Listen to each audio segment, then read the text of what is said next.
How is that working?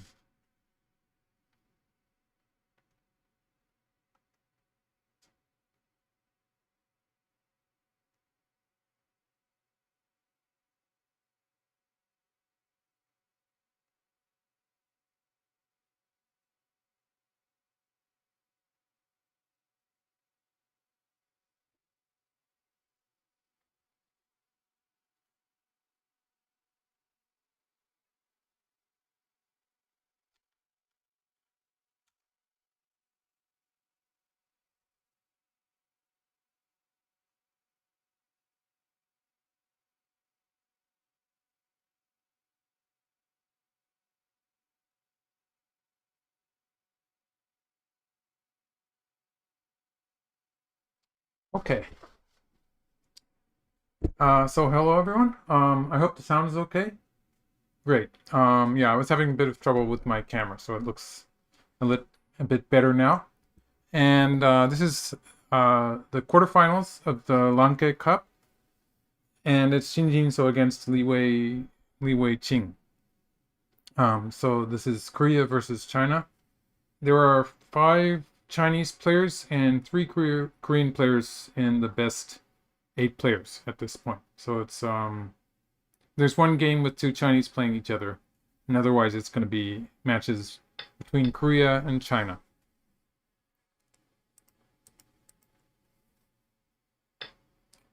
And just apologize in okay, great. In advance, the net seems to be a bit unstable. So if I disappear immediately, that's what it is. All right, so let's go back up. Um, what's happening right now is black is just settling this group on the bottom side. So to go back to the beginning,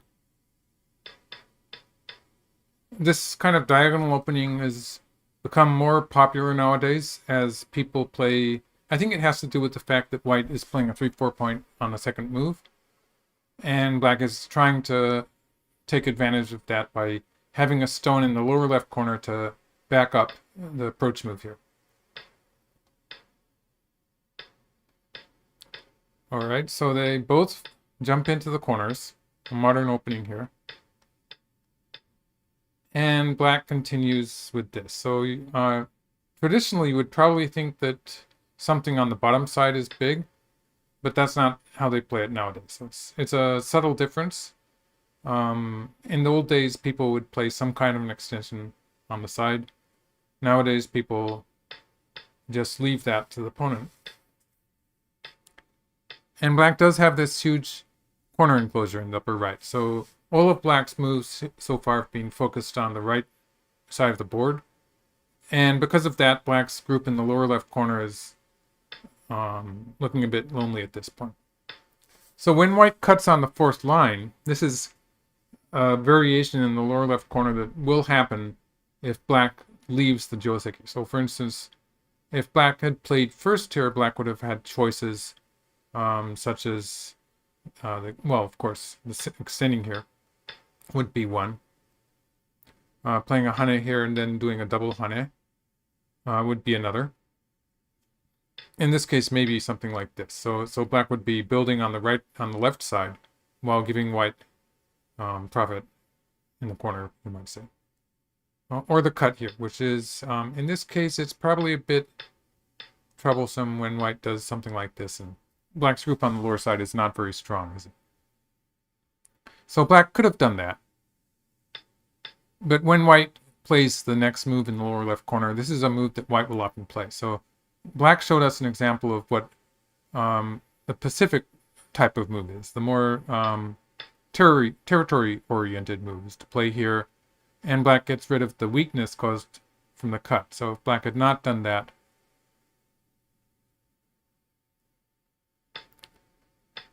then this would have been a problem. So black's getting rid of that cut and taking away a base from the white's group. So that's why white extended to prevent black from attacking.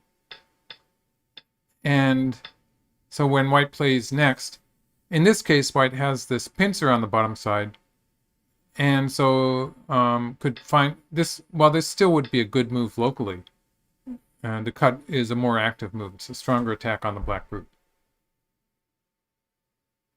Okay, so here they played the cut. And usually, in the local position, black would usually be playing this. White would be extending. And then black would deal with the 3 stones on the lower side. So he probably felt this was a bit too heated. He'd probably end up playing something like this anyway. And maybe it's a bit too exciting for black on the bottom side, with these 3 stones on the left side weak also.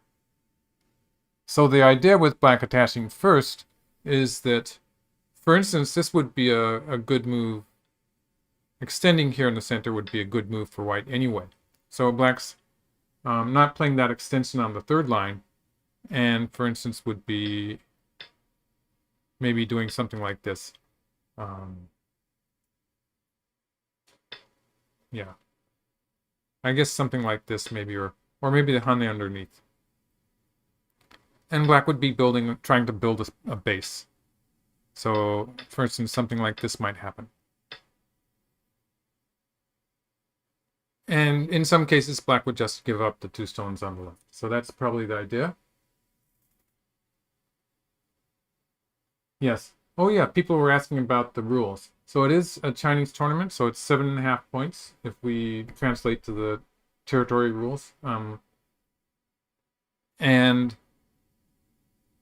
let's see. And it's 2 hours apiece, so they have 2 hours of time and 5 of 1 minute.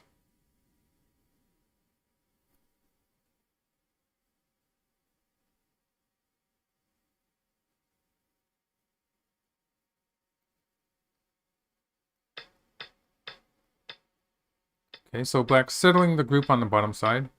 Oh, and they haven't played since that, so I guess that we're still here. Let's see if I can find extra moves in a different room.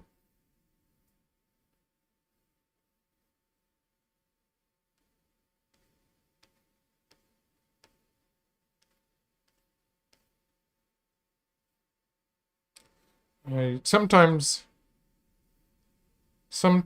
they change the room. In fact, maybe that's what I should do. I see a room that looks a bit more healthy. So I'm going to change the room here.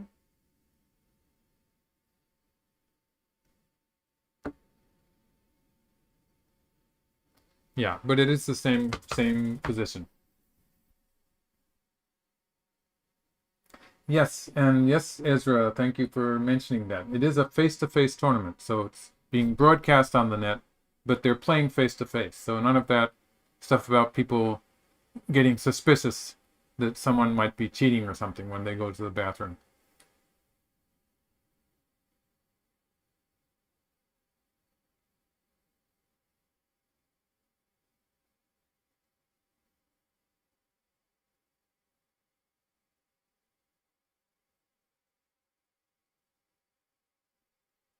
Okay, I'm getting some chat on Twitch also. I was a bit worried about it because there was a point where they were saying, where Twitch was telling me that the connection was unstable, but now it likes it. So I've got a good connection now.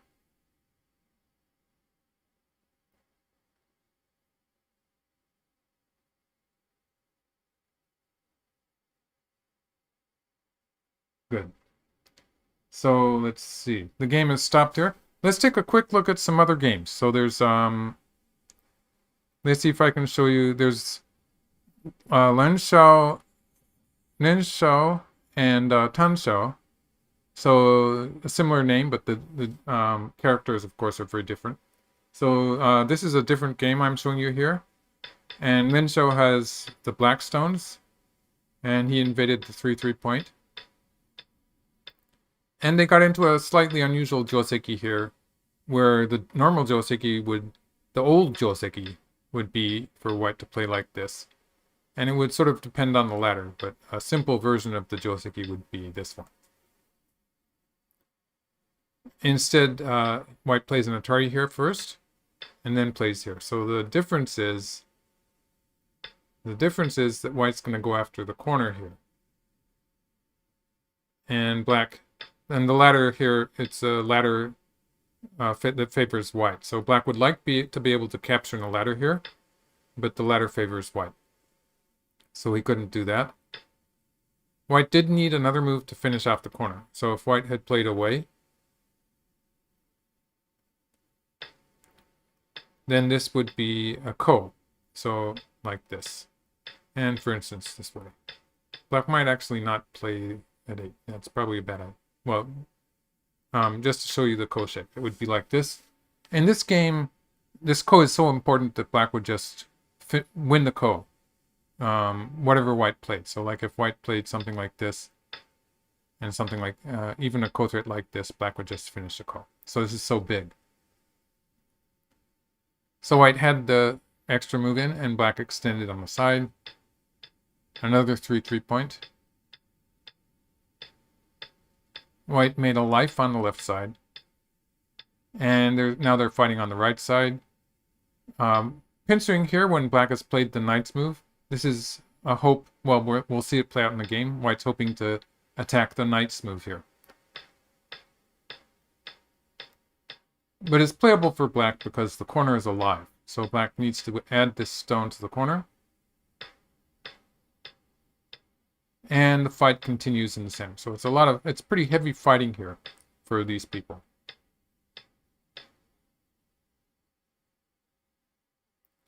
So yeah, just to show you a quick look at the game, let's just, Shin Jinseo hasn't played a move yet, so we'll leave that game for a bit. I think this looks about even. It's, let's see, they don't have much territory.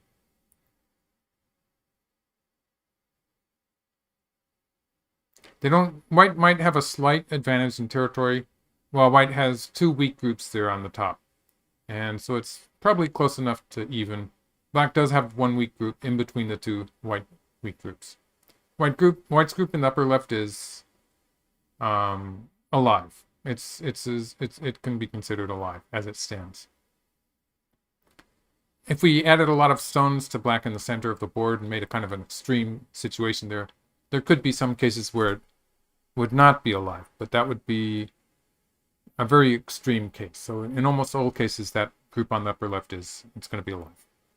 Okay, so that was, for people who like the drama of having various countries playing each other, maybe this is not so dramatic since it's China versus China. So it's the 2 Chinese players playing.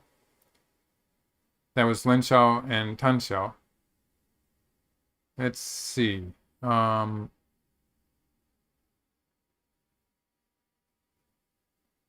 So this is Wang Xinghao, and let's see, it's Park Guanho. So black is Wang Xinghao, and white is Park Guanho.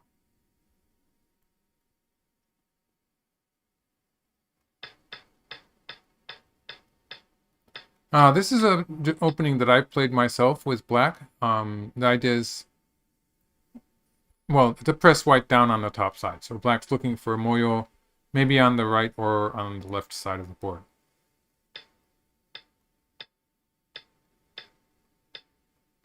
Yes, so the left and right sides were about even in this opening. And so white has a large area in the lower left, while black had a big area on the right. Very computer-like opening here.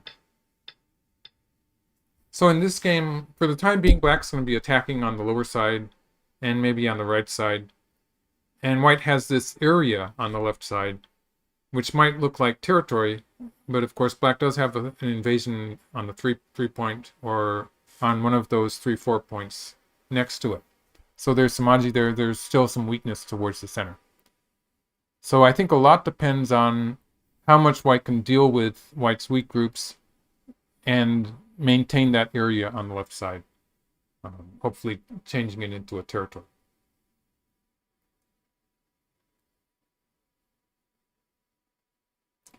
Yes, James Sedgwick, as James Sedgwick is commenting, all of the Japanese players were eliminated. They were eliminated in the first round. Okay, there should be one more game.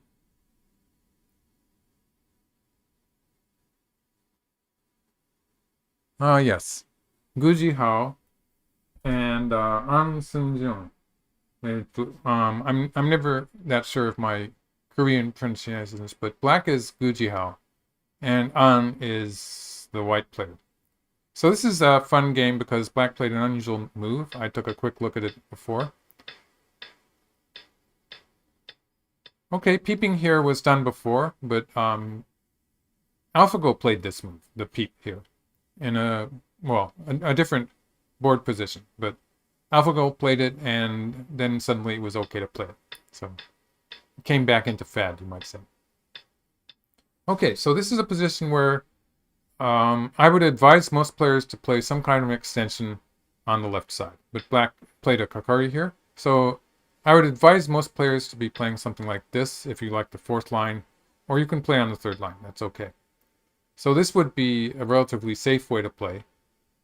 And when something like this is done, we know that white's going to pincer, and it turns into a fight. So a lot depends on black having fighting abilities, and so he plays this move. I get the feeling that, so this is the Chinese player, Quzhou, and I get the feeling he wanted to play this move. So this is actually a move that's been around for several years, and it's sort of similar to the attachment in the hane. So like, for instance, a more common move would be for black to play here and here.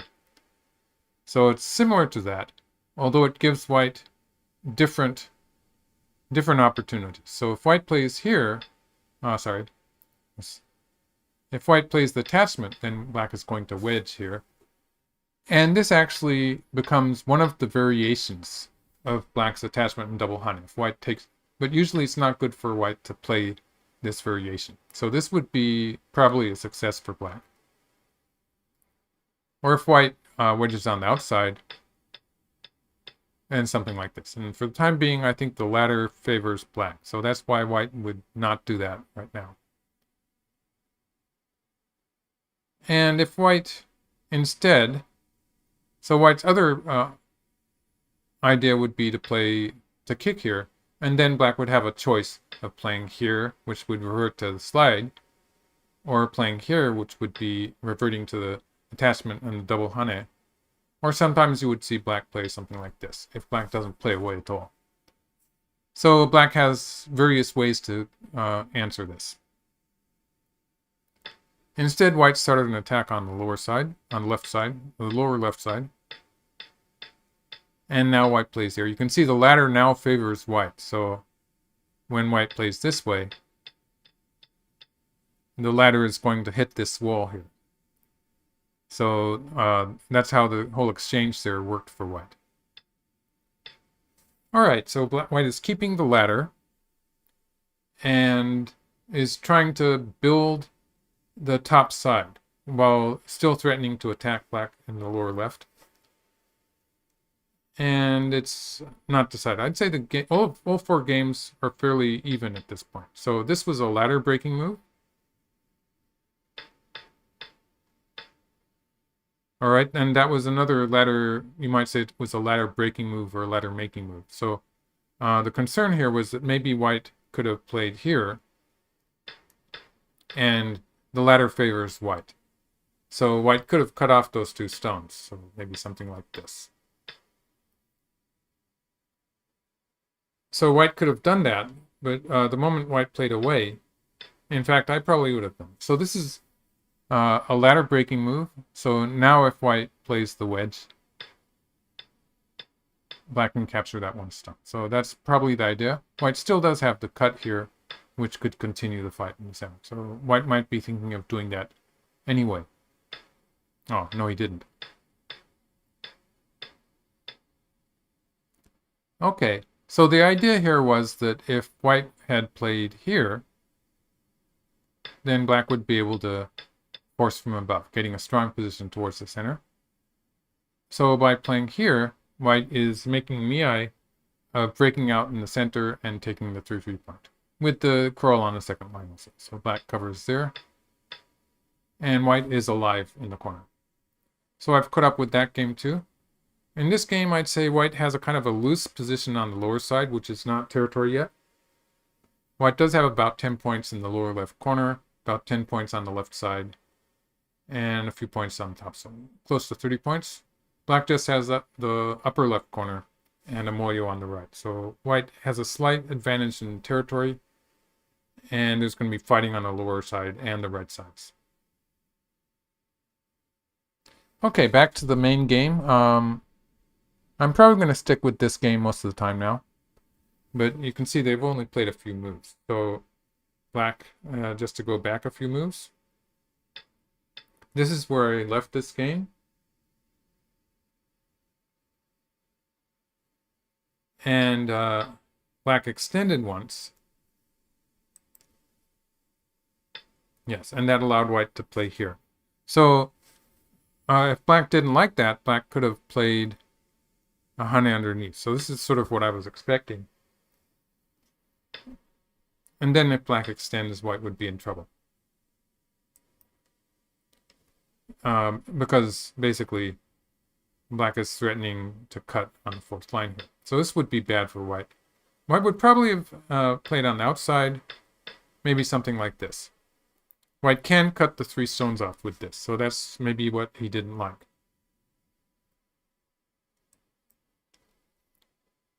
Going back a few moves, black can save the 3 stones by doing something like this. This might be the better variation. So black would be alive on the bottom side, and white would have some thickness towards the center. White could continue maybe with something along the side here, and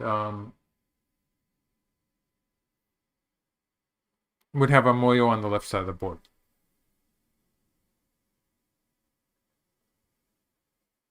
Okay, so instead black extended and white played down. So, okay, nothing more.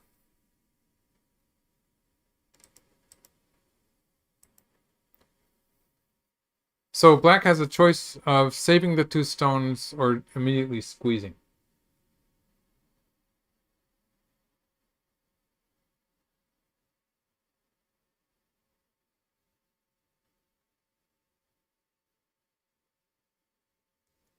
Okay, that's an interesting comment. Ezra Kayam is saying there was a famous Japanese player who played the first best 50 moves. I don't know who it is, though. So I don't have a way of comparing his games to an AM. I'm pretty sure that any historical player would not agree with what the AIs like to play.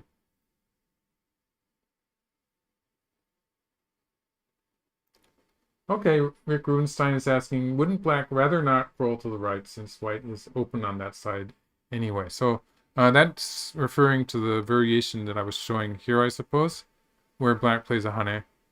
Yeah, and I sort of corrected that. So I think that black doesn't want to go to the right any more than this, and will protect on this side. So yes, so in this case, the bottom side is open, and that's why white's maybe not even connecting here, because it wouldn't finish a territory on the bottom side. Later in the game, black could jump in here. So basically what black has accomplished in this whole sequence is that black has a living shape. So that's the important thing. And that's why it was sort of, this was probably just a mistake on it. White can cut off these 3 stones on the left. It's probably not so good. So this variation was a realistic possibility. So when black extends, though, he's probably thinking of sacrificing the 2 stones on the 3rd line. So yes, just to show you the other variation first, if black plays here and white plays here, it looks like black can capture the 1 stone here. So if white plays here, then black's going to get the 4 stones. So that would probably be bad for white. And so black could expect to capture the stone or extend here. So this is one variation he might be thinking of, in which he's either going to get the stone on the 4th line, or he's going to get the 4 stones here. So it's there's this possibility. And then there's probably the more likely move is for black to play here and to extend here. So in this case, for the time being, it's fairly difficult for white to try to save that stone. So let's see, like this. And it's a net. So white cannot really save. Yeah, it doesn't look like white can save the 2 stones. So they're dead. White maybe can save them with a move like this, but it's probably not going to be very good, even if it turns into a running fight. So it's bad shape. So yes, something like this is the normal move, squeezing like this. And if he doesn't like it, then maybe he's thinking of connecting on the second line. So that would be leading to something like this. So this would be a more secure way to capture the 1 stone. Although when black extends here, let's see, how is that? There is the fact, oh yeah, but for the time being it's a ladder. So it's not going to be an issue.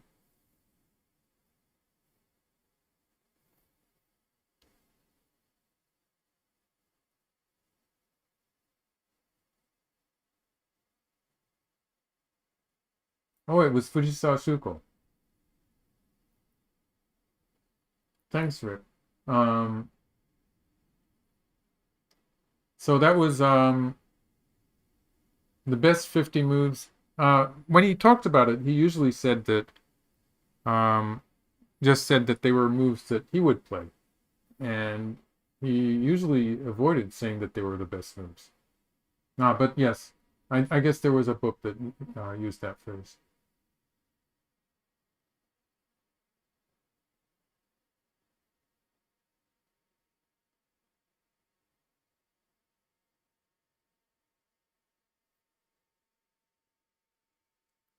I'll think about doing that, yes.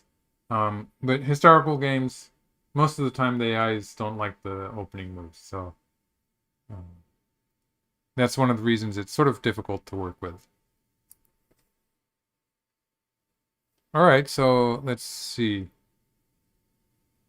Okay. And the clocks here say they have 3 hours, but I was told that it's I'll have to check that somewhere. I was told that they had 2 hours apiece. The clocks on the servers seem to think they have 3 hours.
Okay. Why don't I take a quick look at some of the other games then?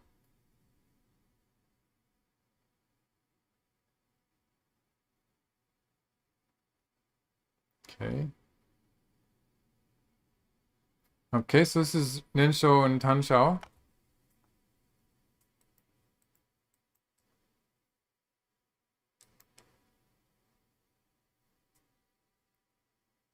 And so this is the one where they had this big fight. Let's just start from the fight here in the top. So white started the fight by attaching here and cutting black off, making use of this stone that white has on the right side of the board. Black had to live in the corner.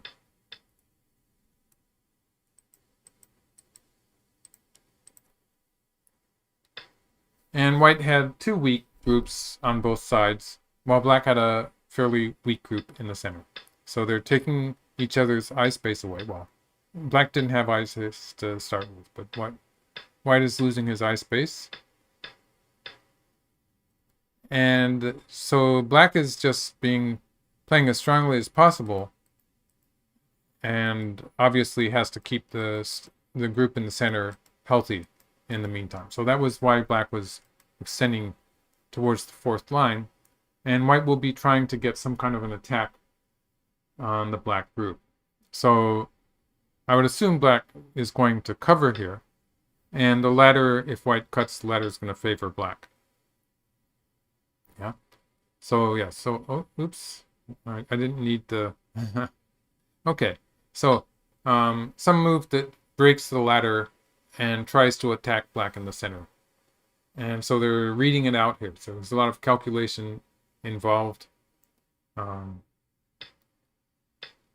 I think, yeah, maybe something like this might happen, where black, it looks like black is going to be getting out in the center, and white will have two weak groups to deal with. But white does have, seem to have an advantage in territory, so that might even things out.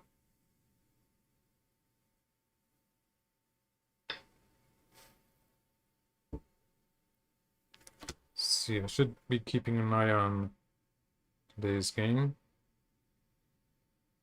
There we are. Hasn't played yet.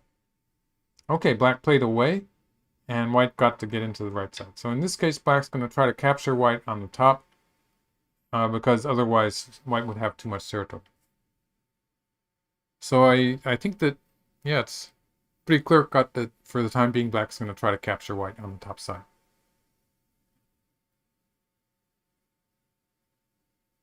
So that was Lin Xiao, who is black, and Tan Xiao, who is white. China versus China. Okay, so let's go to, this is Wang Xinghao and Park Geun-ho, a Korean player. Yes, so this is the one where they sort of split the board into two sides. So up to this point, it was a fairly common opening. White started playing on the left side, and so black has this weak group in the top left.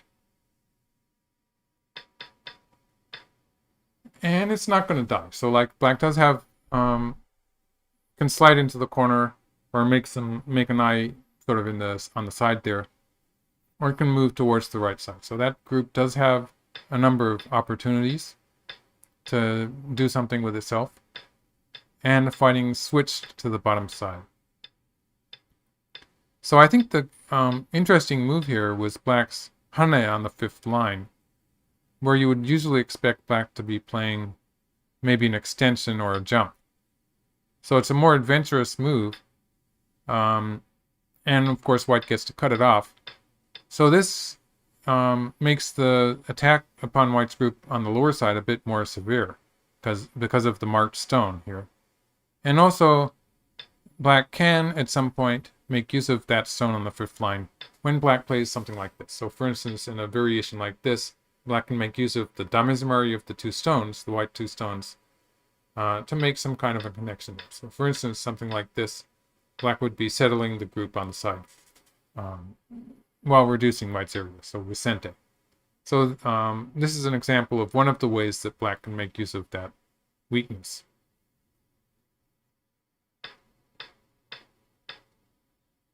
Okay, so white played down, black played the hane. So in this case, black is probably just going to play a hanging connection. Yeah. And white will have to defend the corner. After which black still has some forcing moves from the opening in the center of white's area. So white can add a stone to the corner. So for instance, this way or this way. And anything else would allow black to cut here. So this is probably pretty big to cut here. It would be Sente. So white would have to answer here.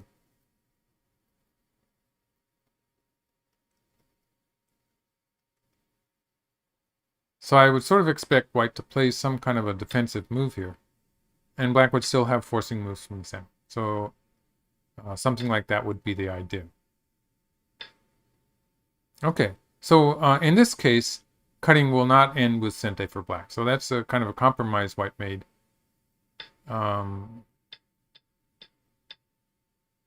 So in this case, white would not have to add a stone. So it would be able to play on the outside. It does allow black to cut on the third line, though. Okay, so it looks like now black's going to try to have to...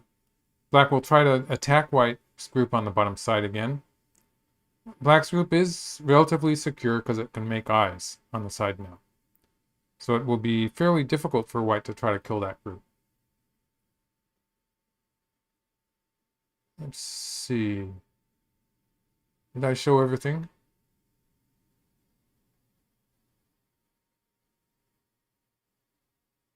Gujihao. Where's Gujihao? Ah, here's Gujihao. Okay. So yes, so at this point, white had lived in the upper right corner and had a territory on the left side, territory in the lower left corner. So white does seem to have more territory, while black has this potential, a kind of a moyo there, and some ideas to attack white on the bottom side. And so they've started the fighting on the right side. So white's going to try to live there. That shouldn't be too difficult. And black is going to follow up with an invasion, probably an invasion on the bottom side. And so they're going to, all that territory is going to disappear. Probably going to be a fairly close game. Okay, let's see what Shin Jinseo did.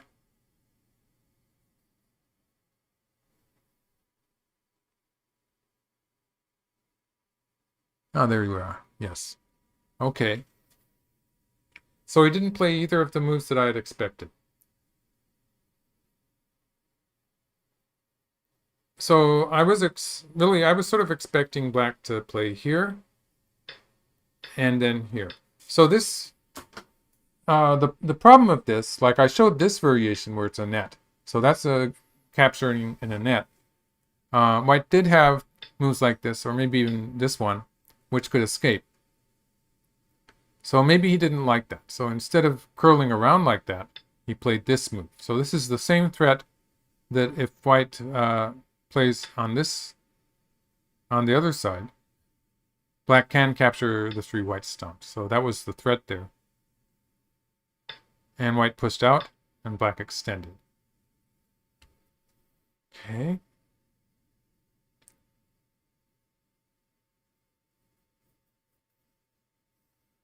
And are we caught up? Yes, I think we're caught up. So white probably wants to add a stone here to capture, because if white plays away, this would be a good point. However, this is not a ladder. So it's not a ladder. It means that black could escape here. So this could be a bit of a problem for white.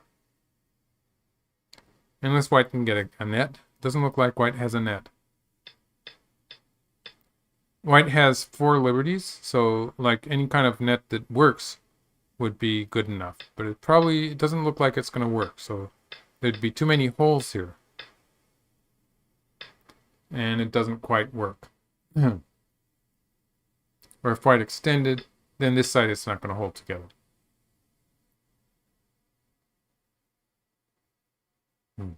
Yeah, so I guess there's too many holes. So I would be, if I were white, I would be thinking of adding a stone, something like this. Although white does have a lot of options of how exactly to do that. So white could push through, white could capture these things, or play here, play here. White does have a number of options as to how to add a stone here.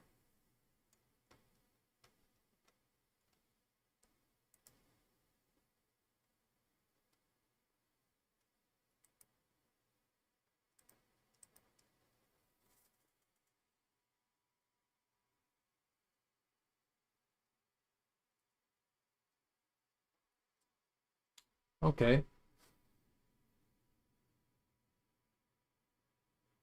All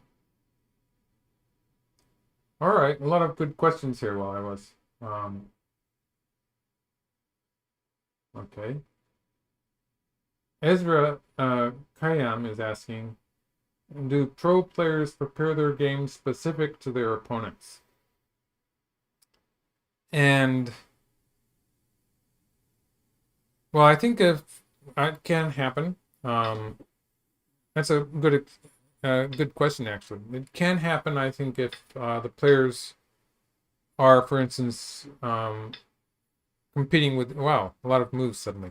Competing in a best of, in a match, for instance. If they're playing a lot of games against each other, then they sort of figure out what games their opponent likes to play. It's what openings. And so they can get a feel for that and prepare. Sometimes they play the same opening a number of games. So sometimes they do that just as a kind of a challenge to each other. They want to get the answer to that opening or something like that. So that's something that has happened. In general, it's very difficult to know exactly what your opponent's going to do.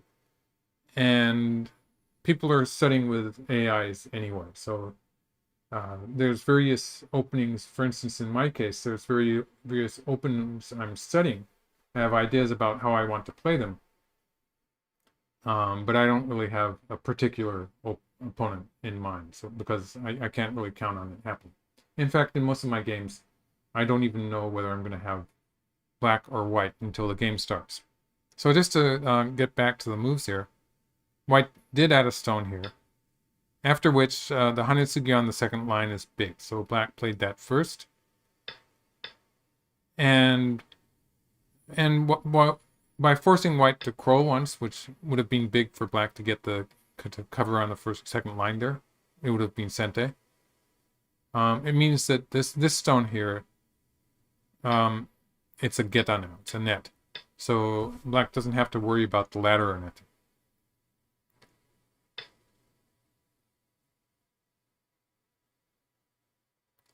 And so white played away, black curled around once, and so that saves the two stones.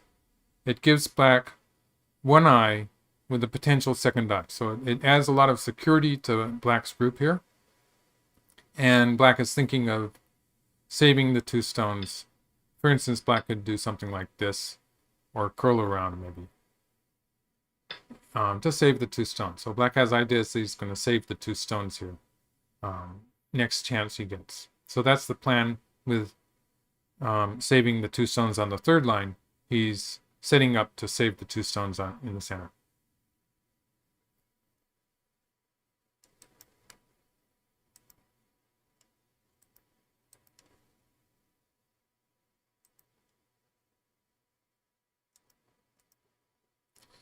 And the reason he's doing it this way is because if he had jumped, which is usually like in the end game, the shape would be to play here. This would be the normal shape in an end game. But this would not give black the opportunity of getting two eyes later in the game. So black would have just the one eye on the bottom side. So usually this would be slightly better in the end game because it would leave the crawling move at J1. Or if white wanted to stop black from playing J1, this would give black some extra territory. And in this case, it would be a living shape. So that's why the jump in the end game, this would usually be the better shape.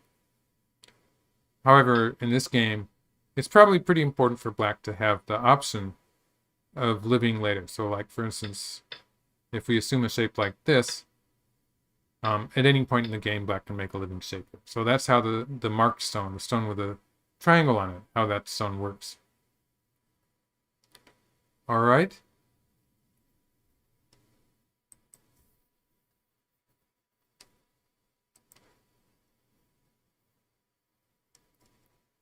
So white could add a stone. Usually white would kick once on the first line here. So this would be a forcing move that white could probably play. And add a stone to the center. So like something like this.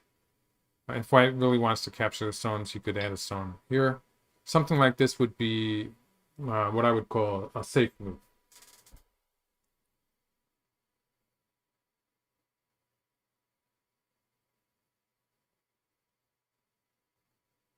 All right, so Thumper was, oh, he just didn't want me to jump between games so often. I wasn't really planning on doing that. It was just that the game is a bit slow, so sometimes I'll do that. There was one, oh yes, Ofer Zivani. I hope I'm close to the correct pronunciation here. What did you think of Iyama's game? I think Iyama had a good game going, but he lost it in the middle game, so um, I guess a bit disappointing.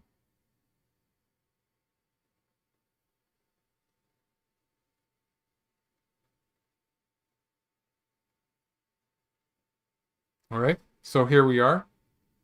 It looks like if white adds a stone there, that will cool down the immediate area. So if white adds a stone there, then I would expect the game to switch to different areas in the board. So, let's see. And maybe it depends on how white adds a stone, but like if white does something like the knight's move. So something like this would be a very conservative, a safe move.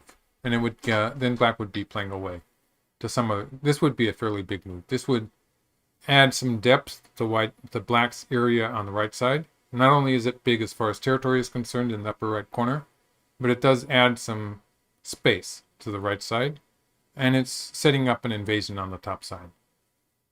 So if black gets to invade on the top side, that stone 4 will be participating. It's also a good point for white to be playing. So, for instance, white could be playing that move right now.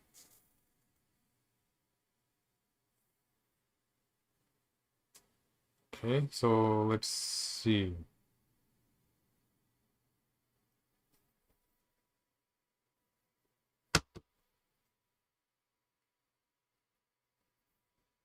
I think the net where these games are being played might be a bit shaky. Okay. And I think I might want to change rooms. So I'm going to change rooms on you again. Looks like this room is a bit more healthy. You can see an extra move there. Okay. That was pretty straightforward. And white still has to make the choice of how to add a stone. So I would expect white to maybe add a stone to the lower left area there.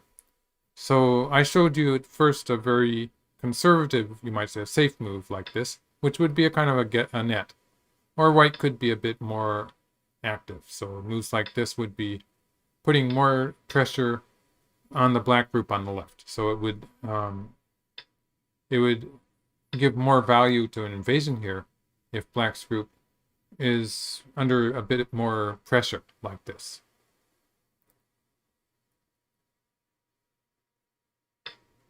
Okay, so white did that. All right. I'll put this one in a different room just in case something goes wrong. Yeah, so they have 2 rooms following this game. And so I'll be doubling on that just to make sure that we don't miss anything.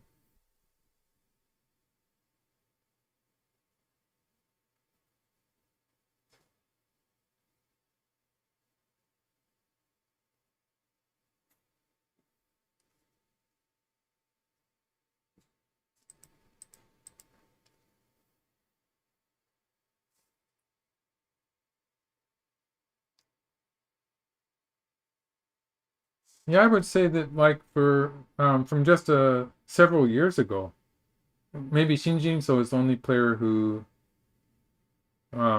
seems to be a big name. Nan Xiao, of course, is famous. Tan Xiao also. So they're playing against each other.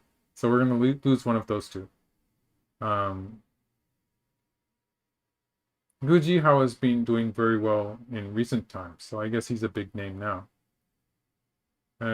Park Gyeongho is not the Park that we know from several years ago, so he's a relatively new face, doing well quite recently.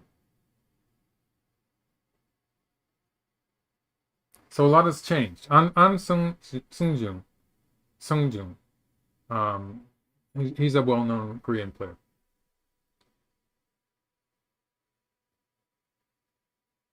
Yes, Jun Sung-il did disappear, as did KJ. KJ was a world champion, but I guess he's sort of moved on to a different phase in his life. Um, he has a business now. He has a restaurant, I think. So he's still a very strong player, of course, and he still plays in tournaments.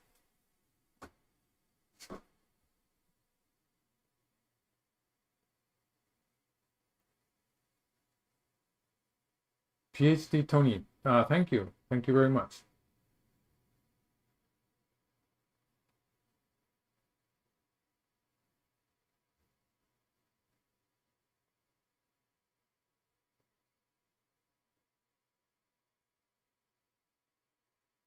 Okay, so if I were playing black, I would be thinking of defending the left side.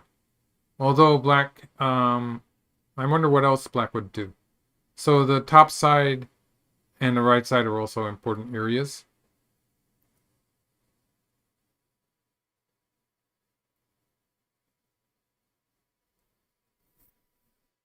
Hmm. Top three books. That's a tough one. I really, well, actually, you can find it on the net, but Chosukun's Basic Life and Death. That's a very good book that I would recommend to anyone. It's just the way the book goes through these basic problems that I tried to emulate that with my videos about life and death, actually. But the problems are shapes that come up in actual games. In fact, there's a chapter to that book that shows how they occur from josekis. And so I really like that dictionary of life and death that was put out. Well, the author is listed as Chochkin. He did supply a lot of the material. I do think he supplied the material, although there's always going to be a writer for this kind of book.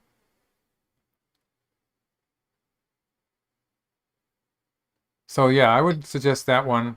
Anything about openings is sort of out of date now. So all of that opening theory, it's changing.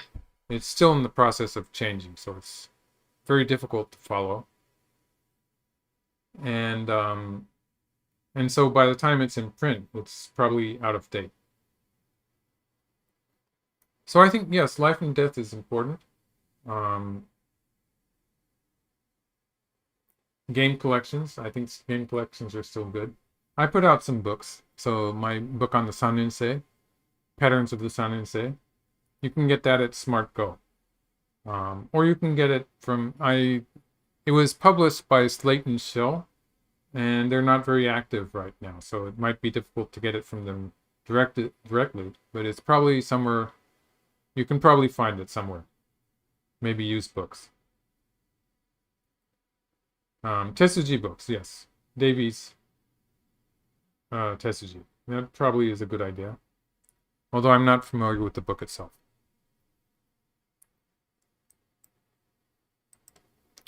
Okay. So white's pressing black down on the left side. And there is that threat that black is not alive yet. So black probably has to deal with that somehow. It's not going to die yet, but any move that white plays on the left side is going to be forcing now. And white's building some strength towards the center. Black's one asset is the right side. So black is going to try to hang on to the right side there, but doesn't really have very much else. So I'm starting to like this for white.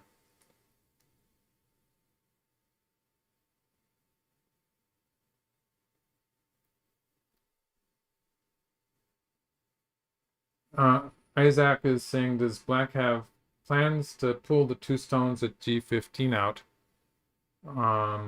And yes, I think so. I think that black would like to be able to do that. Although all of these moves that white is playing towards the left here are making that gradually more and more difficult. And Mumaya Wilson is asking, why don't pros immediately approach corners when AI says it's good? So they do immediately approach corners.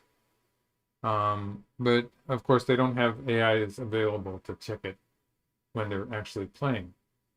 So sometimes they don't do it the right time.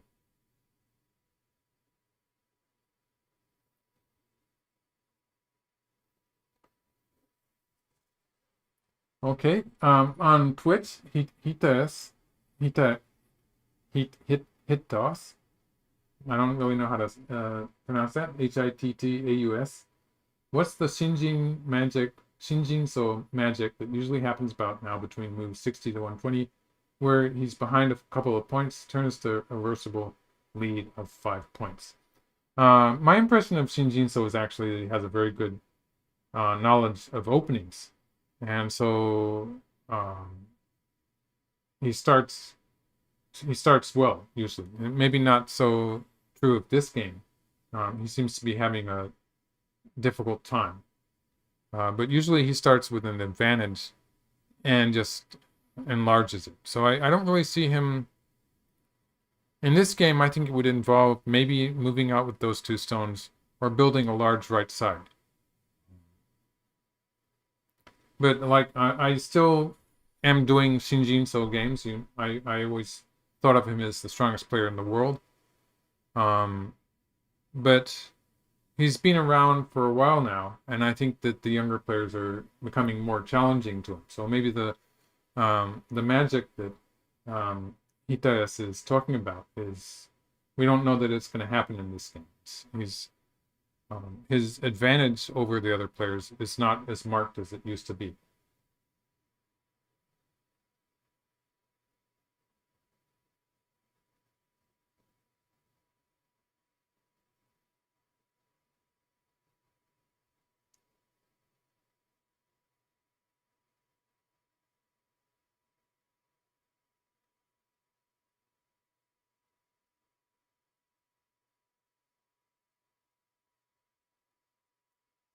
Okay, so let's see if I can find that. So Ezra was asking that pros nowadays know the first 50 moves, can read 50 move sequences, and the last 50 move with no mistakes. So yeah, that's not true. But first of all, um, with players, well, just about everyone uses AIs now. So players use AI to research the game.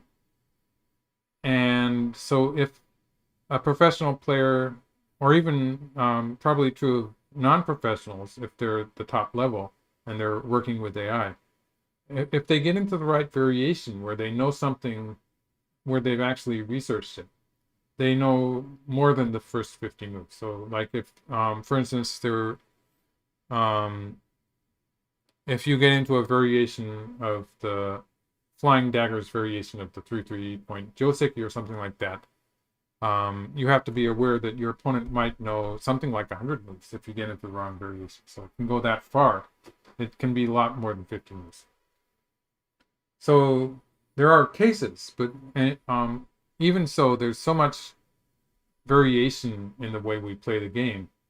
The fact is that most of the time, we're outside of our preparation just in the first few moves of the game. So it doesn't last that long, usually, unless both players have chosen the same complicated Joseki variation that leads into a long sequence of moves. Okay. Okay, reading 50 move sequences also it's a tricky question because anyone can read a ladder, and that's more than 50 moves. So all you have to do is find the right diagonal, and you've read that ladder. And so you can do that, and it's not a problem. So, and there are other situations that are not quite so obvious as ladders, which are relatively forced, in which a strong player can read a large number of moves. But what players are doing, like in this position that we're seeing on the board right now, is they're reading branches, like in a tree, it branches out. And so, like, even the first move that Black plays, Black has a lot of choices. So, like, choices would be some kind of a counterattack in the center, or playing away, like, to the top side. Or answering on the left side. So even just looking at areas of the board, the fact that Black's group in the lower left is not quite ready to die yet means that Black can play away or can play something local try to start a fight, try to save the 2 stones, or attack white's position towards the left. So black has a lot of options. That's one I didn't even think of. So this is hard to say what this move is doing. He's threatening to save the 2 stones, giving white an opportunity to capture them. So sort of asking how white is going to capture the 2 stones. And I didn't even think of that move. So it's mostly it's about the right side and the top side and the influence. So black is sort of inviting white to add a stone. Of course, white can get a net with this, but this would allow black to have a cutting point here later in the game. So maybe whites can play here. This would usually capture the 2 stones, although black can sometimes escape towards the center with this. So sometimes black can escape in this fashion. So it's a question. He's asking white how white is going to finish off the 2 stones. Or will white play away? In which case, black does have the cut here, for instance. So if white plays away.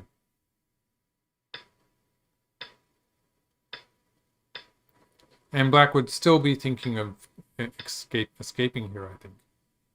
And of course, black's rook in the corner is not alive yet, so it would be a bit complicated. All right, so that's my answer to the second part of the question. Sometimes you can read long sequences, but usually it's more important to get the first move or the first 3 moves right, and the rest of the sequence is not going to happen anyway. And so the final part of the question was, can professionals read the last 50 moves with no mistake?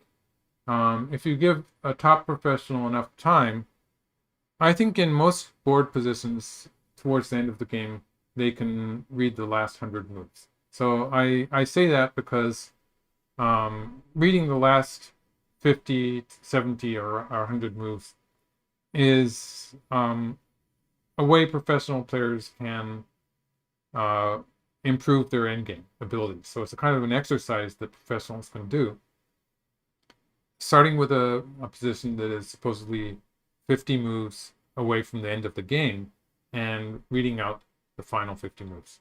So, and getting a correct answer, of course. So that's something that can be done. 50 moves it's basically a small endgame. So what we usually call gote 2 points or sente 1 point moves mostly. So if it's 50 moves, there's probably a few moves that are bigger than that, but just a few relatively big moves.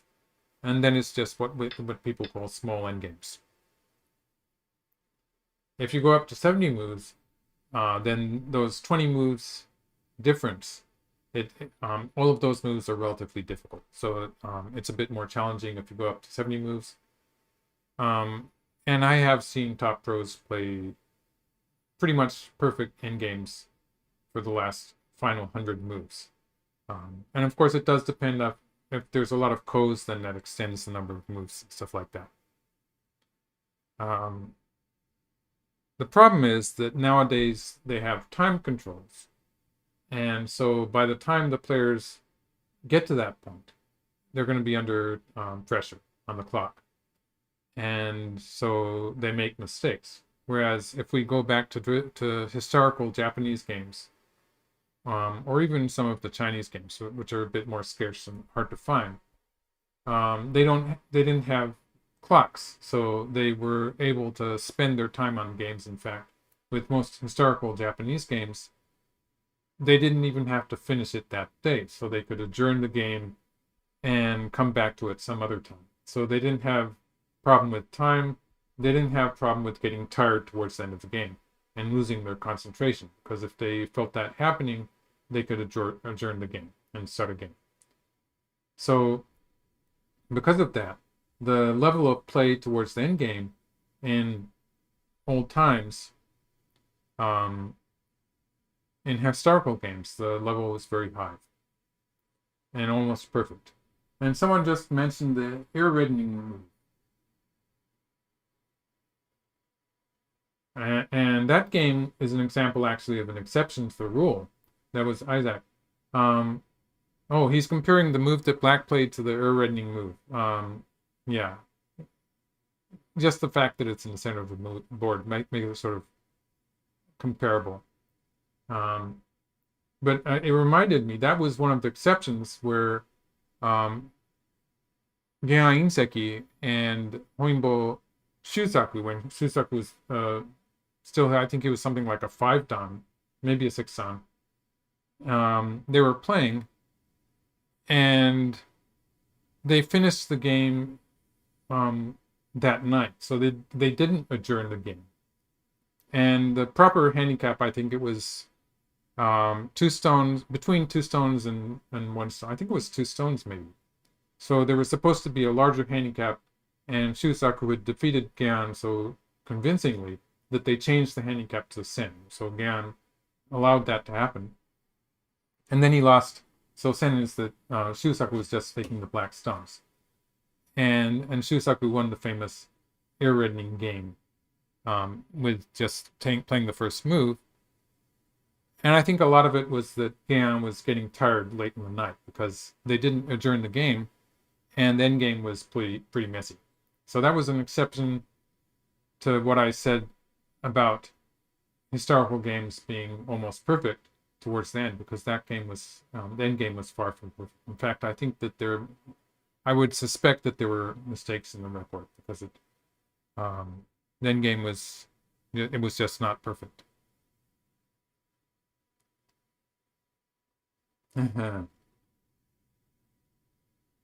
Yes. Okay, so what's happening here? Not so much on the board.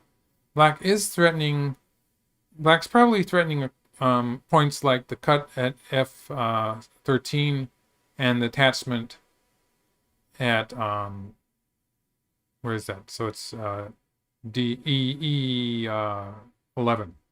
So let's see this. So let's see. So for instance, if white tried to kill black with something like this, it would probably be a bit dangerous. Well, for the time being, white probably would have to start with covering. So white would cover, and let's see. Let's say, yeah, let's say black played here. Well, black could play once here. Let's say black played here. White's not really alive in the corner. So in this case, white would not be able to cover, and white's group in the corner would not be alive. So this would probably just be bad for white. Doesn't look good for white.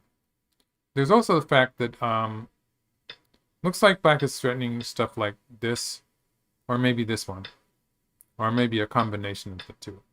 So black might be looking at that weakness in white's wall.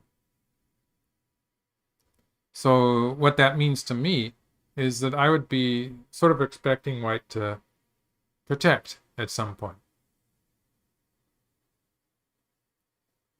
Okay, Kento. Okay, so there's another issue in the corner, is that if black wants to get that C19 point in Sente, black can sometimes try to do this. So this would be threatening a ko like this. If white plays here, black can get a ko here. So this would be dangerous for white's group in the corner in either case. This would be a more distant ko, but it's like living is going to be very painful in this case. So white's best move is actually to take from underneath. But there is a kind of forcing move here. So if black plays here, white's going to connect. But black does have this thing in combination with this. So this would be threatening a ko like this. So again, in this case, yeah, white can still live, but again, it's going to be a bit painful. So there's some extra sort of potential there in the corner.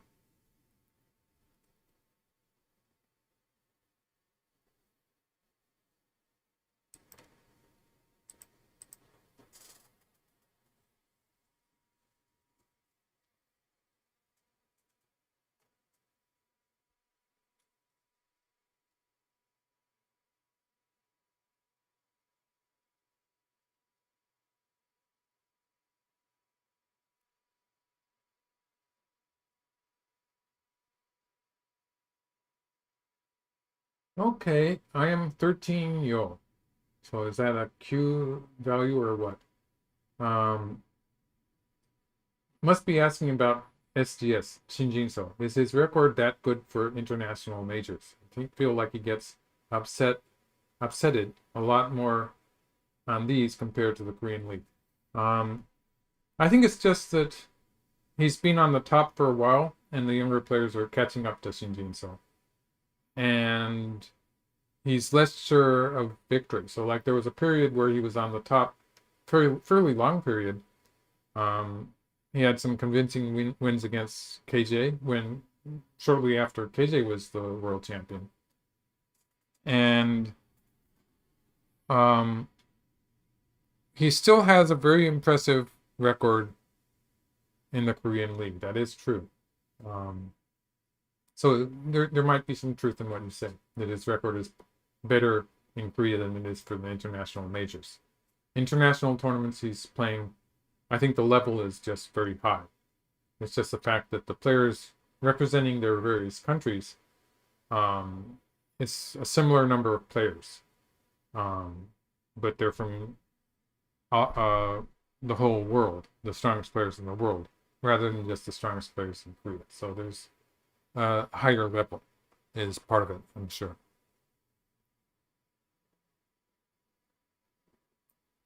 So really, White does have a number of weaknesses on the outside. And so how is White going to deal with that? It's not as if anything is going to fall apart immediately. White would like to be able to play something relatively active, putting pressure, forcing Black to make that life in the lower left. Just because White has all these weaknesses. So like, for instance, let's see if I can make a convincing variation. So Black has the cut here. Black could cut this way. So for instance, something like this, it would be a bit worrying for White in the center here. Yeah. So for instance, if we added some Black stones here, Black could even capture this with, for instance, well, a number of ways now. Black could capture it with something like this. And so there is some danger here. And so White found a way. Any stone in the vicinity will deal with that. So for instance, in this case, let's start with this one. In this case, that stone is already improving the White group. And so for instance, White could just do something like this and would have no problem. So, or White could just play there to start with. And that the marked stone with this triangle on it, is making that group on the left safe enough for White.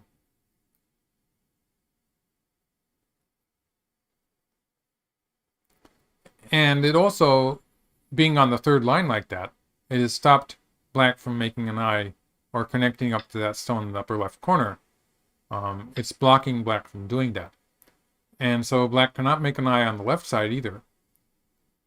And it means that fairly soon Black's going to have to play some defensive move to protect the group here. So White's idea is to force Black to do that. Because this move, as far as territory is concerned, losing my voice here. As far as territory is concerned, playing here, it's almost worthless. Like it's a 0-point move. The only value in this move is the coming attack against White's corner. So it's a few points in reducing White's corner. So forcing your opponent to play a move like this is valuable. It's very satisfying. It's also very valuable in that White has played a move that's got some value in it, while Black was playing a move that's very close to 0 points. So that's the idea that White has here.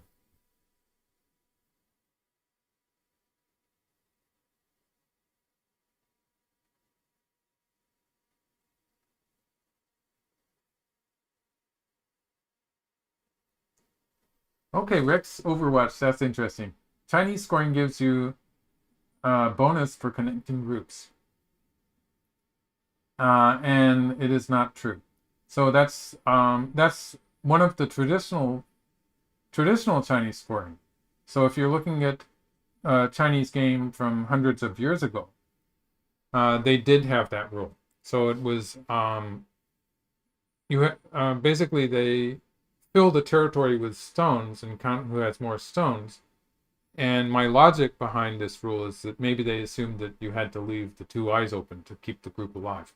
So every group is penalized 2 points. So there's you have to keep 2 points open when you count the number of stones. So the Chinese scoring system counts the number of living stones on the board, and territory is a place where you can put stones. So that's how it works, and it gives, for the most part, it gives an answer that can be translated into the Japanese rule system, and it's the same thing.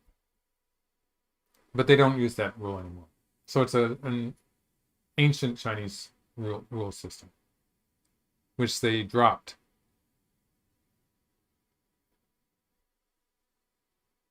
So if you go through historical Chinese games, you can still find it in action.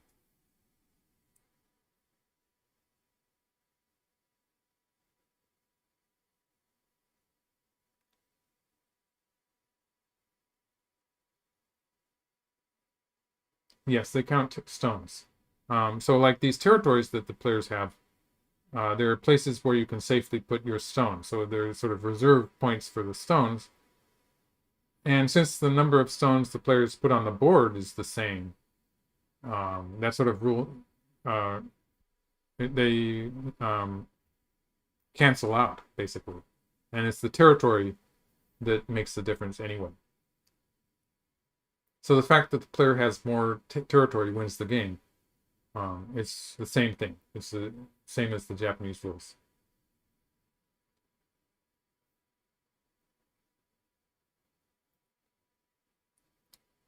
When they have a seki, there's a seki is maybe the most common situation where there can be a difference in the result, because an eye inside a seki is also a place where you can put a stone safely. So they count the eyes as territory in a seki, whereas they don't count the eyes as territory in the Japanese rules.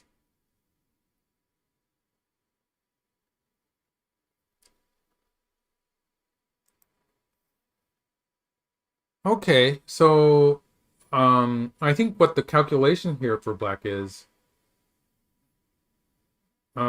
first he has to figure out if you can play away. So if black played away, I think black would be in danger of dying here in the lower left. So that's how I see it.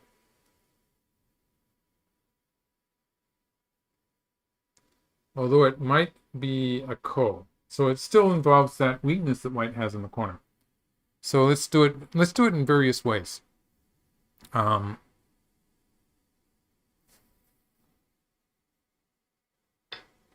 so yeah.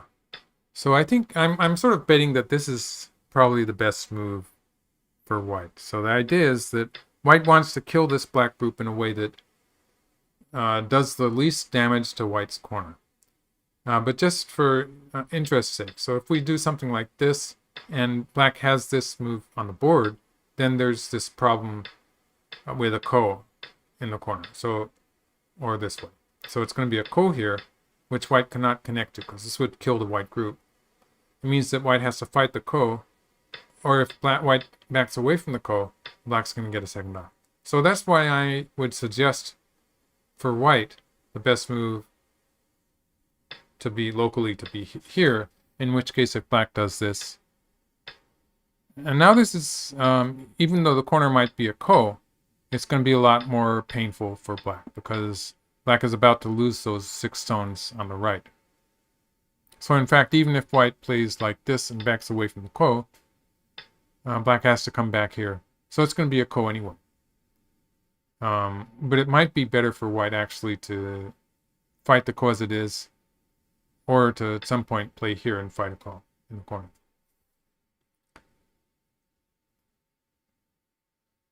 So I think the attachment here too is a problem for black. And of course, black doesn't really have much in the way of potential to making an eye elsewhere. It just doesn't seem to be likely to work. So like, white has a number of ways to deal with the cut, and seems to be okay here. Yeah, this might be the safest way to do it. And so this looks like it's a problem for black. So I think playing away was not an option. So yes, he plays here. So playing something active in trying to attack white is a way that black can postpone the necessity of living in the corner, in the lower left.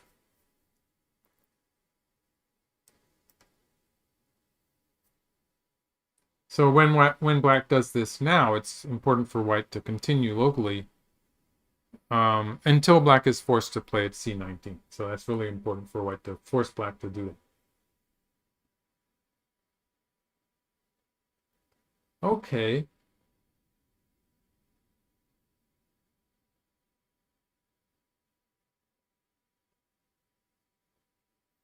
Okay, a lot of interesting questions today. So Ezra is asking, is anyone still playing the old Korean rules where they put all those stones on the board?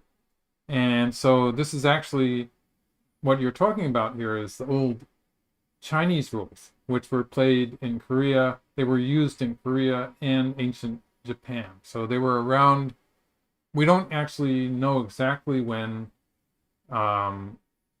rules were changed in Japan, for instance, to the modern rules where you start with an empty board.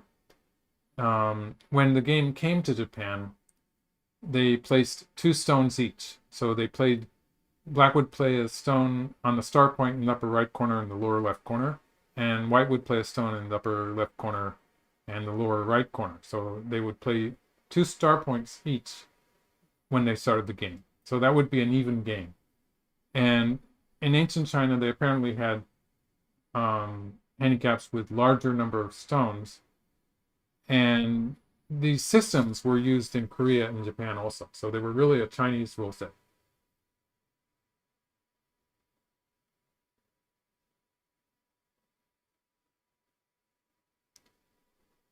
And you can still play that. But I think that the fact that they changed to starting with an empty board, it allowed people to experiment with 3-4 points. And of course, in not so common nowadays, but also 3-5 points, 5-4 points. Various first moves. Players have even played the tengen, the center point for the first move. It allowed people to innovate like that, try new things, and was one of the reasons that Go became so rich and moved forward in the research of the game. And so that was what led to that great improvement in the level of play several hundred years ago in Japan. So it was later than that when the Chinese changed the rule set, but I think that was, and had a good effect on Chinese and Korean players also.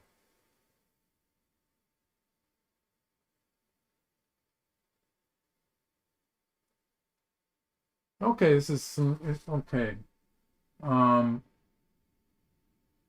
Someone was asking, what historically, what was the biggest difference between rank 1 and rank 2 players? So in ancient Japan, when they started the Dan system, that was in the Edo era. So it was something like less than 400 years ago. So about 400 years ago to about, I guess it's 150, about 150 years now, since they ended the Edo era.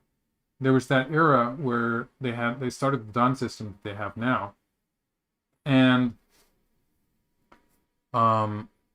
there was a real difference between the ranks. So the lower ranked professionals, or the lower ranked players in that system, are at a level that we would probably call amateurs at this time. So they were playing handicap games against the top professionals. So each two or three ranks was one handicap student. So that was probably when there was the biggest difference between the ranks. Okay, so Andrew Gross was asking about Chinese rules, talking about Chinese rules. You can play inside your own territory or your opponent's territory without any penalty. And it's not really true, but it is true after you have finished playing all the dame points. So it does help with finishing the game getting rid of any controversial positions where you don't really know sometimes whether you have to add a stone to it or not. And it can be a bit complicated when the game is about to end. The Chinese rules do allow you to add stones to it without any penalty, but the fact that you're spending a move, it matters while the game is in progress. So like if Black were to play a stone inside his own territory at a stage like this, then he's losing a move. So that's more important than any territory that he might be losing. So the territory doesn't change. The territory inside the territories does not change, but the fact that Black used a stone inside his own territory instead of using it for something useful makes the difference. And this is true, including the dame, what we call the dame points in Japan. Yes. So filling as many dame as possible is actually, it's a valuable thing. So the game isn't over until they've filled all the dame, after which it's okay to put stones inside your territory. In fact, that's one way of counting the game, which sort of like the Ing Cup rules, where they fill up all the territories. In fact, yes, it is a way of teaching beginners, having you fill the whole board. I don't really like that because it's a bit tedious, and that's one way of teaching how to play the game. Okay, so for the time being, if White leaves it, if White had left that, then White would have been in trouble. So White didn't have time to, for instance, do something like this and try to kill the Black. Let's do it the proper. This looks a bit better. So if White had done something like this to try to kill the Black group, Black would have various forcing moves against that White group on the left. But for instance, this one and this one, and like there seem to be a number of ways that Black can try to kill the White group. But yeah, it's just that White would have too much to do and would probably not be able to kill the Black group. So this would be one example of how Black would capture the cutting stones. So White added a stone here.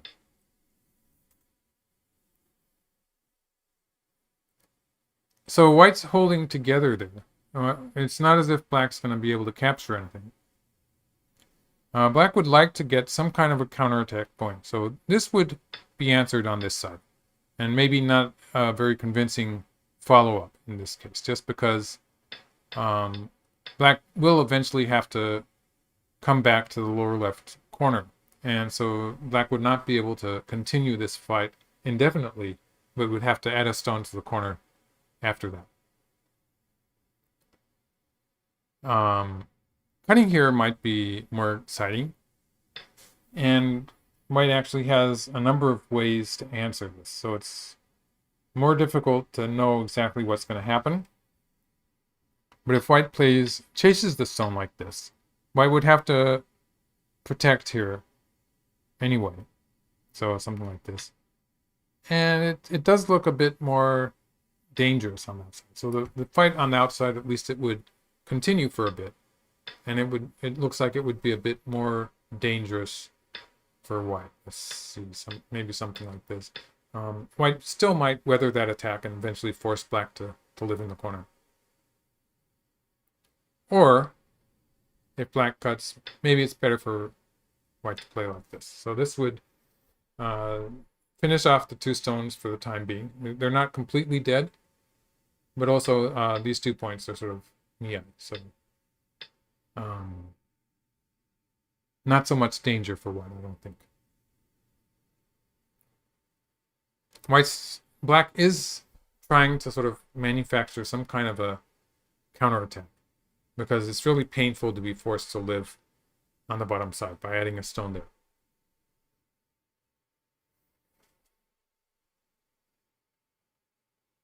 F19.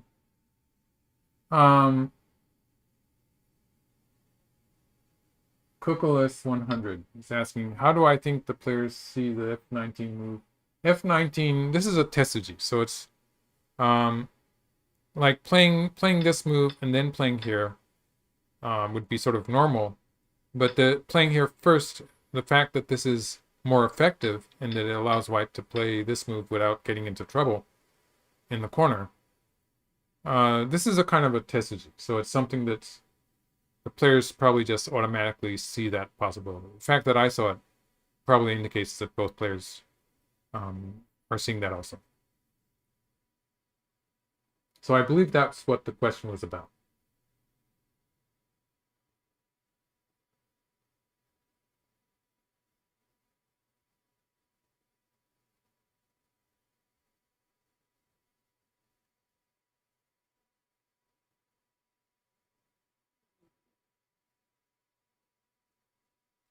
Okay, let's take a look at Twitch. According to AI evaluation, white last move at c7.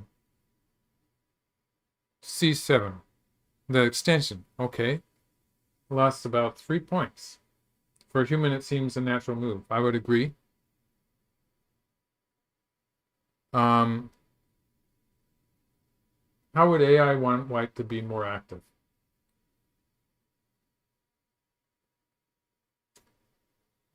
My answer to that is I don't know. So that was Hita's. It seemed to be a fairly active move that was threatening black. So it could be the fact that the extension was a bit loose there, with the weakness that white had to augment with that move at d8. So the fact that white had to reinforce there, adding another stone, it did make that shape slightly inefficient. So maybe the comparison is a tighter move actually. So that would be, for instance, something like this would be the next idea. So this would be a tighter connection, giving black less stuff to do on the left side. So it could be and it would be a stronger connection when white did stuff like this, for instance. So it would be a better shape in the case that black actually went ahead and cut like this. It would be a better shape for white in that direction. So I think that might be what the idea is. That would be my best guess at this point. It did seem a rather natural move. But you see, when black does this, there is the fact that the connection between these white stones on the left side, it is a bit loose. So that's why white ended up adding a stone to it. And so the fact that these two stones sort of double up on each other like this is slightly inefficient. So that could be the something around the reason for an AI reducing the value there. Okay, black still has that cut at f13. Or does he? Maybe he doesn't anymore. Okay, so the cut is, for the time being, it's gone. Okay, let's see. Okay, so if black cuts here, okay, let's say white plays on this side and black cuts here. This would escape, actually. So this would be maybe troublesome for white. So this would be a net. Oh, no, it's not. So this would be a net. Yes. So this would be a net. But if white does something like this or like this, it's not a net, obviously. This would be... It depends. So it's maybe not quite safe. But like if black gets some reinforcements here, then black would be threatening to do stuff like this. And this would probably be a problem for white. Yeah. So there is some potential. But actually, if we go back to the cut, white can capture it like this. So this would actually capture the cutting stones, because white does have 3 liberties there. So it wouldn't capture them in the case that white had already played something like this, because that would be filling up a liberty. But for the time being, white has captured these 3 stones, the 5 cutting stones. So for the time being, the cut is gone. But black does have this move, which would threaten the cut, or would capture the stone. And white would have to deal with the 2 stones on this side also. So this is pushing at 2 here is maybe the more troublesome move, or just saving the 2 stones on this side. So black does have some potential to attack like that. So for the time being, white has to weather this attack that black is carrying out in the center of the board, And the prize will be that black will eventually have to play at c19. So white's trying to force black to do that.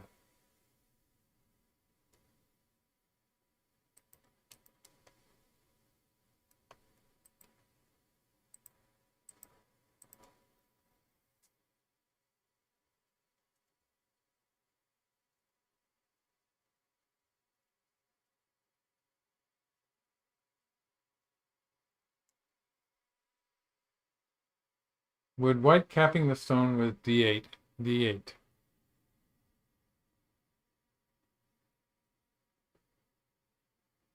d8. D8 is, let's see. That's where white played afterwards, okay? Thumper was asking, would white capping the stone with d8 be more valuable than staying to c7? So we're still talking about this move that white played. And d8 is here, so it's not what I would call capping a stone. And it's maybe not so effective taking black's eyes away. So if we assume something like this, then there's still some trouble that white will potentially have on the side here. So I think, yeah, I sort of like this move better. So this would be more straightforward way of taking away black's eye and forcing black to live on the side. So maybe that was better.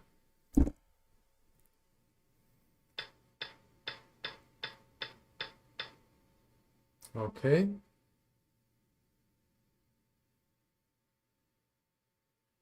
Okay, One Dragon has arrived. So that's one of the Go players on Twitch. I've seen that name before.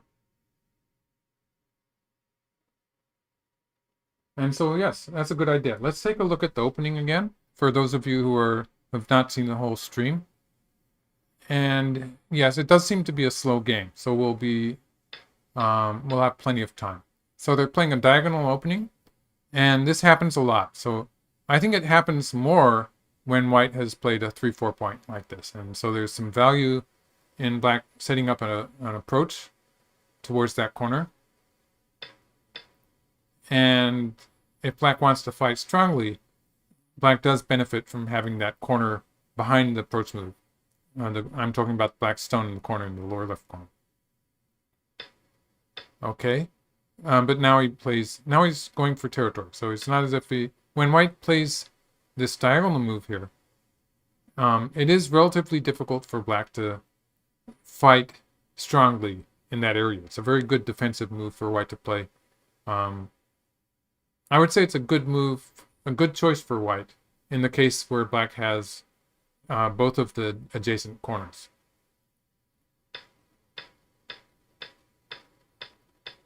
Okay, so it looks like they're copying each other here.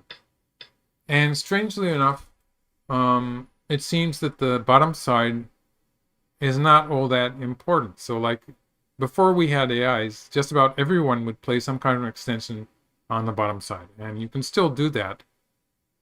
I think I remember an AlphaGo self-play game where both sides were playing moves like this at some point. It was a similar corner positions, but maybe a bit different. That was a wild game. But yes, for human players, it's more normal just to finish the lower right corner like this. And black is thinking of building on the right side. The moment black plays this, reducing white's potential on the bottom side and hoping to attack this white group maybe. And when white defends, black is building on the right side. And what white gets back is this attack.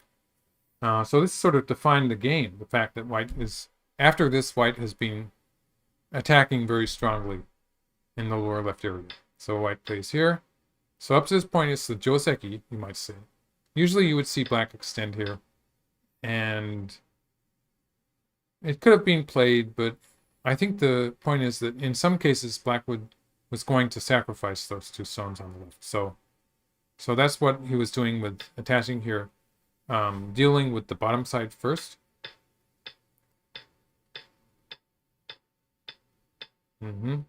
Yes, so this is where, when black extended, it got into this position where black's group needed one more stone to live. So I would come back to this point again and say that if I were playing with black, this is what I would have done.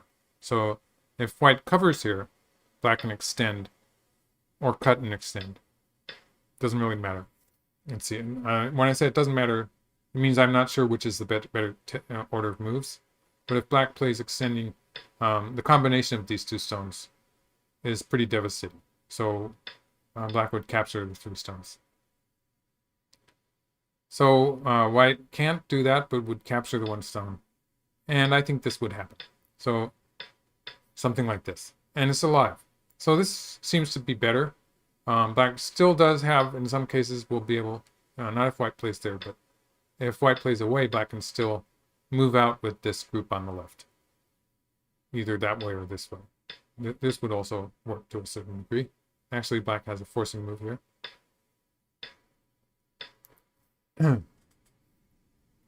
And so white would play some move on the left side. This would probably be a bit slow. Maybe something more like this to attack on a larger scale.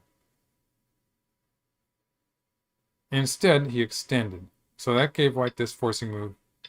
Black plays here, threatening to connect at, for instance, h18 and capture the 3 white stones. Okay. So black is connected to the left side. White has captured some of these black stones. So, yeah. Okay. So for the time being, it stopped. The fighting stopped for a moment here. But when black saved these 2 stones, black was moving 1 move closer to being alive and had ideas of saving the 2 black stones in the center. So in order to forestall black from starting that fight, white started playing moves towards the center of the board and putting pressure on black, threatening to kill the black group with f19. Yeah, so this is where, who was it who told me that the computer didn't like this move? And I was just guessing that maybe it wanted something like this, which is a bit, maybe better shape when black tries to make some kind of counterattack. So the example I gave was this one, where white gets to push here and has a solid connection with no chances for black to make an eye on the left side. So this is one example of something that might have been better shape. And the game move was a bit looser than that. Some weakness to allow black to get a counterattack. Okay, so white does have a lot of issues here with that group on the left side not being alive. I've caught up with the game. So say white plays here. That would be great shape in the center, but then black would probably continue with this.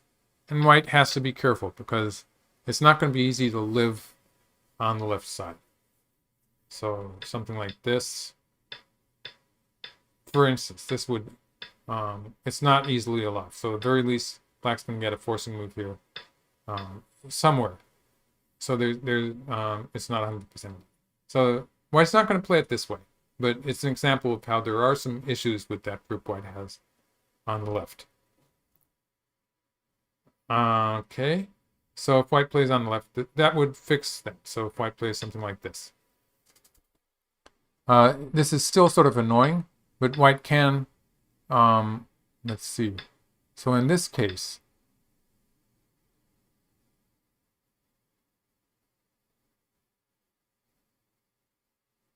yeah, this whole thing, it's just, now, next time that's going to be annoying. But I don't think it's going to, let's see. So let's just assume that white's finished the fight in the center. I think that this is going to be a dead black group. But let's see. Like there are things that black can try. But it looks like it's going to be...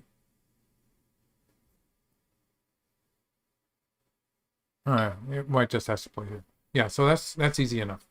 So the most challenging move would be this one. And it's not going to kill white. So that would be alive on this side. So, and what I'm saying is that if white plays at 1, black does have some annoying moves here, but they're not actually going to manage to make 2 eyes for the black group. So eventually black is going to have to put a stone in here. Black might start with some kind of an attack in the center. So black's probably going to continue there, try to make some trouble for white. And the fight in the center here could continue for a while. So that's, I assume white's not played yet. Let's see, the other room is stopped. Let's see, I'll just check with my pad. Yeah, this looks good. Okay. So in this case, black will probably try to harass white a bit in the center. So that would be black's plan. I think just simply living is just a bit too painful. So black's going to try to work with this kind of variation. Okay, there we are. So that was the game move.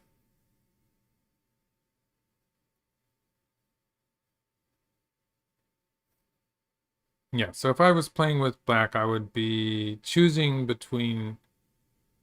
This seems to be the most straightforward move.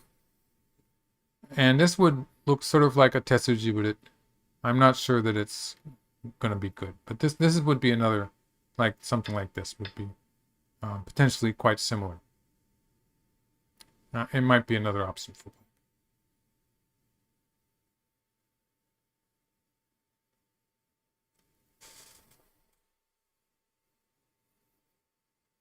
Black wants to keep this volatile position. I think black wants to keep the fight going here.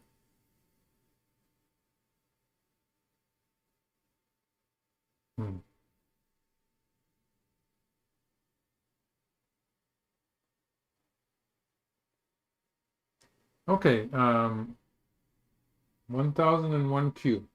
Why was that one space point jump sente?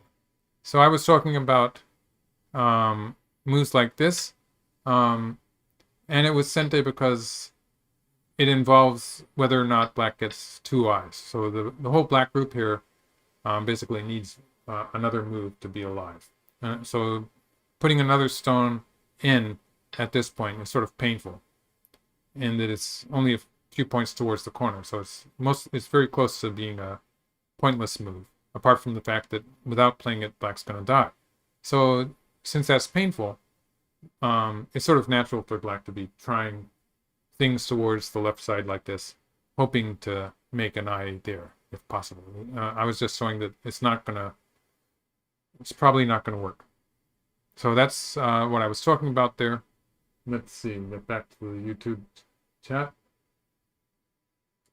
Yes, Isaac we're talking about the opening. There's a tendency for more fighting with the diagonal opening.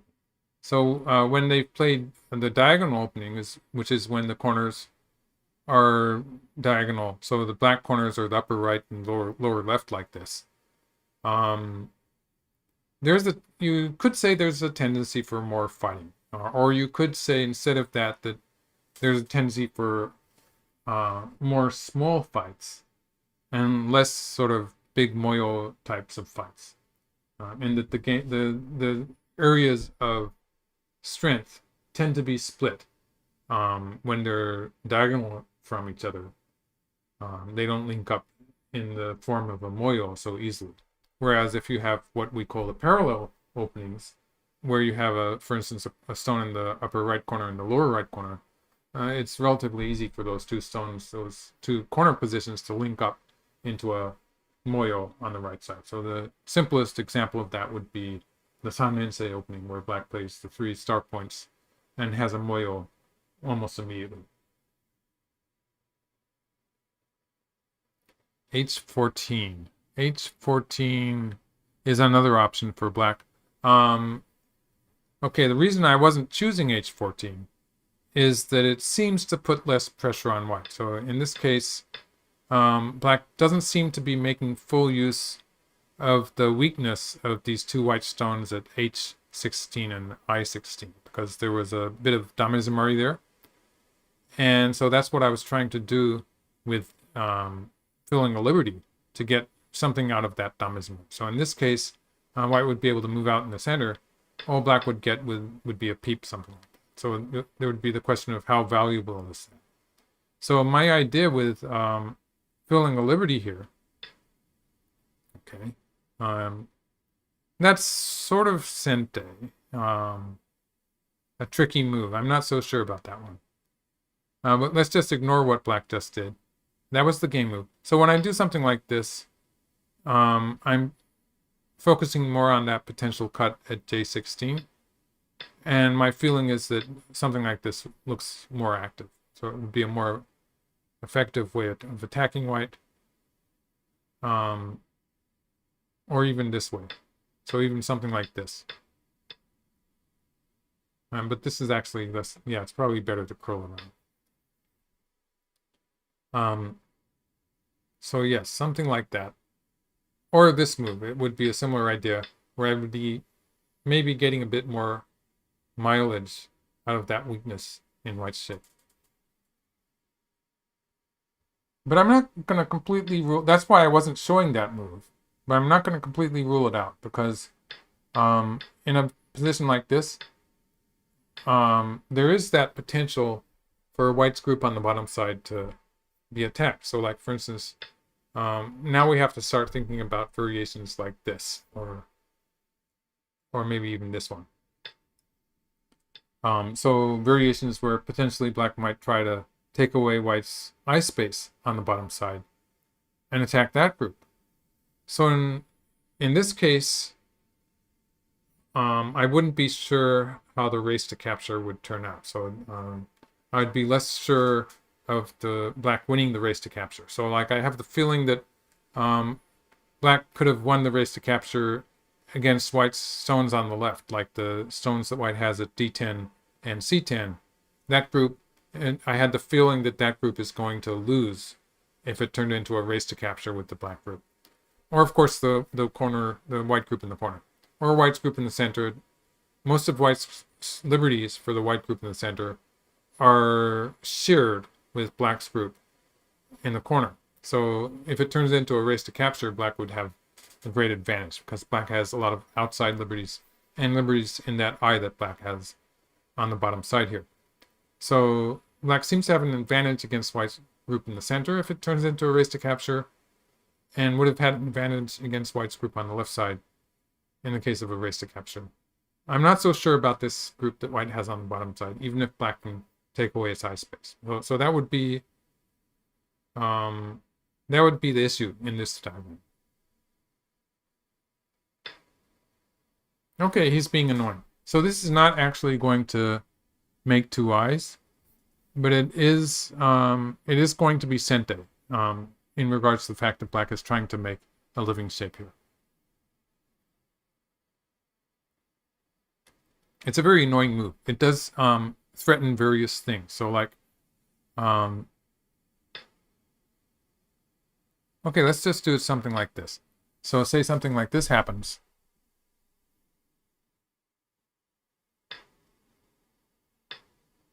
Yeah, let's just assume something like this is a case where actually the cut at 8, eventually it's going to work in some form. So cutting here, and of course there's this ko here, which is sort of dangerous for white too. So for instance, how is it dangerous? It's dangerous because there's a snapback there, so white would end up. So this is probably an example of it being a success for black, in which case black connects up to the left side. So that's how this move is annoying. All right, so white can avoid that by, for instance, playing something like this and continuing to add stones to it. So this loses some territory, and it also establishes a forcing move here, which can change how the corner is played out. So it's annoying, but it's not really going to finish white off, but it is annoying.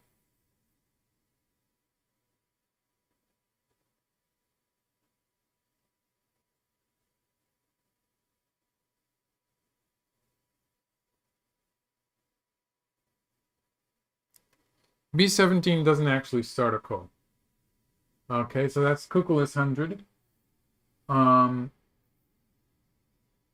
It doesn't start a ko yet. So let's go into that variation again. So yeah, let's just assume that something like this has happened. And white can play underneath. So if white plays here, it will be a ko.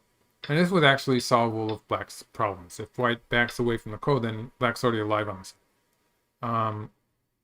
Or if white plays here, it's a ko like this. So that's the ko. However, if white plays underneath, it's not a ko for the time being. So if white plays like this, it's alive. And so in this case, black doesn't really get anything out of it. Even this move, it doesn't affect white's life or death. White's just alive here. So there's nothing, no follow-up. So the possible profit black gets is from this move. So if white takes here, then it would be a ko. White actually takes here. So black actually needs this extra preparation before it becomes a ko. So that actually counts in. So when white tries to kill the black group, there is the fact that for the time being, this is a ko that can involve the life or death of that white group. And in the case that white tries to live first, this is actually a ko. So it's not outright dead. The black group is not dying outright. It does have this ko with which it can live. In most cases, this is just going to be bad because white can capture these 6 stones. And in most cases, this is a very significant capture of the 6 stones. So it's something like 15 points in territory that white has gained, taking away 4 points from black and getting this, so it's 12 points, 16 points in territory. Plus the fact that all of those stones that were weak on the outside, there were weaknesses in all of white's stones. They're all connected up now. So that's actually, although the corner is slightly bigger in territory, the corner is closer to 30 points, this 16 points is very effective in that it saves all of the surrounding white groups and makes them stronger. So that's why it's important. That's why it's big. Okay. Oh, that was my phone. Okay. But it is a possibility. So that's what I'm saying is that although locally that was the Tessuji that killed the black group, there is the fact that there's going to be this ko in the corner. So it's not dying outright. Black will have to sacrifice those 6 stones, but black will get a ko to live. Okay, so that's what I was saying there. Okay, the move was annoying and white chose just to ignore it. Okay, so this is wow.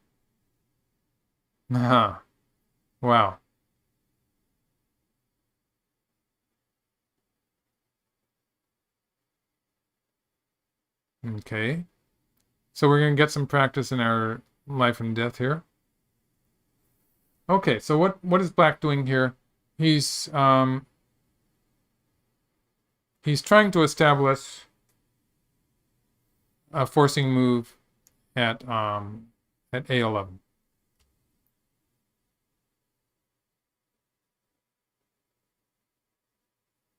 Okay, so the idea is white has to add a stone to the side. If white doesn't add a stone, to the corner that is. If white doesn't add a stone, then white's in trouble. So this would be dead. Or if black plays here, at least mostly dead. So that's how most of it dies. Or if white plays here, it's just dead. So white can play here and have a living shape. However, when black plays here, white does have a potential problem here. So if white plays here, black plays here, threatening a snapback and crawls. And this is actually dead because white doesn't have any move to push while black can push from behind. So if white plays on this side, this is also a snapback and it dies. So both of those don't work. white has to answer here. So black will crawl. And white can live. Obviously, this is dangerous because it's a snapback type of move. It's a double Atari. White has to play either here or here. And it means that when black connects at 6, it means that black can capture the 3 stones here. So in that capturing these stones makes an extra eye for black, you can say that the connection at 6 is a forcing move. So having that forcing move there, it adds value to black's potential eye on the right side. So that even if white covers here, black can always make an eye with this move. That's just because of the fact that black has that stone at 6, it makes a difference there. So going back to the start, oops, not that far. So going back to the start of this diagram, white could have avoided that by playing something like this. So for instance, something like this. And then connecting here would no longer be a forcing move. But of course, living in this fashion, it loses a few points. So that's what he's doing with the honey. He's asking if white's going to lose a few points in order to stop black from getting that connection forcing move on the first line. And so it affects how black has to defend the group. So it's annoying.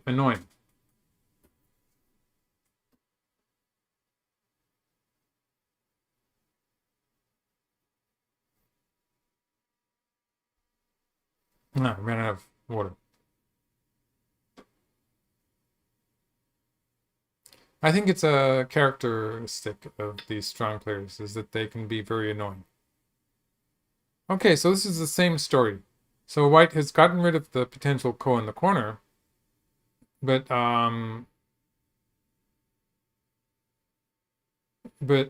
A11 is sort of forced. It's the same story, so it's the same fact that black is going to be threatening to capture 3 stones. So let's do that one. So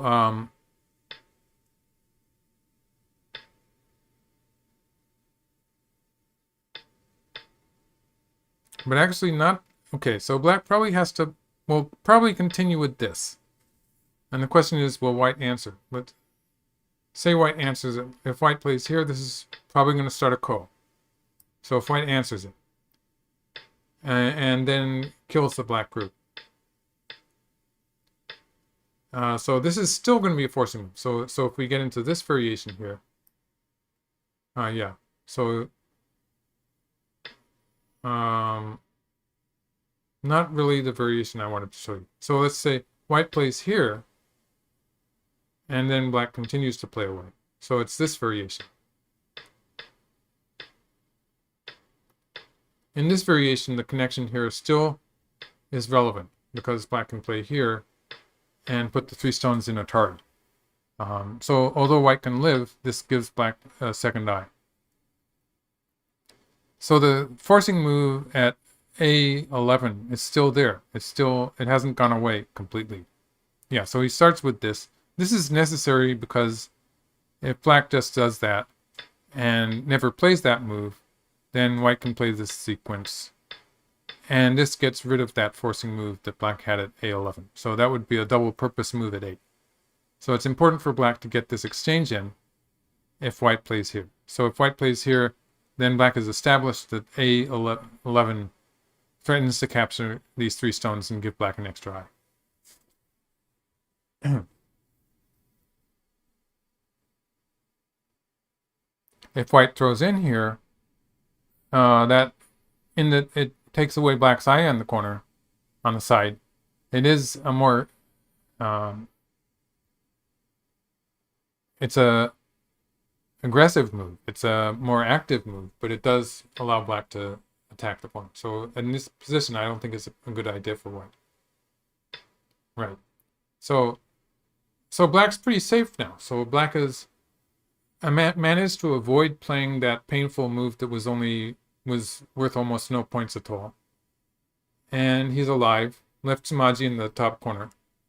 So I'd say on the whole, black handled that fairly well.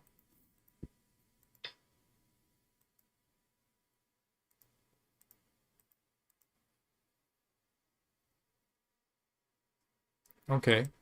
So it looks like he's decided to live in the corner first.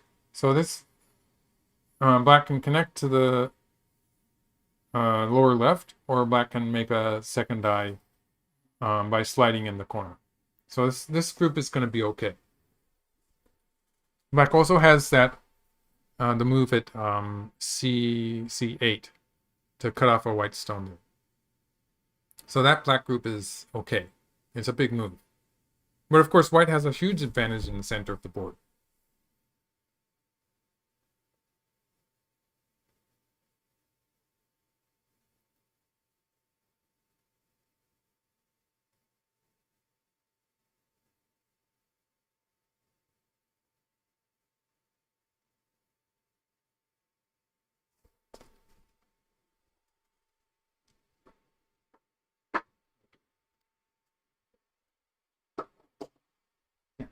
Okay, I'm back.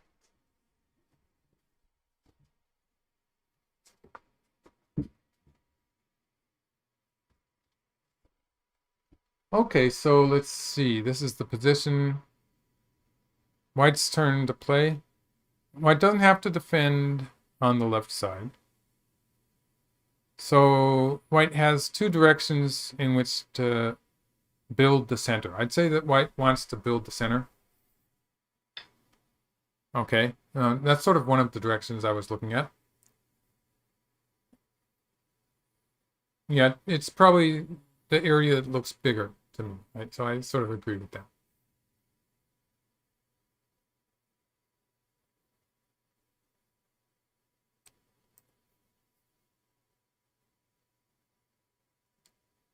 So I don't think black can save those 3 stones. So the idea would be to reduce the top side. Okay.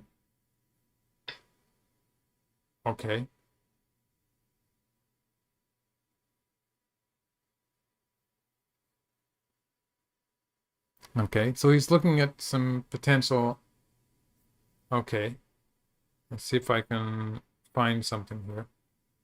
There is some potential for white to get into trouble.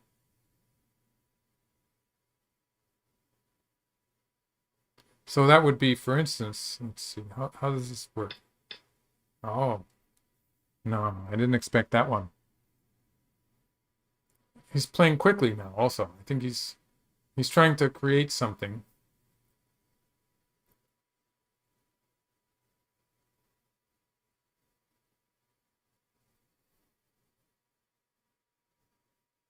So first and most obvious is that if white answers on the left here, this is giving black an extra forcing move from the center. So this is what black is trying to do, sacrificing the left on a small scale. So if white extends here, I guess black's going to push through here and save the 3 stones on the left. So he's creating that position where he's threatening to do that. There's also the fact that in some cases, black will have this cut here, which can sort of count into the equation. So that's another thing that black is hoping to make use of. Although it doesn't always work. So like, for instance, even in this case, it's sort of tricky to say whether it's working or not.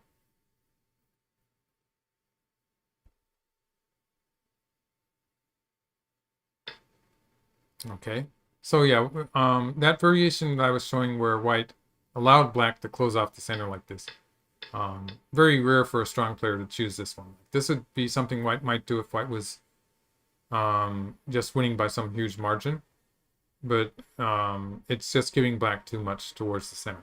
So it's usually not going to be chosen.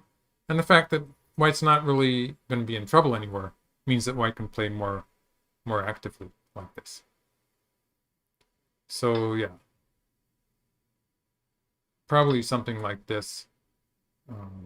White does have to deal with, be pretty careful of the connection. So I would want to connect up all my stones just to get rid of that weakness at F13 to reduce the danger.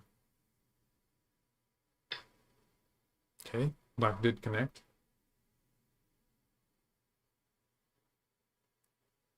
Yes, Joe Canut is asking about the format of the tournament. It's It's a knockout as far as I know.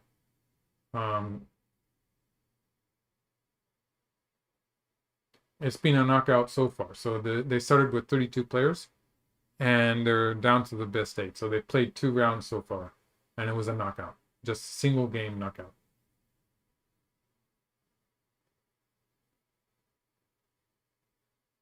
Okay, there's probably a delay of some kind. So that's Cocolas 100 asking about the delay in the chat in the board position.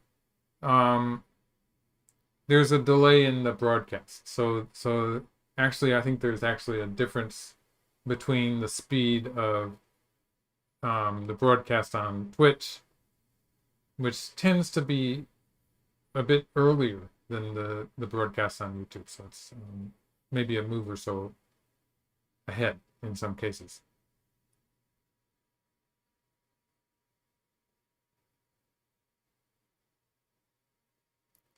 Yes, and so let's see. So what I'm broadcasting here and what I see, um, what I'm doing locally and what I'm seeing on the net, there's actually several seconds difference.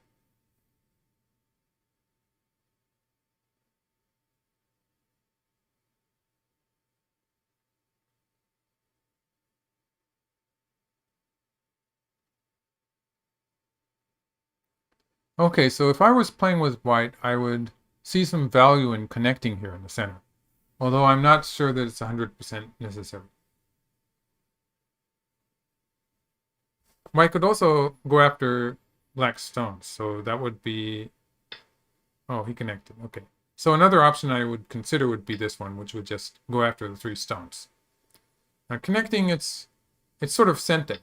Yeah, so black answered that. And it allows white to be more active in continuing the attack.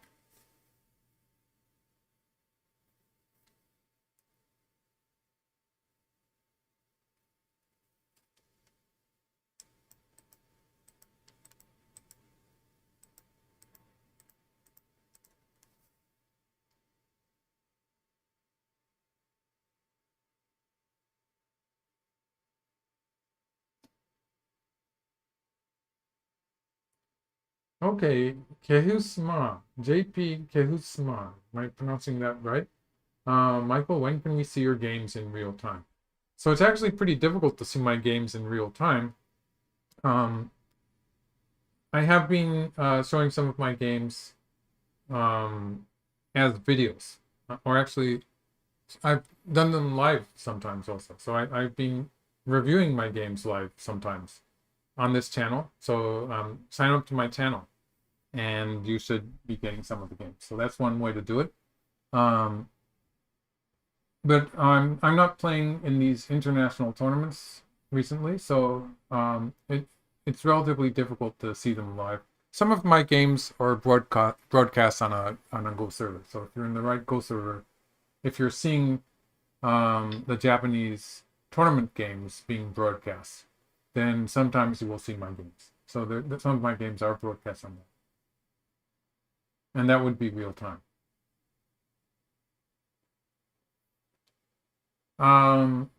Jack is asking, would you say that black is a bit ahead by now? And people with an AI will give you a reliable answer to that question. I don't think so. I think black is still in a bit of trouble.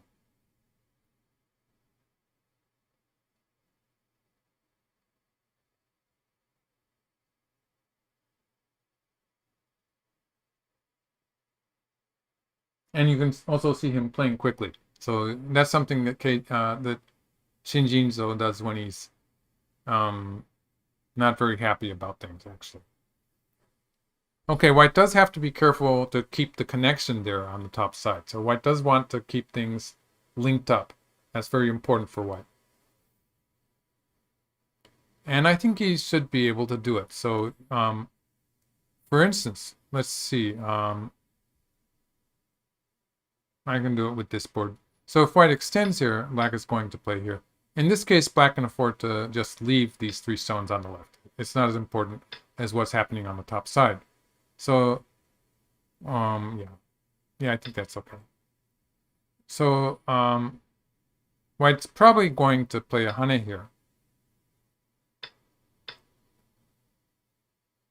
And this should be okay. Yeah, I think White's okay here.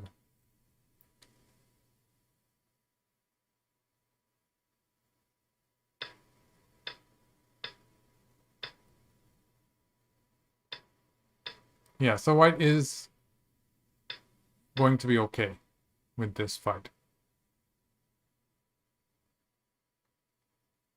White does have to keep that that connection with the stone on the side there.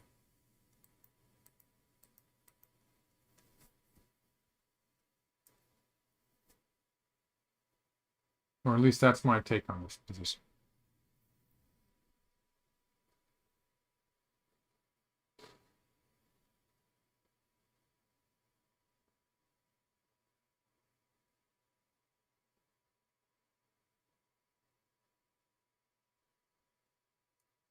OG rocket scientist is saying that White is +7. So is that 7 points? It depends on your computer. Like if you're using AlphaGo, then you actually do get a point score. Most of the other programs that people have just give a winning percentage.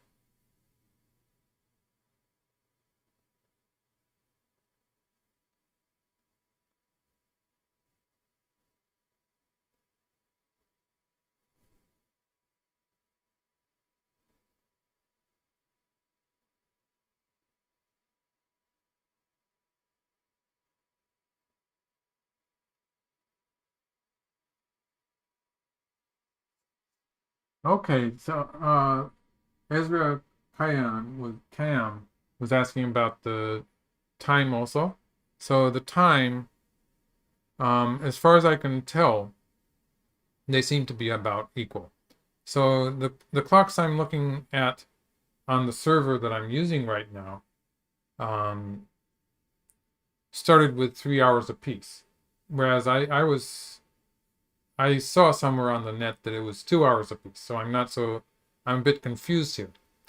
So I'm not sure whether they have about 1.5 hours left each, or more like 30 minutes left each. So that's something I'm not sure about.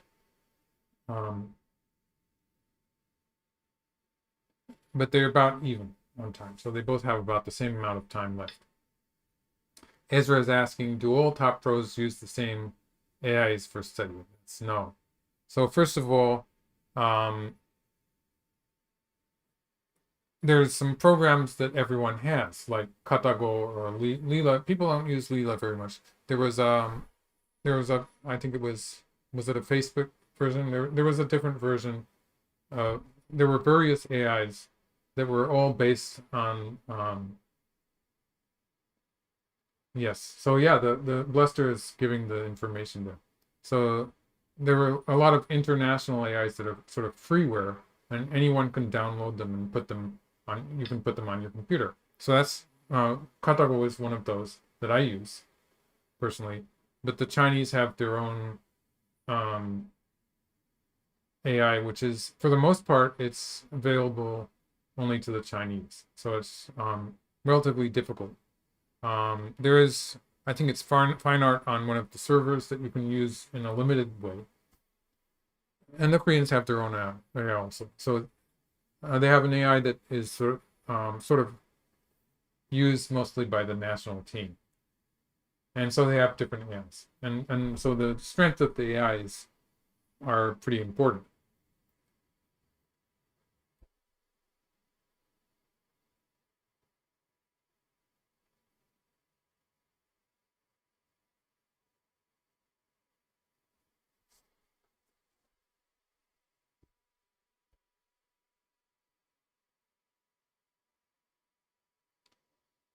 Okay, Thumper is asking, what would it take to turn the right side into a solid black territory?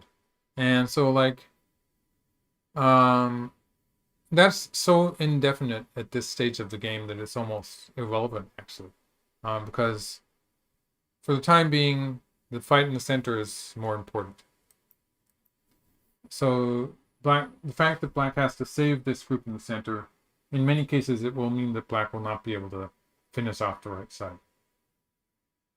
And there's so many ways for white to, like white could just invade deeply on the third line or second line. White does have a peep there towards the lower right corner, which is usually forcing. Or in some cases, if white has a stone in the side, it's going to be forcing. And so white has various ways to enter the side. The ideal way for white to enter the right side would be to be chasing this black group towards the right and sort of sliding in with it in the process. So that's related to what black is trying here. Locally, this cut is not going to kill any white stones. It's not going to succeed in that fashion. Black is hoping to create some aji there, which will keep white occupied in finishing off that black group. So, for instance, white does have to be careful. So, like if white plays something like this, that does give black a little bit extra room, which is sort of troublesome. So, how exactly is hard to say. It's not as if black can capture the white stone. So, in this case, black would not be able to capture a ladder. Black would have this forcing move and a potential squeeze here. So this would be what black would be trying to do, probably sacrificing the two stones on the side and squeezing. And in fact, this would be potentially, so let's just say white went after these stones like this, and something like this happened. This would be a case where it would actually, black would start to have some potential to get a big territory on the right.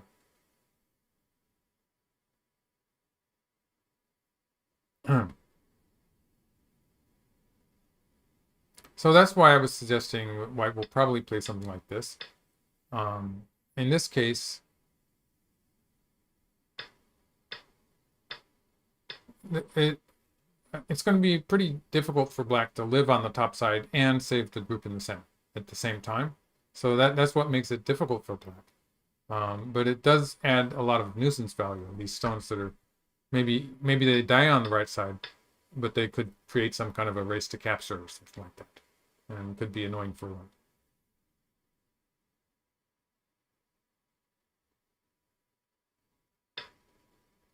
Okay, so white chose this variation. Like I said, it's not as if the black can capture the white stone. Let's go through that variation again. So if black plays here, this is just one of the... yeah, I think it's going to turn into a variation like that. So something like that, with hopes for black to squeeze from this side. I think that's just the main possibility for black. So another way that black might try would be...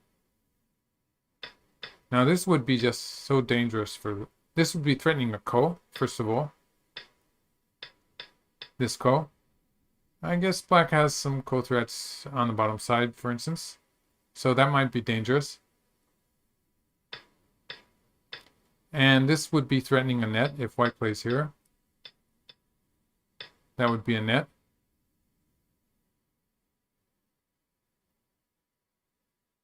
So you could see how this could actually, white would probably play here, and that would be okay.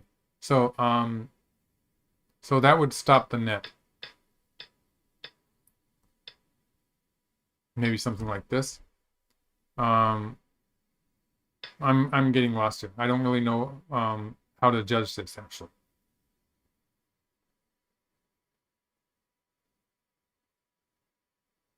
I think the main line would actually be this one. So that's the one I would sort of expect. Yeah.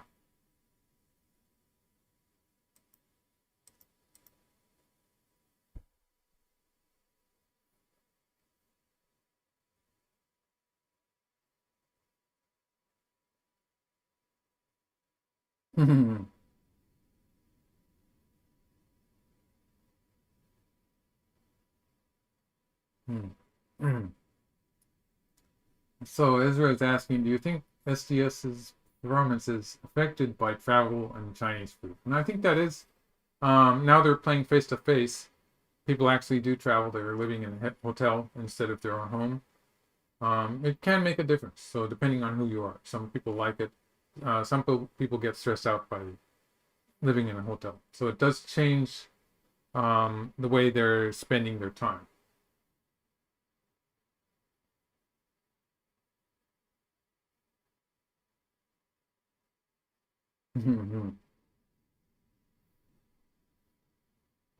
Spicy food makes me sick, is what Gabriel was saying. Um, I advise you to keep away from anything that says fire.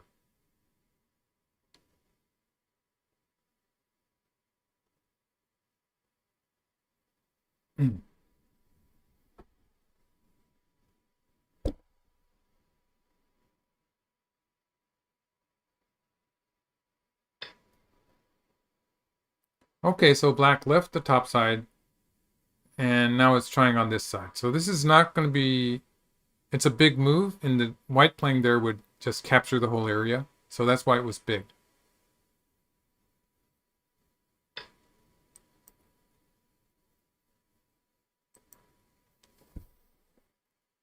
Okay, so white is, first of all, this move, it's not cutting black off yet.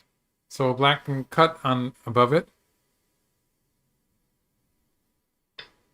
and white has to defend on this side. So you can see sort of what white's doing. By getting that stone at 2, white has cooled off the position on the top side. So that's safe now, and it's a white territory. So that's something like, it's 20 to 30 points. So that's a big white territory. Also, that stone with the triangle on it, the marked stone, is filling one of black's liberties. So when white does stuff like this, or stuff like this later in the game, or pretty soon now actually, there is the fact that that stone on the left is filling a liberty there, and potentially putting some pressure on the black group.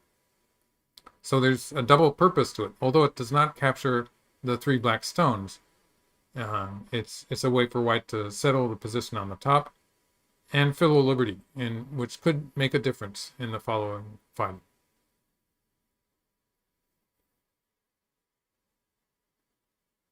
Right. Yes, exactly as Bluster says.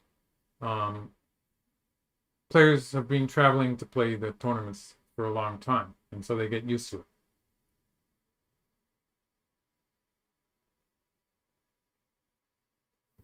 it.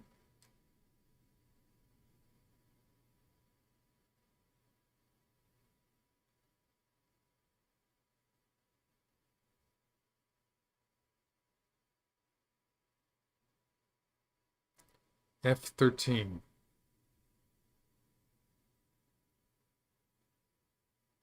Around F13, yes, sort of. It's still not really working.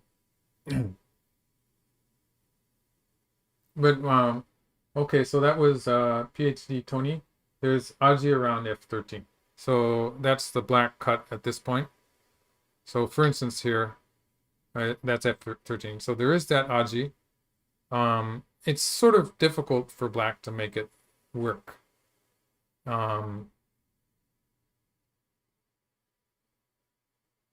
Yes, sort of difficult. So like even if white plays this way, it sort of depends on things.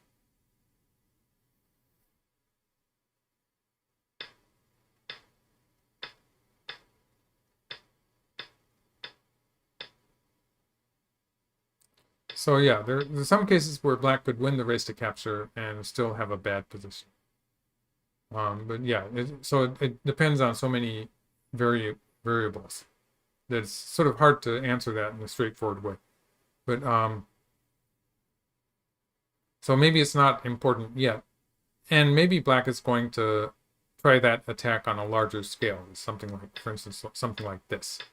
And in this case, it would be F13, but it would also be something like this in some cases would work, in which black is still threatening ultimately F13. So there's some question as to how quickly black gets to that point. And for the time being, white's Hane that was just played, the marked stone at G9, is pretty much dealing with that threat.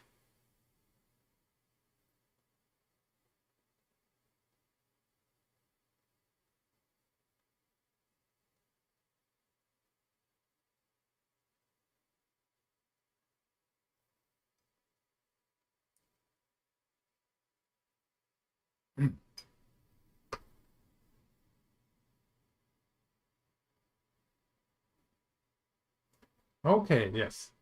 Um, Ogro, OG rocket scientist. So I sort of missed this for a bit, but yes. I'm using katago. I don't like looking at winning percentage personally. Is that how pros tend to look at it? And that's an interesting question because it's something that's gradually changing. So personally, I find that I feel that I'm getting a lot more information if I look at the winning percentage and also looking at the points. So how many points a player is winning on average. So again, this is both the winning percentage. Obviously, it's a percentage, so it's an average of how many games are won by one side or the other. The points that it gives you is also, it's not a calculation in the form that a human pro would usually do it. It's a average of the various results that the computer got. So it can be misleading in that way, but I find that I understand much more readily if I have that point, as well as the winning percentage. So the winning percentage can be like you can have a 90% winning percentage and be winning by only half a point. And human players don't think of it that way, traditionally at least. And that a half point is a dangerous situation where one small, tiny mistake can turn it around. And those are the kind of mistakes that even strong players can make at the end of the game, especially if they're under time pressure. Professionals, even if they are short on time, um, I would very much doubt that a top professional especially, would lose something like 2 or 3 points in the end game. This doesn't happen. Losing 1 point or a fraction of a point that adds up to an actual play to a 1 point difference. That's something that does happen, and it's actually fairly common, especially if it doesn't affect the end result. So a half point difference is considered to be borderline. It's not something that people feel comfortable with. But even though it's something that a human player would feel to be a very close game, the computer gives you a 90 so percent winning percentage towards the end of the game. And that's how top professionals have been known to lose games where they were winning by 90 so percent. 90, I think the record was above 99% and it turned around in a top professional game. So that kind of stuff does happen. So that's how the winning percentage can be misleading. The point, having the points also, especially early in the game, it's an added piece of information. It helps a lot.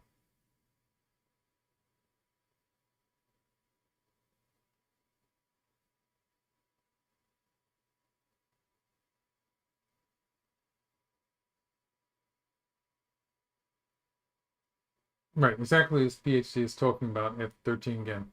Um, there's some potential there.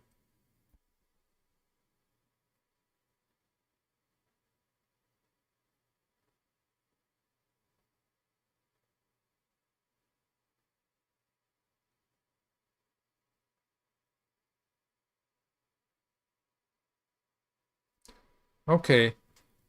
Um, yeah, this one dropped out again. Let's see, I'm using a different account, so it should be working. Let's see. Okay, it looks like we're at the right board position. They're stopped, so that was sort of worrying me a little bit. Uh,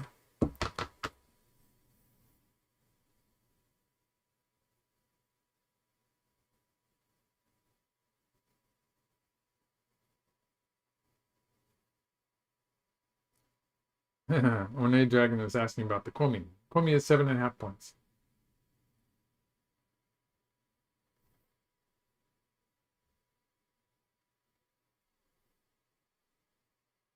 It's a Chinese tournament.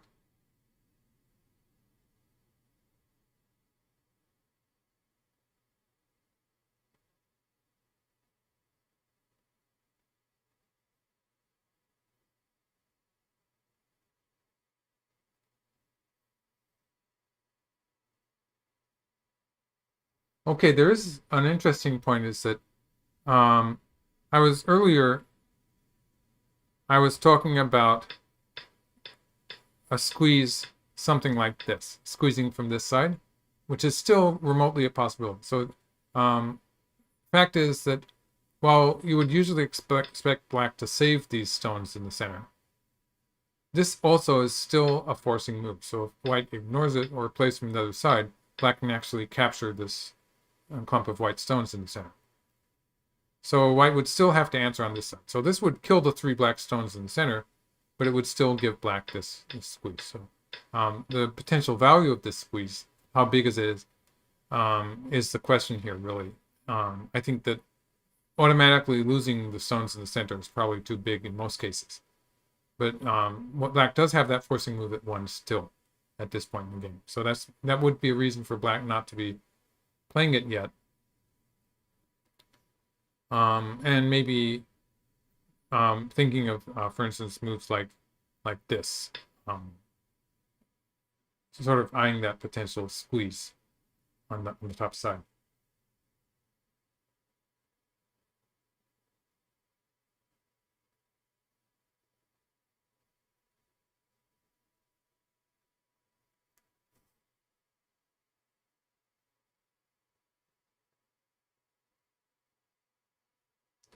Right, bluster wolf. It's the Chinese rule is like the unit is a stone, so that's comparable. It's sort of translated into 2 points in the Japanese system. So it doesn't really work for them to change from 7.5 to 6.5. They would have to change to 5.5, which used to be the komi size. And they moved it up to 7.5. So people do say that 7.5 is a lot of komi. I'd say it's a big komi, but seems to be within reason at this point. I think 6.5 or 7.5. Maybe it's okay. Rick is telling me the audio is a bit crunchy. I hope it's holds together. Could be I was leaning back a bit.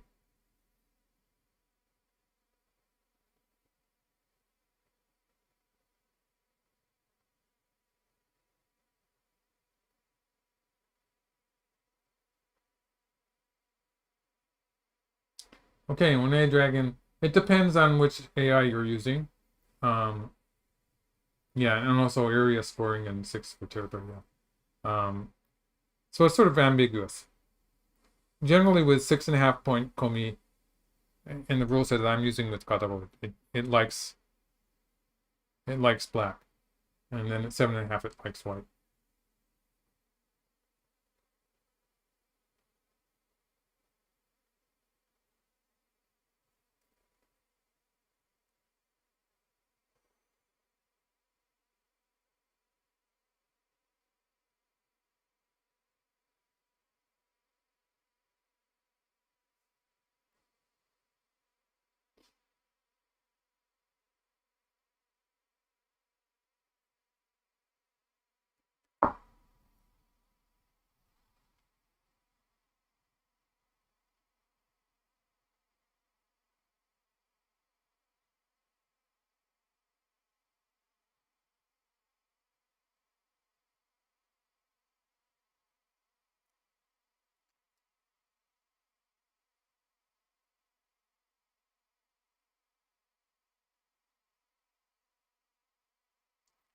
C19 and A11,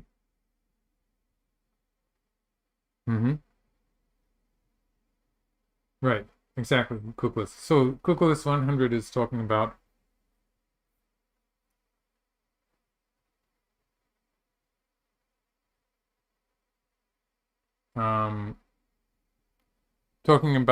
I think that whole discussion was about whether this point was sente for white. And the thing is, it's not really. So it's, first of all, there's this annoying thing in the corner where black gets to cut off that 1 white stone. Also the fact that when white tries to kill the black group, black does have this forcing move here, which still will connect up to the side bit. So Or if white plays on this side, it will capture the 3 stars, making a second eye. So it's 11. In the case that white tries to kill the black group, you just have to remember that black 11 and that A11 point is going to be forcing for, it's going to be sente for black. So black does have that connection to the group in the upper left corner. So provided that group in the upper left corner is alive, black's okay, actually.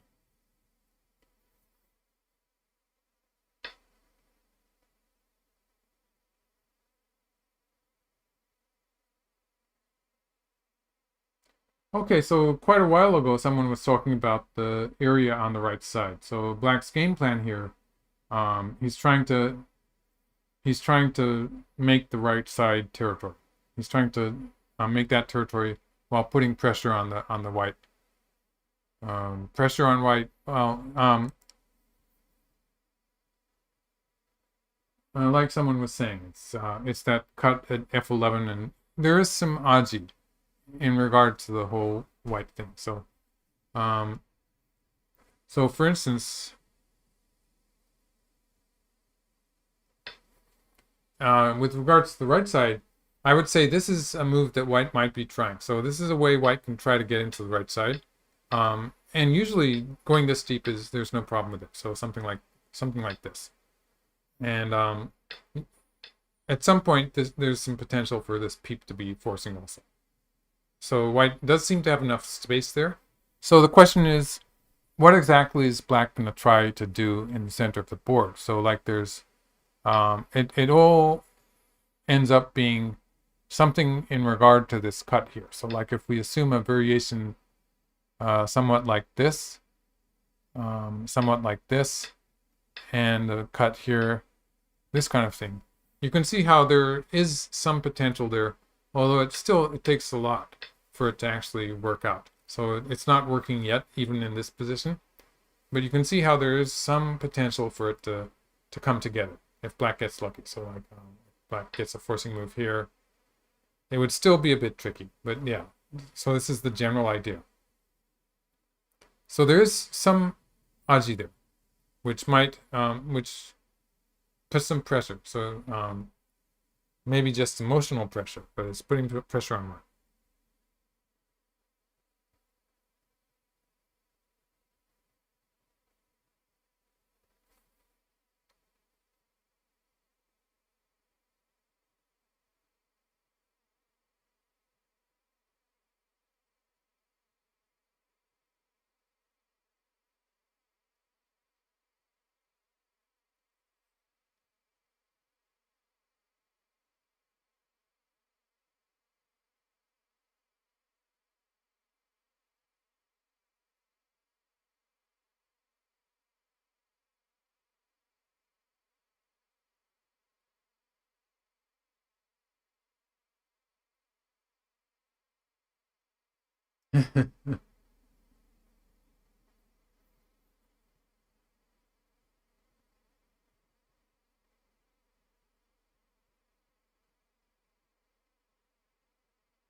Actually, they're talking about computers.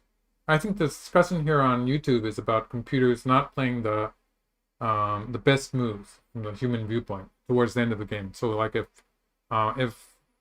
if we say white is winning in this position, then the computer would not always play to win the most points, but it would play to get the best winning percentage. And that would not always be the same move. So this is an issue that I had with AlphaGo, actually, when it was playing moves that looked really weird to me.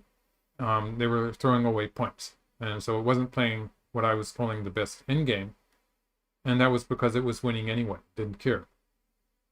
And so it's arguable that that is a valid approach, but most people, I think, prefer that the computer plays the correct moves so that we understand what is going on. So, correct moves from the human viewpoint, that is. So, people have various, I think that's what this dynamic komi thing that who is it who was saying that? So this was Isaac. Where but actually I think that does work with I have actually used the interface to change the size of the komi with KataGo, and it does give different answers depending on the size of the komi. So it does choose different moves, and I think that my understanding is that the size of the komi is relevant for KataGo also, but it could depend on what interface you're using.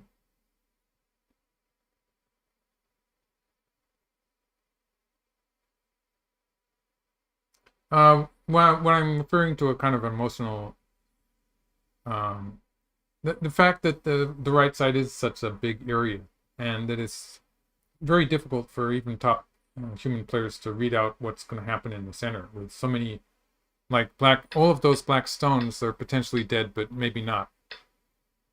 Okay, they did go into this variation.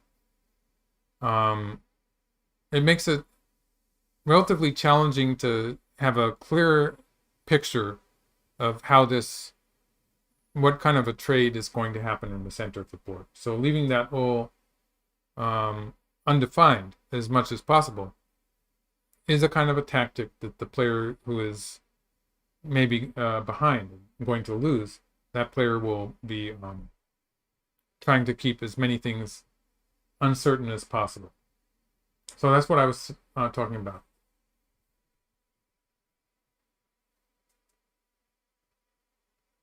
So if we look at this white group on the right side, I would say it should have no trouble making a living shape or escaping out to the left. But there's this thing in the center that could sort of link up to that.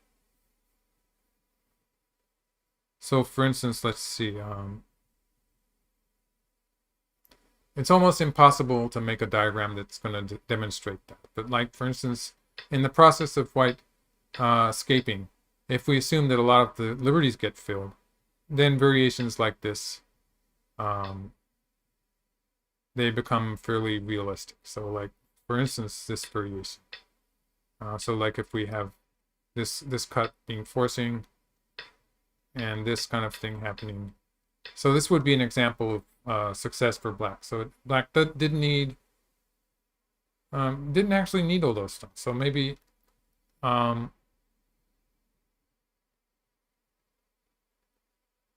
it's sort of tricky. So like just one stone somewhere around here might not be good enough. So in the case that white does something like this, it's a bit more difficult. So in some cases, white will sacrifice the 5 stones. So it's not clear exactly how it's going to work. Or for instance, in this variation, there's always this kind of variation, which is a bit more dangerous for black. Yeah, it doesn't seem to be working. So it takes a lot of stones towards the center for black to have anything that's actually going to work on the left side here. So that's my judgment. And that means it should be relatively easy for white to deal with this fight on the right side.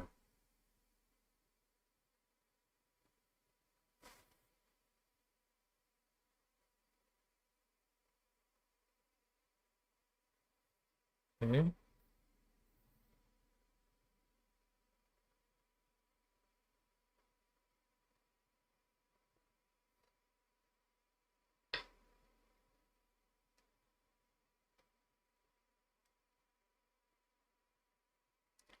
Okay, yeah, so now he's looking at that potential squeeze on the top. Yes, so it's this one.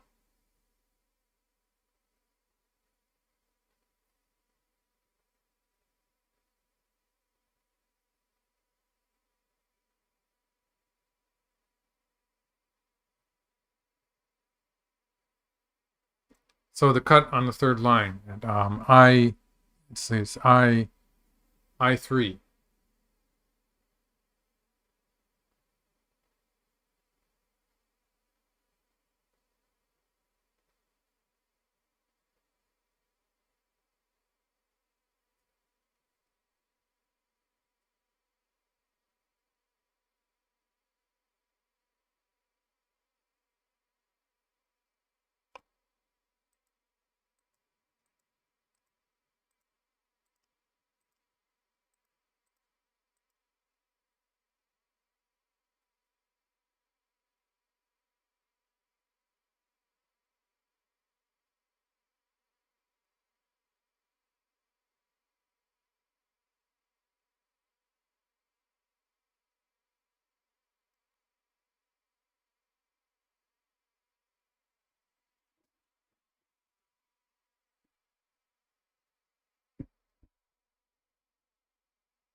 So in this fight, ideally white would want to keep the territory on the top side and also live on the right side. So that's what white's goal should be.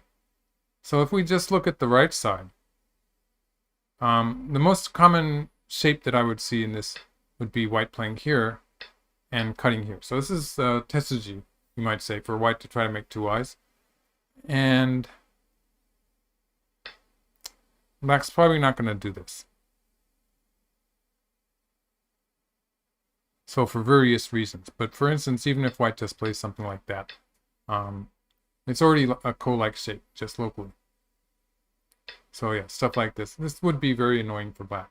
So the ko I was talking about was this one, where black has to fight the ko here. So white would be able to get a ko, or white would be able to continue with stuff in the center. So white also has, for instance, this would already give white an eye in the center. So black's probably going to play an Atari underneath. So this would be the way to reduce the value of white capturing the stone here by making it kind of a full sagi-like shape.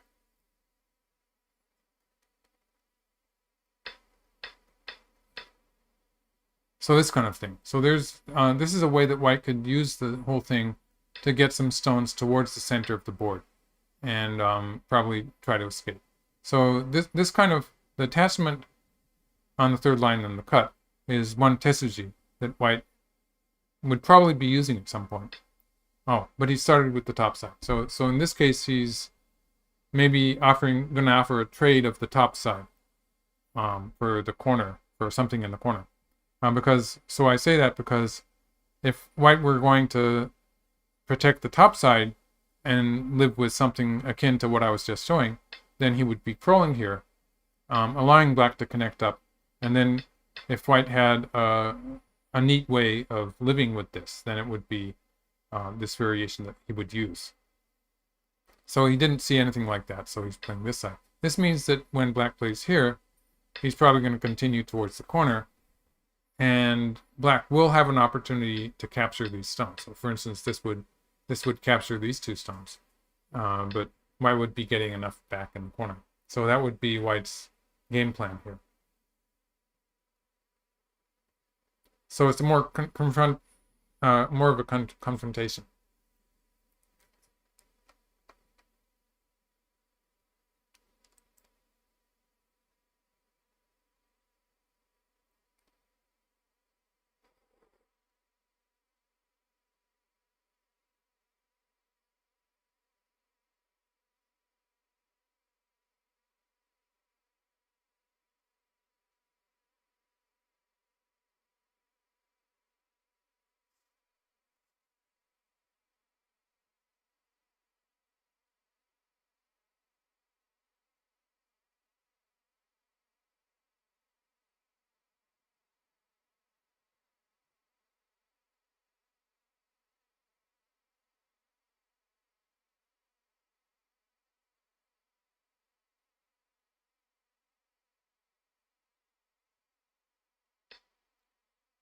Okay, yeah, so black started with this, and he's going to try to save the corner too, by the way. Yeah, so the corner for the two stones would be good for white, as Ezra Khayyam says. And black is going to try to save the corner also, of course. So it's not going to be so straightforward.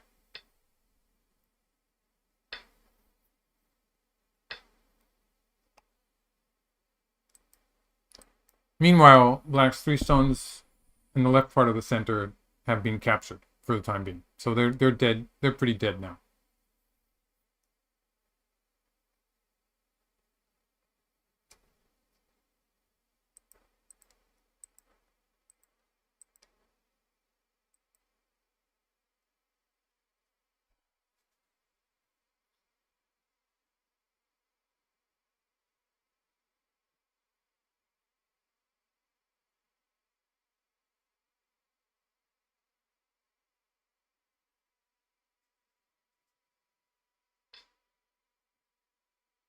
Okay.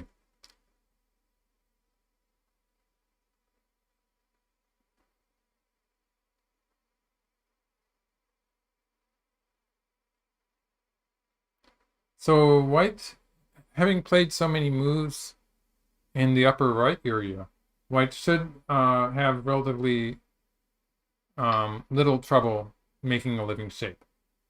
So white will continue to play towards the top side. Probably has a potential eye there. And provided white, let's see, the ladder favors white, so white can't get cut off. So white's stones are all connected. So white will continue on the top side, probably get enough room for us. So that worked for white. Meanwhile, black got a lot of territory back on the top side. So the game is probably getting closer than it was before. White seemed to have a slight lead.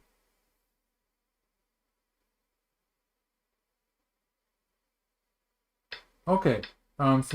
Isaac has heard some stories that more Go tournaments are moving to Fisher timing to discourage players from waiting to hold BOME for obvious moves.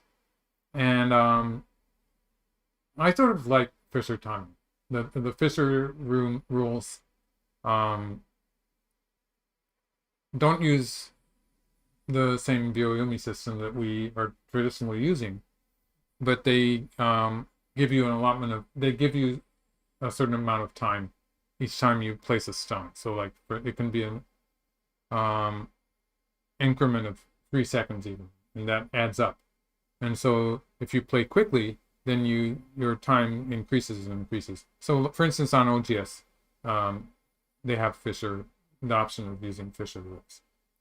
And it's a very efficient way of doing it. So like if we play these games to the end game, it's usually something like 250 moves. So if we assume a 250 move thing, then it's 250 times that certain amount of time that you're giving the players. And so you can fairly accurately know how long the game is going to last, which works really well with tournaments.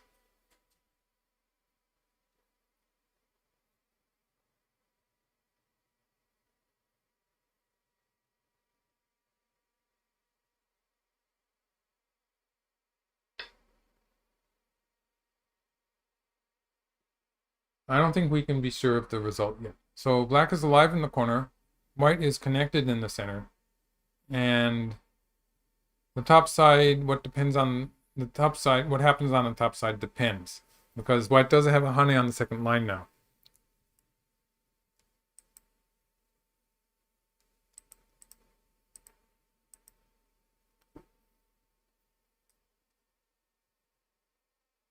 So when white plays here, if black wants to try to capture white's group on the right, black can play here and cut like this.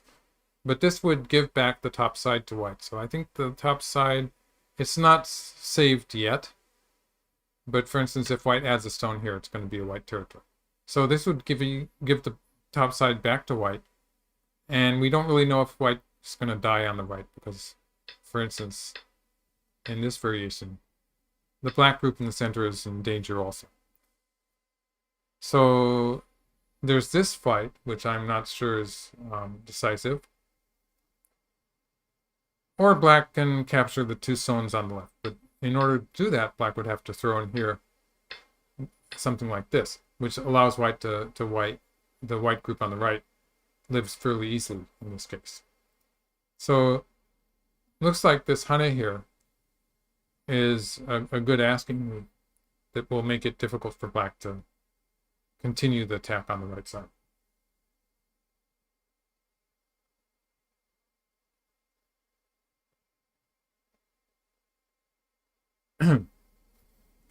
Luster Wolf, yes. SGF's endgame is very strong. And so some players would want to have a marked advantage after the middle game. But at this level, everyone's endgame is pretty strong. So yeah. It depends on how complicated and how close. But in most cases, if he has a clear lead, he's going to win it anyway.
So now he plays this.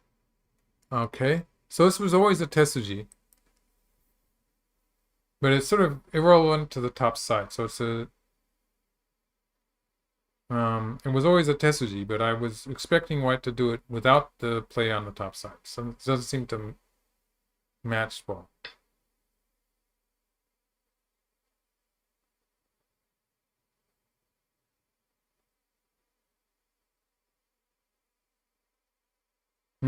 Yes. So what Bluster Wolf is saying here is that there's um, a lot of strong Chinese players. It's very competitive domestically, and a lot of young players coming up, and so it's really hard to foresee who's going to be the Chinese players in these international tournaments.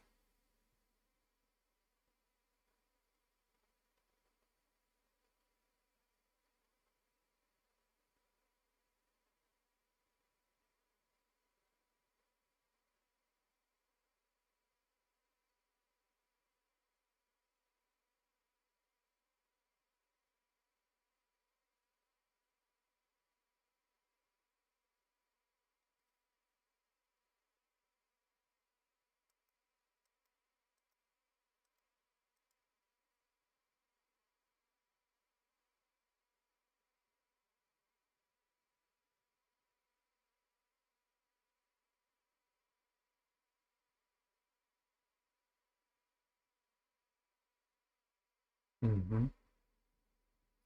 Well, answer to that was an interesting question from Thumper because it sort of depends on um, whether you're talking about career long or for a limited period of time. So the question was, what is the highest tournament win percent for a top pro?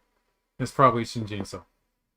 But then if you're talking about shorter periods, like there's some professionals who won almost all of their games, like Sakata Eo won almost all of his games for a year, and um, it was something in the high, well, close to 100%. It's 90 something percent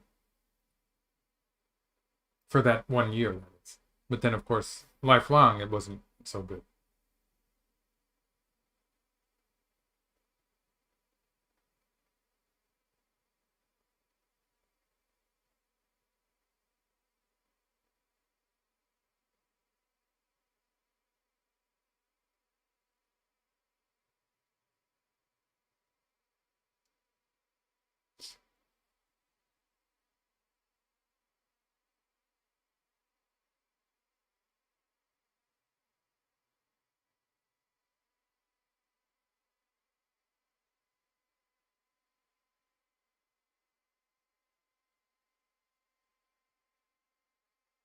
Okay, so here black is posing. The automatic move would be just to pull back here. So this would be my um, my normal response. Another possibility would be to play an Atari here. So that would be um, something like this, maybe. Potentially, I don't think this is going to be a good move, but it would be a way of reducing the value of white's cut on the second line. And that if black does this immediately, and this crawling here is sente, so that's pretty big.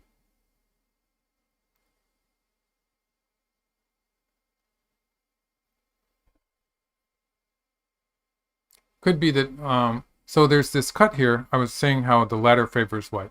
It's interesting that this ladder actually favors white. So it's unusual to see such a ladder with so many stones scattered around in the vicinity. A short ladder here that actually works for white. So the ladder works for white. It could be a reason for black to want to try to play a peep move at some point. I sort of doubt that this is going to be a good idea. Because white can take the right side. But it could be what he's thinking about. He's taking some time here. Okay, played one Atari and then crawled. So this is just bad.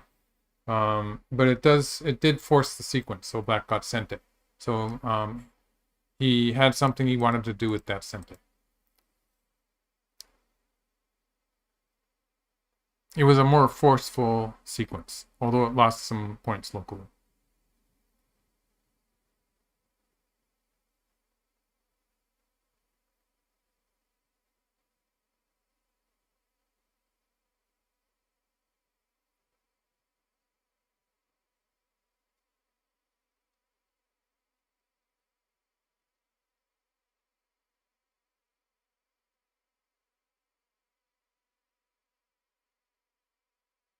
Mm-hmm.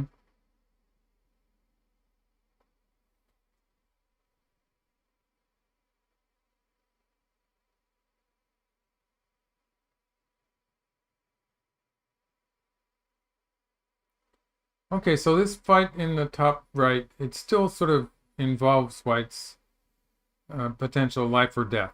So we haven't really defined two eyes for the white group yet, which makes it still important. But of course, there's not so much room for territory for either side. So it's a question of how much of a attacking potential Black has. He is trying to continue the attack though. So yeah, this stuff in the center, it's not really gaining points. I still don't know what the response to this one is going to be. So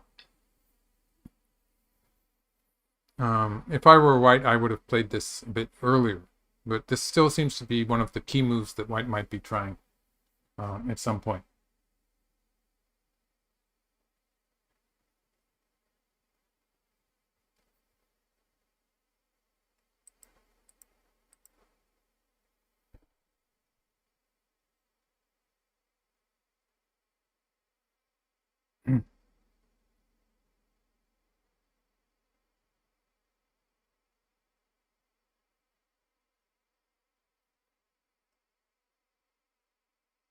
B7, B8.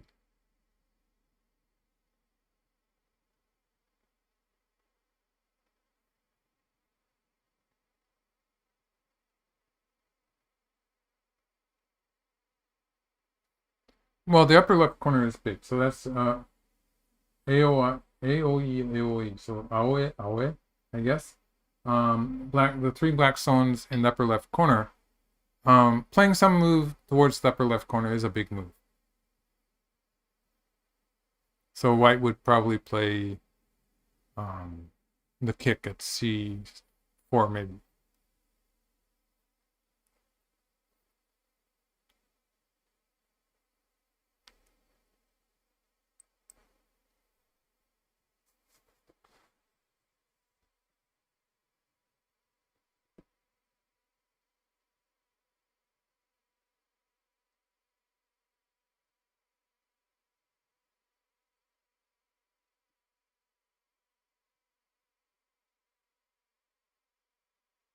Okay.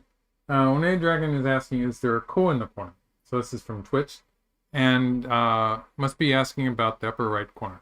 So this is a shape, a few extra black stone, a couple of extra black stones, but it's basically the carpenter square shape. So people know that the carpenter square is a ko, but that is the basic carpenter square shape. It has a white stone here and a white stone here. So this is the shape that we would usually call the basic carpenter square shape, and it becomes a ko, for instance, like this. So there's you don't really want to go into the variations here because it's really complicated. And there's more than one way to get a ko. It depends on what's happening with those outside liberties, or maybe there's variables. So so this is one of the basic shapes. So it is a ko if White has those two stones there. But the important point here is that with those openings on the second line, it's not going to be a ko. So it's you can count that group as alive.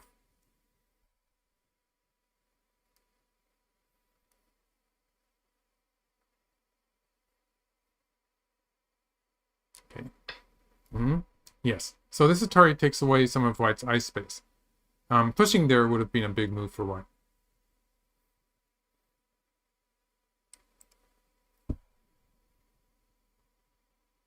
So here, Black is not gaining any territory, but White seems to be potentially losing ice space. So it depends on the life or death of this White group, basically, at this point.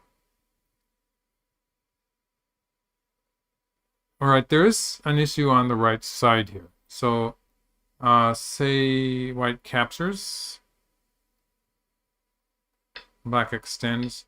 White plays something like this.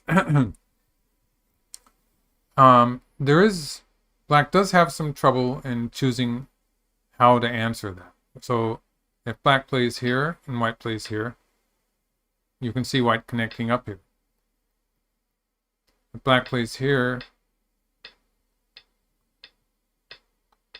now you can see black getting into trouble on this side. If black plays here, there's a ko. Black's strongest local move would be this one. But even in this case, there's trouble when white plays here.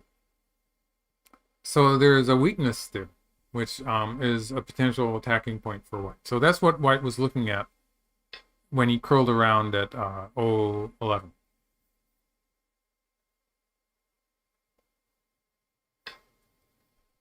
Oh, so yeah. I was just doing that as an example. It turns out that's what was happening in the game. So in these variations where white is connecting along this line, one of the extra values to this is that these black stones in the center, all of these black stones scattered around the center, they've been cut off. So when these black stones are cut off, it means that white has a counterattack. So not only am I still worried about this thing, now there's stuff like this where white can be threatening. I wonder what. I think it all sort of has to do with this move. So if black plays here, black can cut white off, but black is going to lose that territory on the top side. If black plays here, black can cut white off, but white's going to win the territory on the top side. So if black plays here, now black can capture the two stones, but this is actually, it's alive locally. So I was ready to play this Hane on the second line almost immediately. But looks like he's saving that for a final decisive move.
Yes, Isaac, the tournament is at least up to this point, or the next round actually, it's a knockout.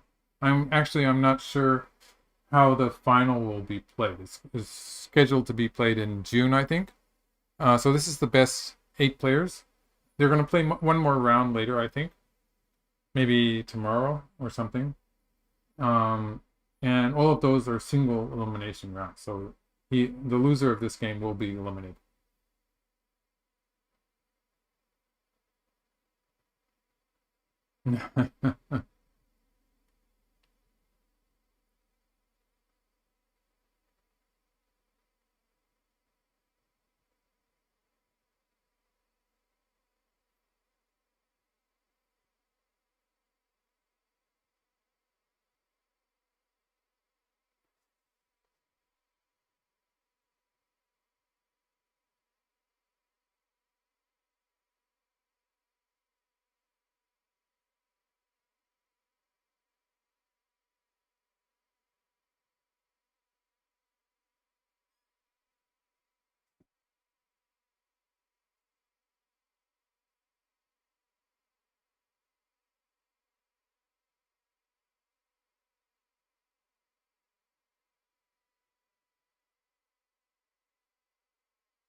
Okay, so in order to continue the attack, it looks like black's gonna have to try to fight a ko of some kind.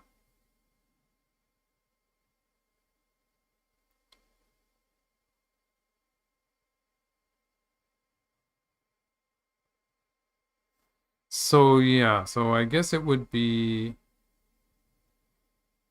this one. So this is already a ko.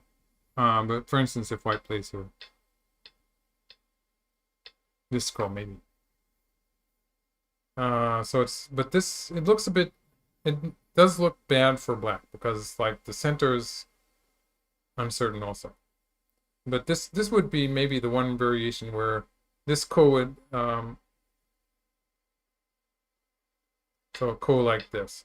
It would have to do with the life or death of the white group. I guess black would just take now. It would have to do with the life or death of the white group. So it would be a relatively dangerous ko for white also. Um, White has to find a ko threat.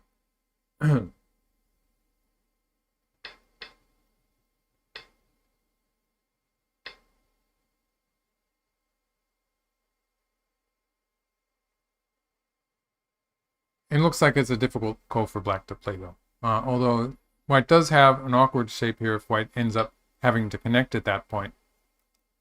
Yeah, so let's just give black a ko threat here. So if white eventually has to connect here, that is a very awkward shape. So maybe this would be the most exciting variation.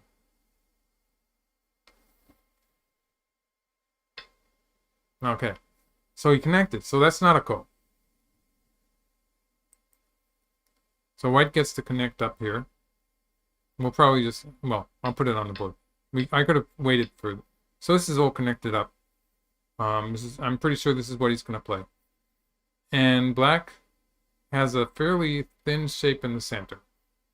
And like I said, if he cuts here, white has this move. So it looks like white can handle that cut.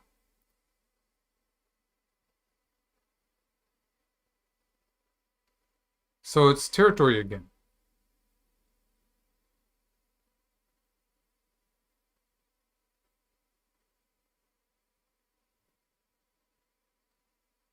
Okay. Let's just follow the game then. It looks, yeah, so white just connects up. Black is very thin towards the center of the board. So I would be worried about that.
Yes, I think this is now very, oh, white played simply.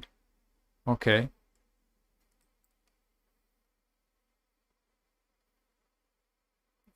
Final stage of the fight. Um, Black does have very thin shape in the center. It looks so dangerous.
Okay.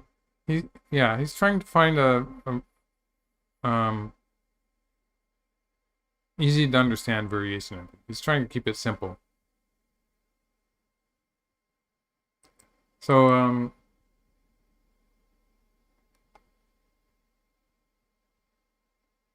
let's see. Volker Sander was asking where to start as white, and that's a really tough question. So the way white is playing it here, white is trying to keep the fight relatively simple. So a linear variation, you might say.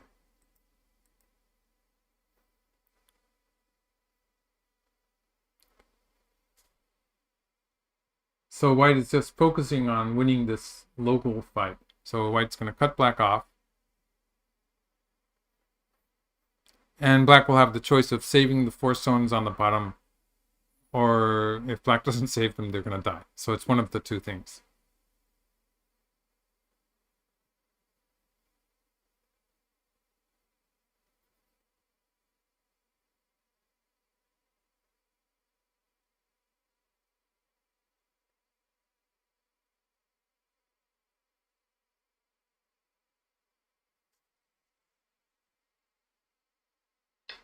Okay, yeah.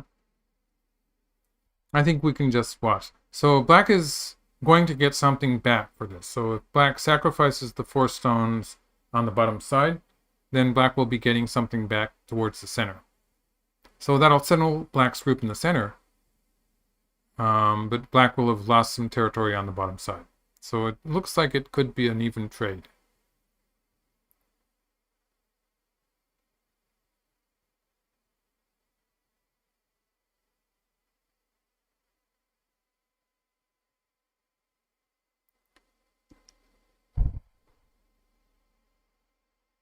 Excuse me.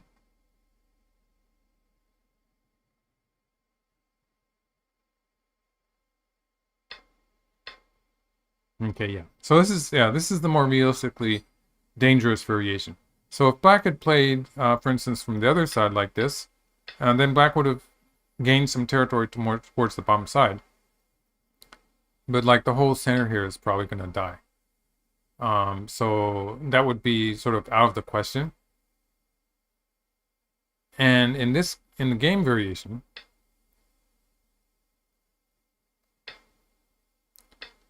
at least black is going to get the 2 white stones on the left. So like, for instance, if something like this happened, white would capture the 4 black stones on the right, but black would be getting these 2 stones back. So it's probably a better variation for black. At least this settles black group in the center. There's still the issue that, let's see, maybe white needs this. There's still the fact that this pretty much refutes black's cut at 8. I don't see black getting very much out of this.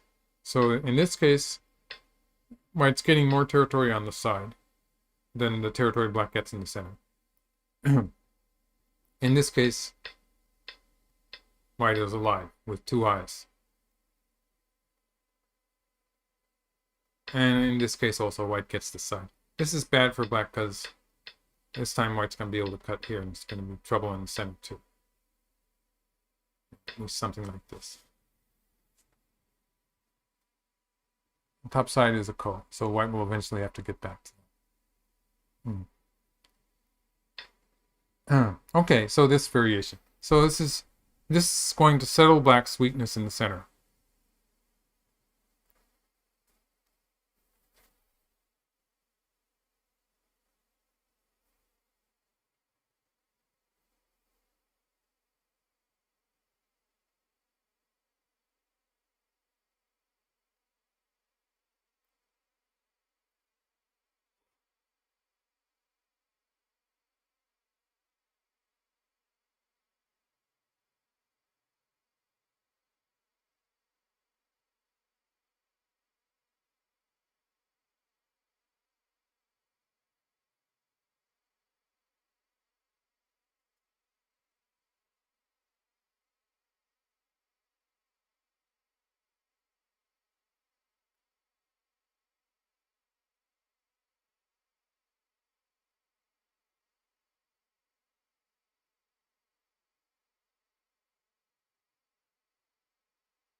Mm-hmm. Okay.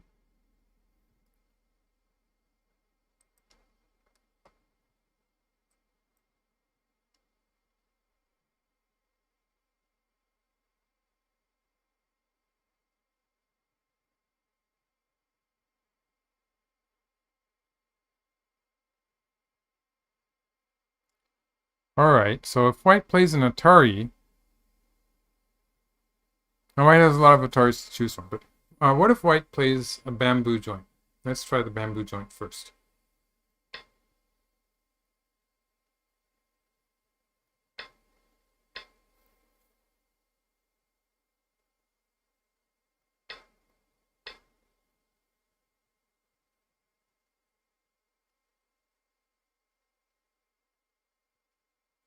What black is trying to do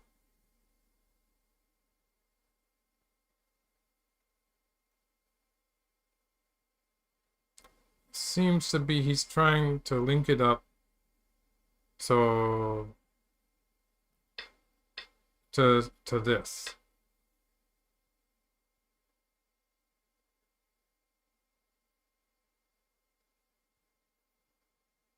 Hmm. But, you know, I'm not sure it's going to work. But this seems to be the idea that black has. He's trying to link it up to this third. Okay, white played the bamboo.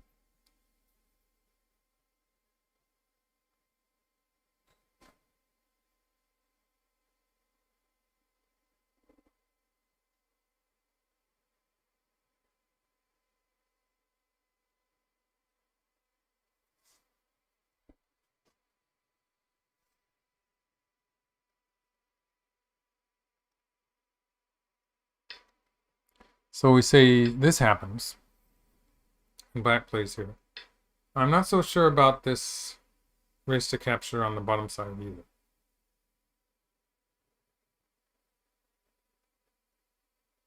So, for instance,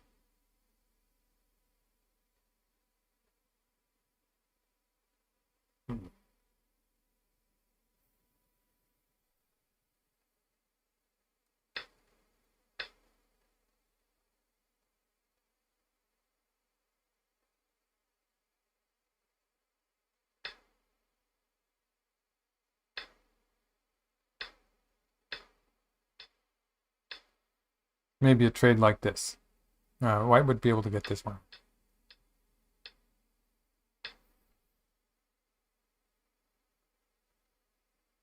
This would be a success for black. So I think something along those lines is what black is trying to do here.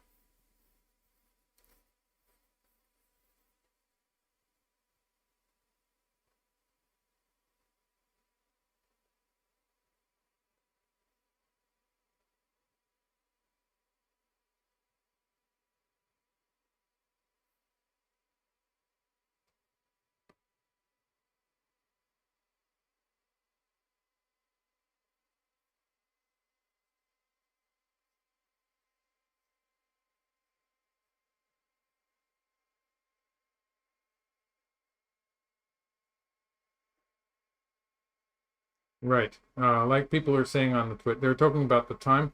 Shin Jinseo obviously is playing quickly here. Means he's trying to limit the amount of time his opponent has to think, and it's just part of the rules. It's the fact that there's a time limit is a part of the rules. It can't be helped.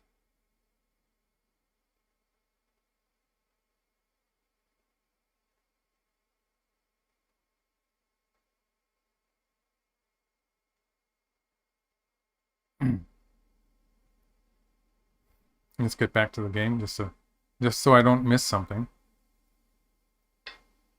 Okay, so black started with that. We can see it's the same idea. So like if white cuts here, black, as it stands, black is not winning.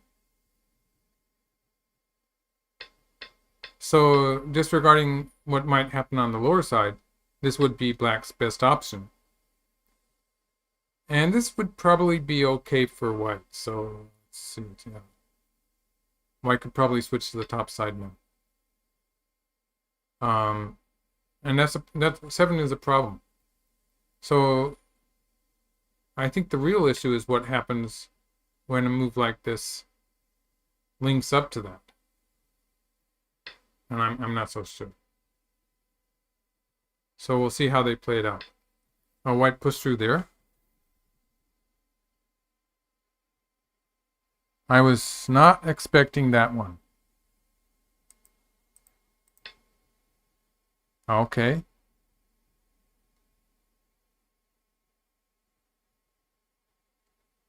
So it was such a weak shape that black had that he could not connect. So let's go through that.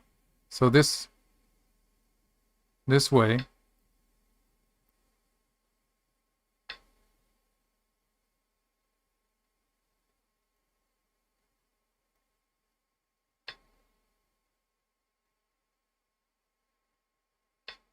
I wonder if I'm getting tired here. I'm having trouble figuring this one out.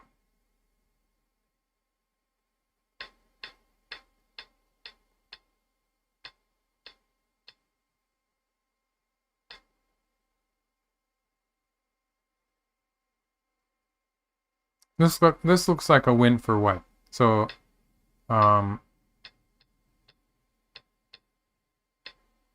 wins by one move.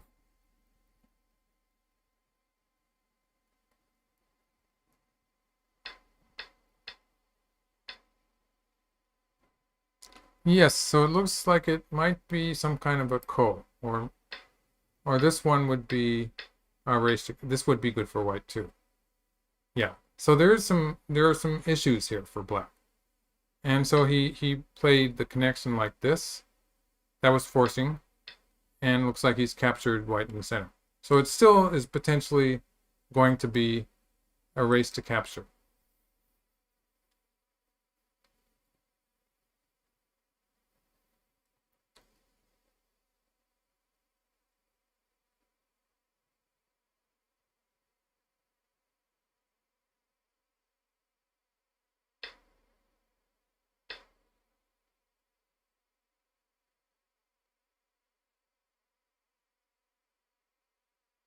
Okay, so now white uses the top side. So this is something white could have done at any time. And by playing this exchange, white is establishing a living shape. So yeah, that's worthwhile, I guess. The timing of playing that was white had various choices.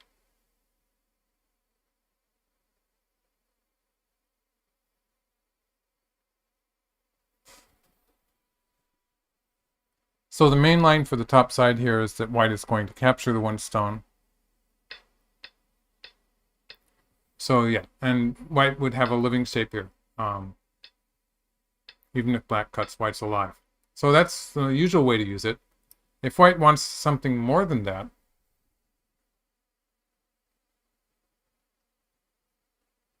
then sometimes, like depending on what's happening in the center, white can play this kind of thing. But white has to be careful that he only has 3 liberties. So white has to have something very immediate and successful in the center of the board, which is, I don't see it right now. So usually white's just going to capture the one black stone. So on the bottom side, on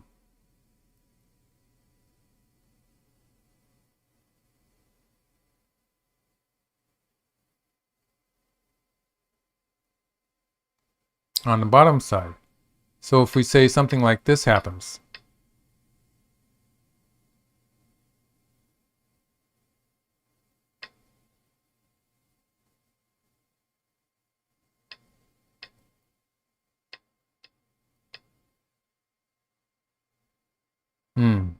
this is a variation where the top side could sort of link up to it. So it could be. So how many liberties does white have?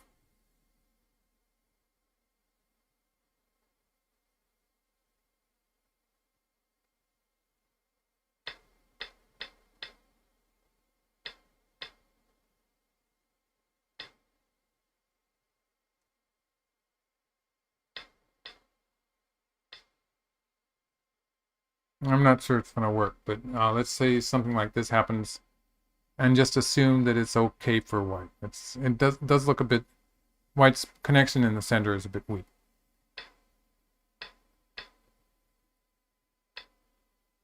So now white has 5 liberties left. And black has something like 7 or 8. So black has too many liberties. Black's going to win the race to capture. Okay, so white started with the center. Uh-huh.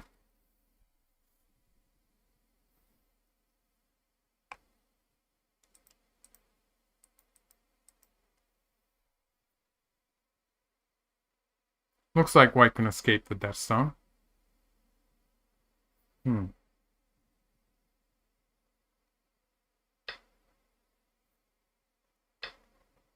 Uh-huh. It looks like he's playing Byoyomi move.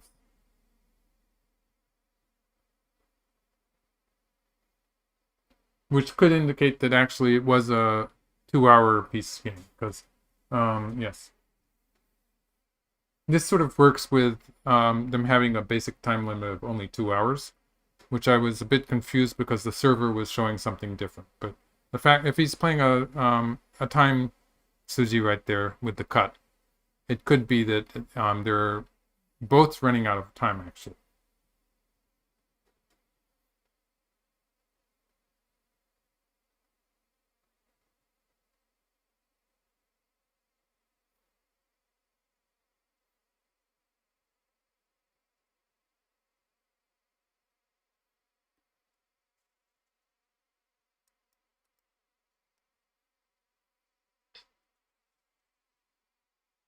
Okay, white pushed through in the center.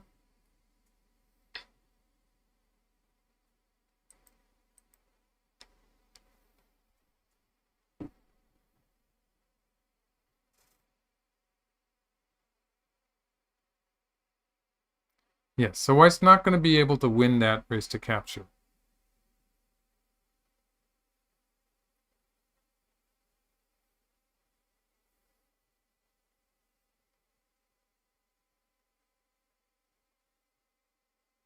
Alright, Shai Sensei is just joined. I believe white has a lead, but it's actually a lot depends on what happens in the upper left corner, because that's going to be the final big point in this endgame. Okay, so there's various things that are not clear. So one of them is that what is white going to do with the top side? Yes, so yeah, white's fixed that. So that's going to be a Sente exchange. Alright.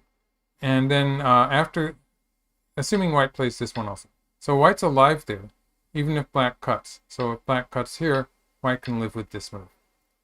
When white escapes at 3, this can either connect up to this side or escape in this direction. There's also the fact that this is probably going to be forcing for white. So if white plays here, let's just take a look at the semi. So this one is probably going to be a win for white. And black's already run out of liberty. So white was about two moves ahead in that one. Although if white tries to the semi immediately with white 9, then black does get a lot of extra liberty. So that probably just doesn't work. So that's the situation in the center here. So white does get, in a case like this, white would be able to use this forcing move to get the whole black group in the center. So that would cut black off in the center. So if white escapes at 3, black's only choice will be to sacrifice the 5 stumps.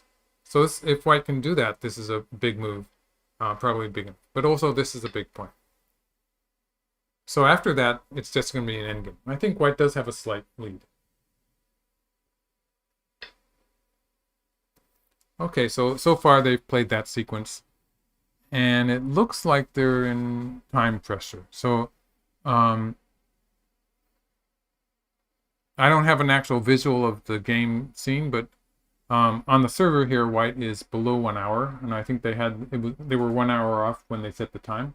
So white is in overtime, and Shin Jinseo is probably in overtime also. So wedging here is a Tesuji, and if white cuts, then black can cut on the left. So that would work this way.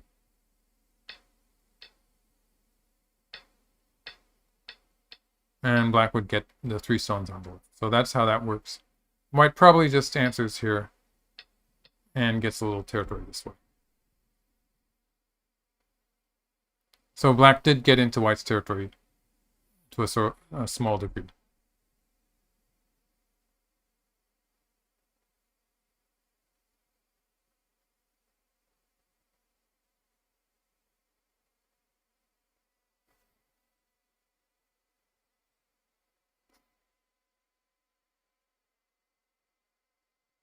He's probably deciding whether to go down to the first line or to connect, as I was showing.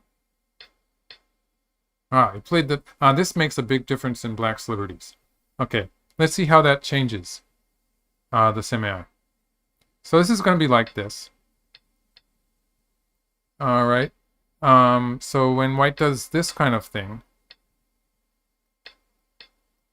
it's probably too late for it to work now, though. Alright. So it was what I was thinking about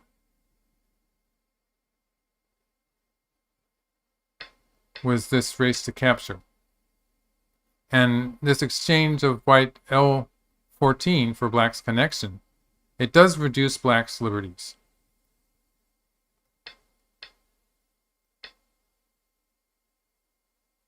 But black has something like 2, 4, 6, 7 outside, 8 outside liberties. So it should be enough. So let's say black avoids even... Black might usually play this ko, but let's say black avoids that. Even in this variation, all the inside liberties have been filled, and black actually has 8 outside liberties. So there's 1, 2, 3, 4, 5, 6, 7, 8. And black is winning by several moves. So although this exchange that white is playing here of L14 for black, K15, that filled some of black's liberties, but it didn't make a decisive difference. So white's gonna, I would expect white to cut on the third line. And it's still, the thing is that white does have this forcing move. So if white plays here and then plays here, then now black is going to lose the race to capture. So white does have that forcing move in the center, but doesn't really have this option. It's just not gonna, probably not gonna work.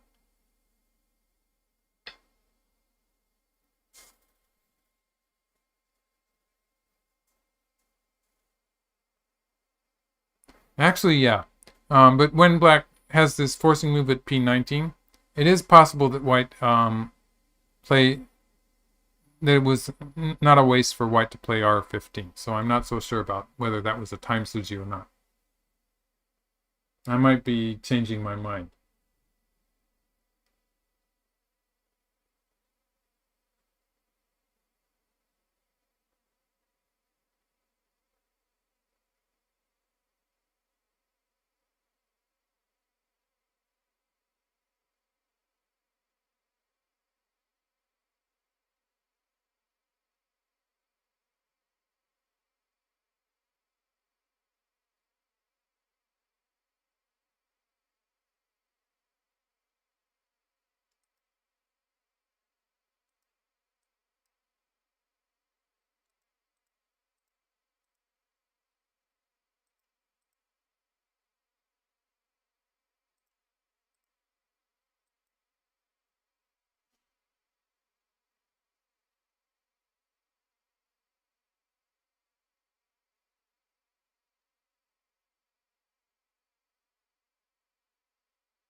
Okay.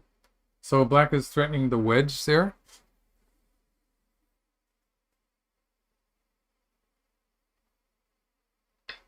So this wedge would capture the 2 white stones. Or if white plays here, black can play here. So the question is, does white want to bump against here? And if black answers here, white can capture everything. This seems to be better. Or if black plays here, white push through here. This seems to be better than but let's see. That was big, wasn't it? Let's see. That was about. This is bad because it sort of changes what happens in the center. So that'd be interesting. So as far as territory was concerned, it was about 20 points and about an even trade with the top corner. There is the issue of what happens on this side now, but it does involve this being forcing. Wow, it's sort of complicated, isn't it?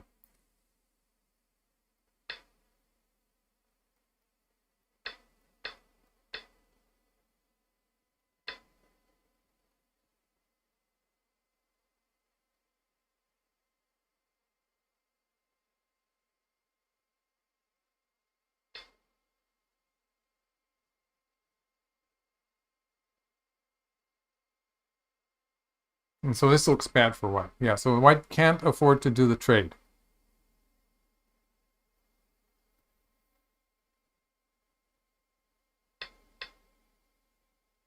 Oh, so he played the center first. So this is, I wonder if it's going to be sent in.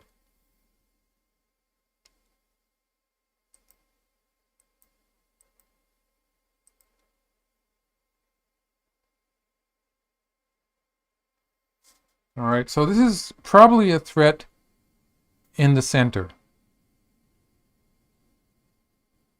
White has to add another stone.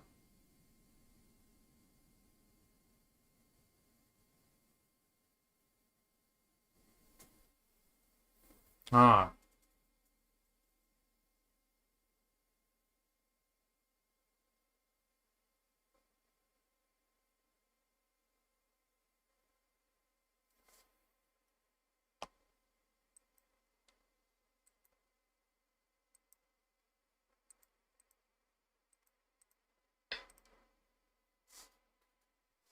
Mm-hmm. Okay. All right, so white is, with this extra stone, this is changing how white can potentially cut black off in the center. Okay, so let's say black plays another move on this side.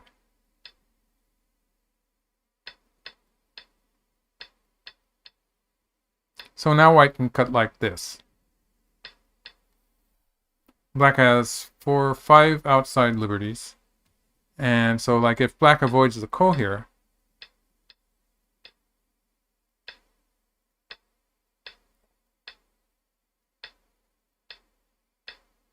white wins by 1 move. So this is a win for white.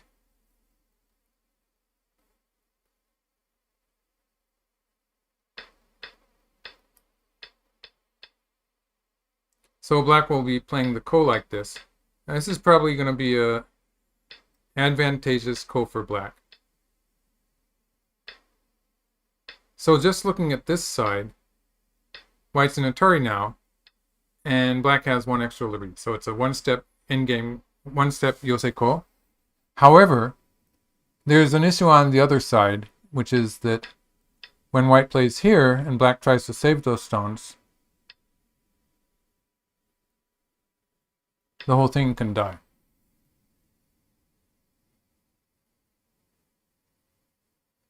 Uh-huh.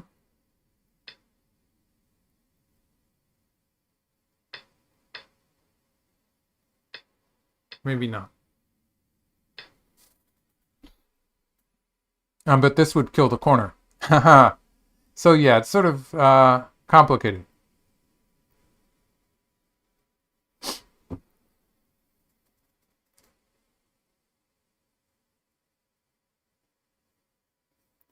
Okay, I'll be right back. I need to get some tea or some water or something. But this looks like it's coming to a climax. So I'm not going to leave you for any period of time. Just be right back.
Okay, I'm back. Alright, so black did answer in the center.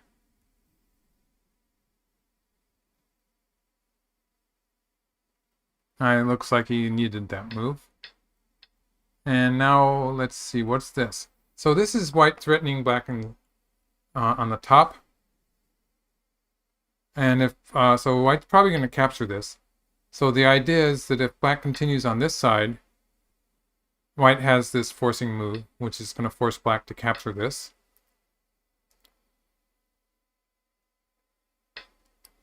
Maybe this way. Yes. So, and then white can play here to capture the black stones in the center. So that's the threat here. There's also the fact that black's not alive on the top side, so black needs to add a stone here.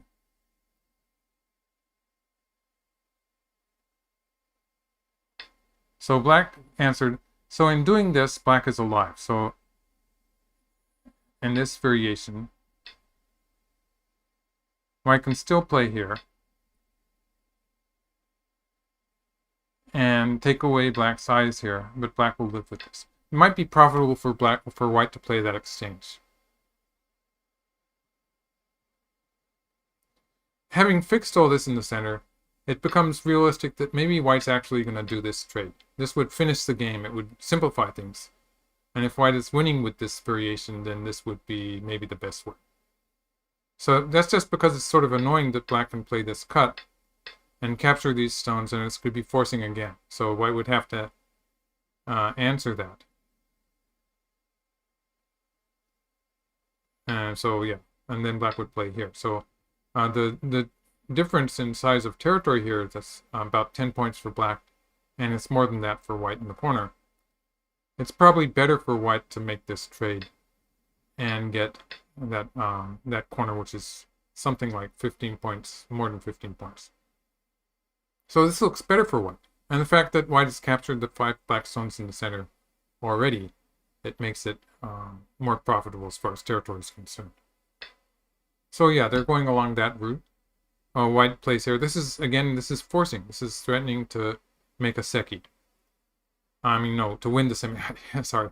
So if black plays somewhere else, white's gonna push here or peep. And yeah, this is just good for white. So even if black plays the ko,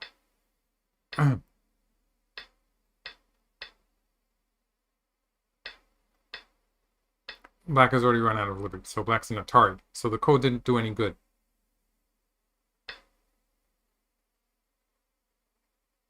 So black's going to answer that. And white's going to be able to play this with as a forcing move. Black is alive.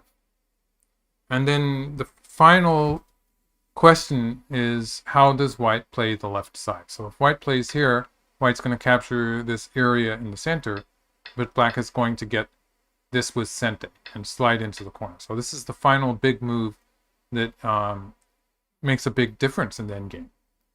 However, if white bumps against black here,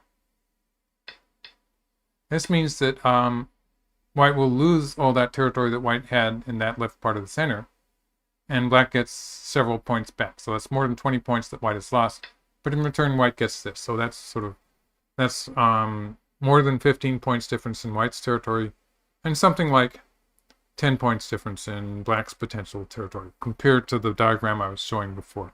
So I think my feeling is that this is better. I would have to make a real calculation to actually figure it out. And the fact that white has captured the 5 cutting stones in the center already, it does mean that there's no extra value to black's capture. Okay, so yeah. So this way of adding a stone to the center is good because if black had played here, then white would have gained 2 points back by playing on Atari from the outside to improve white's territory while reducing black by 1 point. By playing the game move, black actually doesn't have to add any stones to that. So in this case, black has 2 eyes. So a living shape, while white has a dead shape. So that finishes it. Or if white plays here,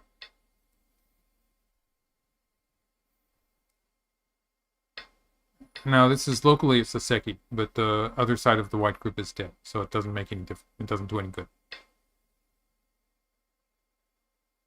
Okay, so this is where the cut at R15 is helping white a little bit. So by playing here, if white had not played that move, it's another time Suji, of course, but if white had not played that move, there's some meaning to that stone also. So if white had not played that move, at some point black would have been able to connect everything up here. And although those stones are on the first line, the fact that it's connected up means that all of that is going to be black's territory. All those points, including the points on the first line, they're going to be black's territory. Which can be a big move when black's corner would usually need some stones inside it to be alive, or at least one stone. And so by cutting here, and that's, oh yeah, he forgot to play that exchange, didn't he? So, yeah, so I was going to say by cutting there, white has created a forcing move here, which is really big. But black's going to be playing a big move towards the top side also. So when he plays the Tari, I'm going to assume that he's going to follow up by playing a Hane here. And so it's going to be this kind of a trade maybe. And now white's probably going to save this. I don't know. It's pretty hard to calculate who's gained in the exchange.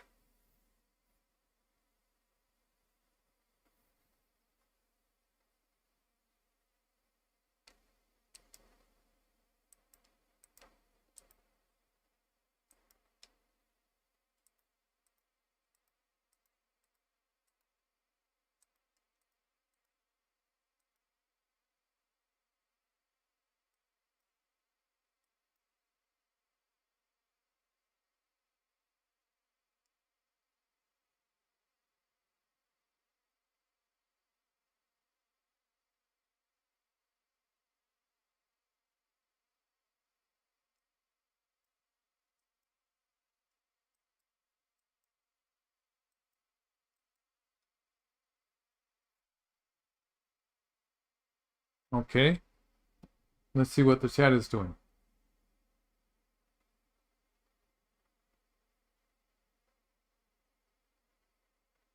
Okay, so people are saying that looks like Shin Jinseo has turned it around.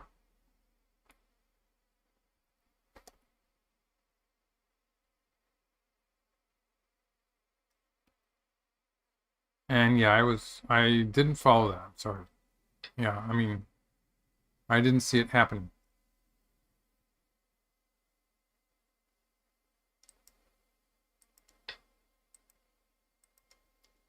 Okay, it looks pretty close. It looks very close.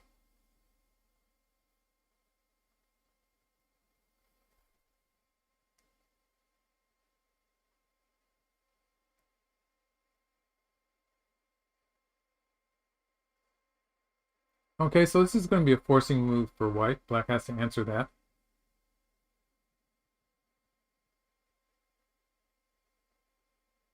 I think. Actually, it's a bit ambiguous, isn't it? So if black plays away, let's take a look at that.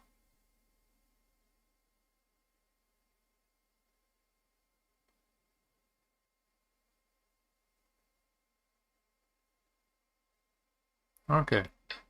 So if black plays away.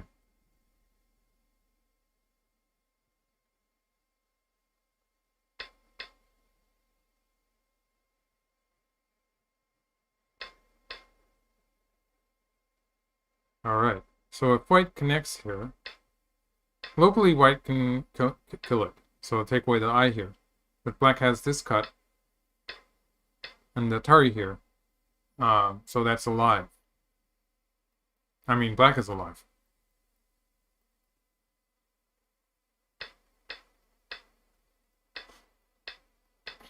Same is true in this case.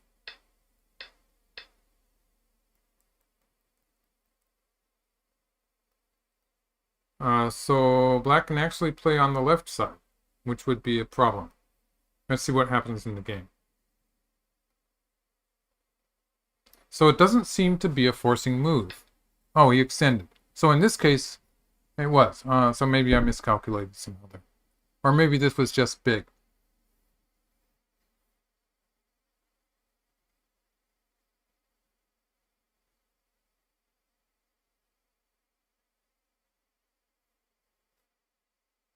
Hmm.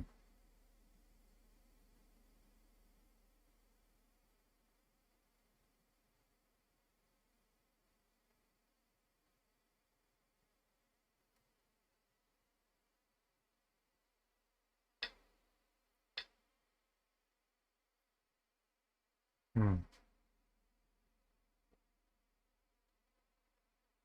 Okay, so white has to answer that one.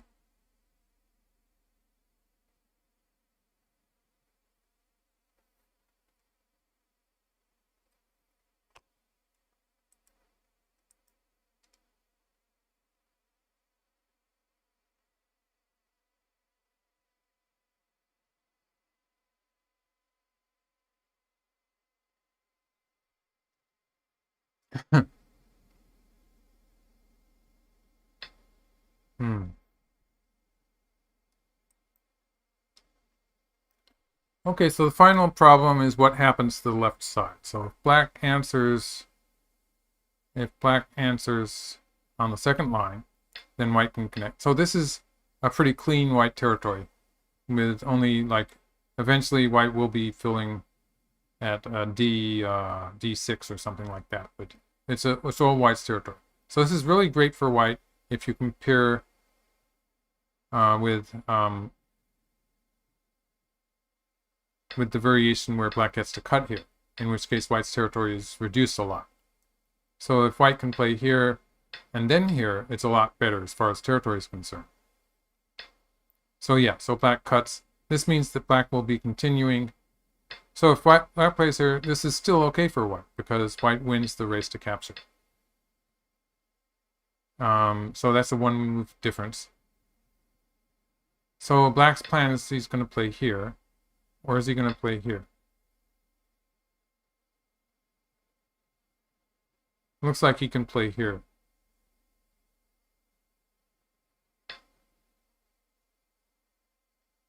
I'm not sure which is better.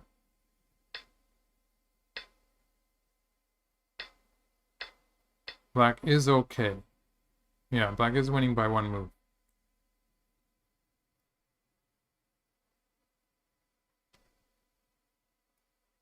Or if white plays here, then black can play either side, but can play here basically and capture this side. So that would be a failure for white.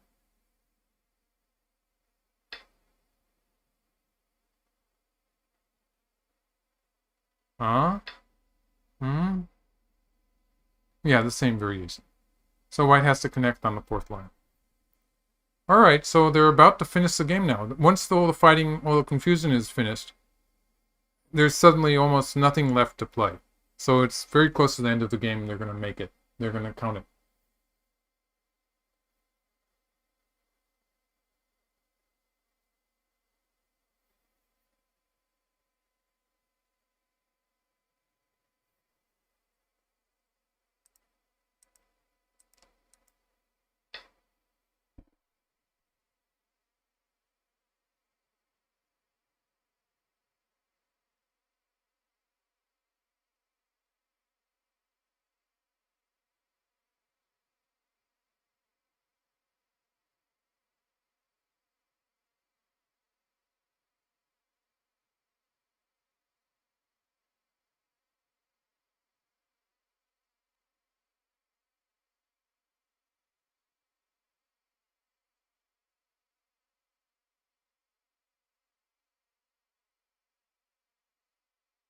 Okay, in this endgame, there might be some value just because of the potential for white to sort of squeeze.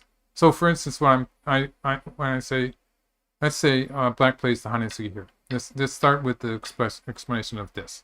So, there's a problem here when white can play here. No, maybe there isn't a problem. There's a bit of an issue, but it's not outright, is it? So, like if white plays here,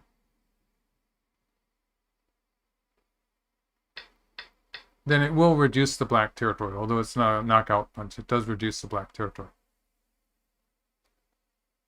So there's some meaning in having the connection here played. And then black could safely play this and would be able to connect. No, it doesn't make any difference, does it? Oh, so there's not. Sorry, I was wondering here. But he did play that exchange. He's not going to play the Hanetsugi on the first line yet. I was about to show you the other Tetsuji, which is more normal in endgame, would be the peep here.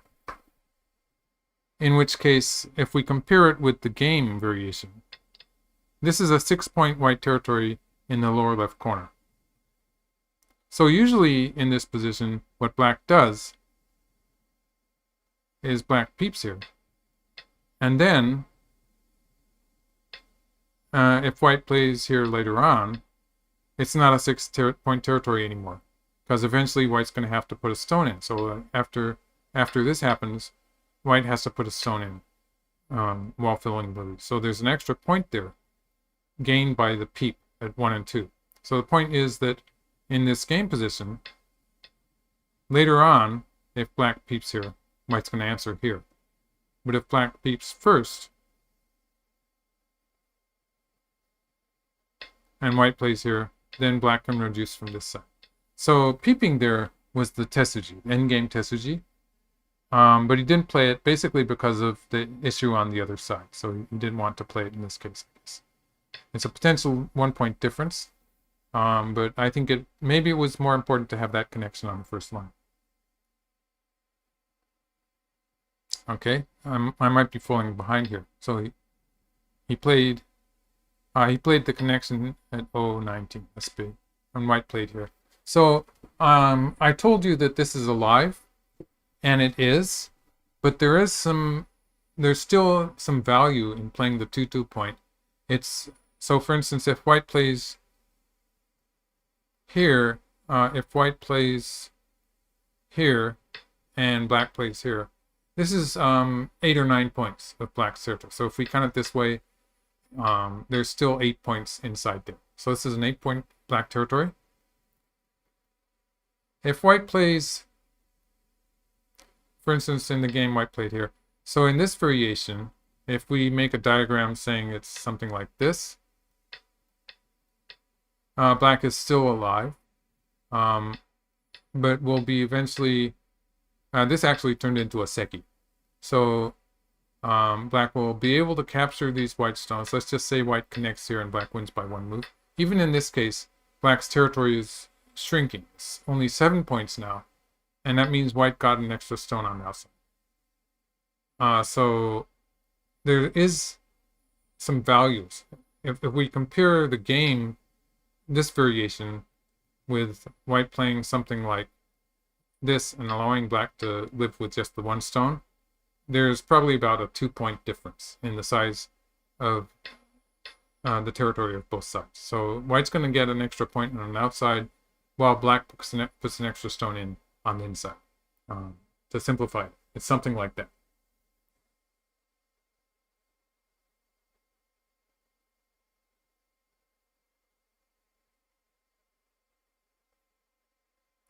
Okay, people were asking about some other games, and generally I just have to apologize because I haven't been following the other games very much.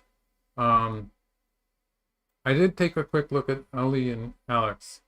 They've researched the openings pretty well.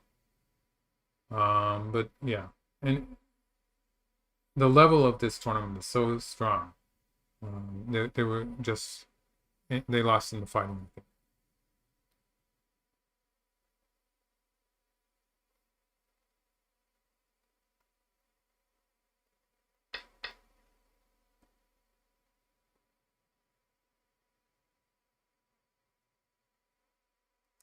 Okay, we're coming to an end.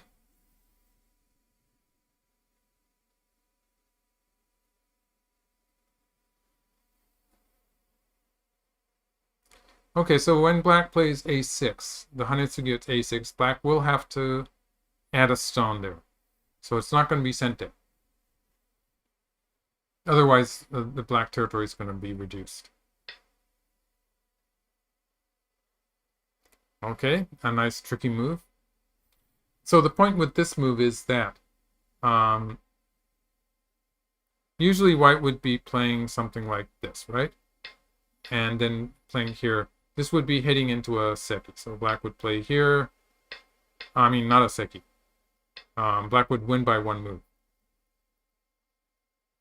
And white would squeeze and get this point and get some points on the side. So that's how it would usually work. With this move, white is still threatening to connect underneath like this, so that would be the threat. And if black simply answers with something like, usually this would be okay for black. But there's an issue on this side where white can play this ko. And if black connects, white can use this, so like this. So this is going to be a ko on this side. So black has to find a way to stop both of those two things from happening.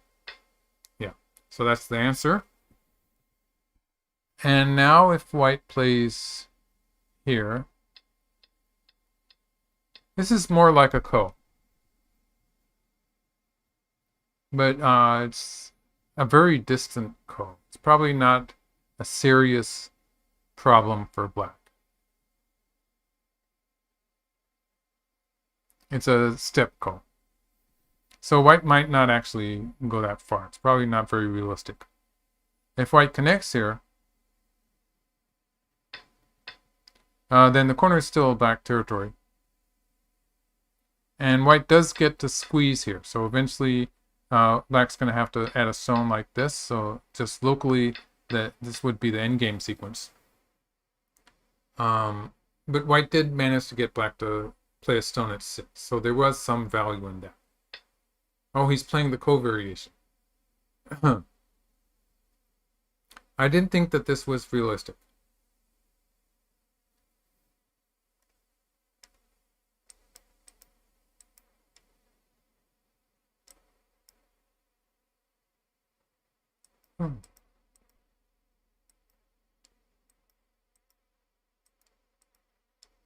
But maybe I was wrong.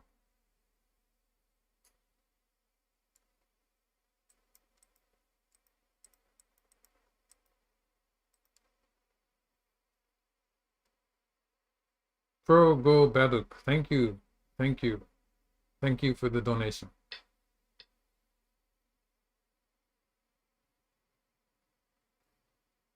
Okay, so this is going to be a step ko in the corner. So since they've played it, I might as well, might as well make a diagram. So white has to play here to start things. And black has a variety of moves. But like if black goes after these white stones directly, then it becomes a direct, still a step ko. Yeah. More like a direct ko. If black plays, this would be an okay move. Making an eye here. And like this would be too many ko's on the outside. So it doesn't really work. So white would probably start maybe here. And like this. So if black goes after white stones in the corner, it becomes a one-step ko. Otherwise, like white can play here. Like if black just leaves it, then eventually white plays here, and it becomes very much like a seki. Only this is actually a mannen ko, what they call the 10,000-year ko. It's a ko that takes a long time to end, because basically black has no way. In this case, black has a 9, so black can make it into a seki, which is sort of painful. But black has no way to actually kill the white stones except for filling his own liberty, so he doesn't really want to do that. So they generally leave it forever until white is ready to play the final ko here, which is giving black some extra territory when white loses, so white has to have some good ko threats ready for it. So this makes it really complicated and a long-lived game. Makes it more complicated. Okay, let's see what's going on here. So yeah, taking the ko seems to be a good option. Taking the ko, and they're going to be fighting this ko for a while. It might end up that black has to settle with the seki, which would be losing a lot of territory.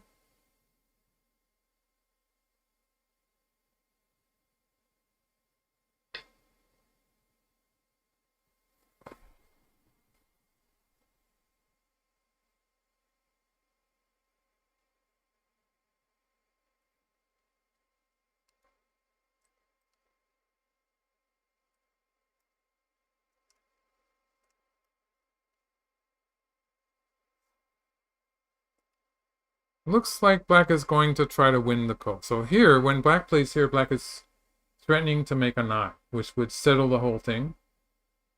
So white probably has to throw in at the Q1 point.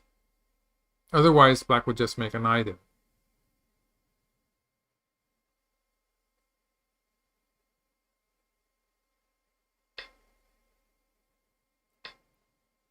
And when black wins this ko, that's a profit in territory. So black has actually created a double ko and has won the local ko. White just played a 1-point move, so it's still going to be, let's see, it's a 10-point, 11-point black territory. So it is a big territory. It doesn't really look like white gained anything there.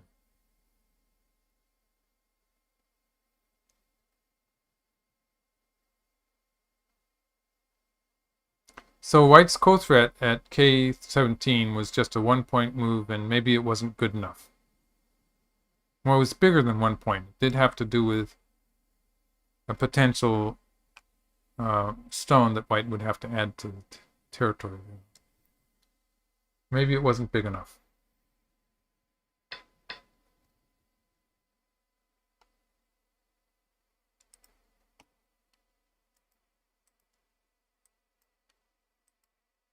So it's a double ko. Whatever white does, it's a double ko. White might as well connect at N3 and allow black to capture at S1. White doesn't really have any choice.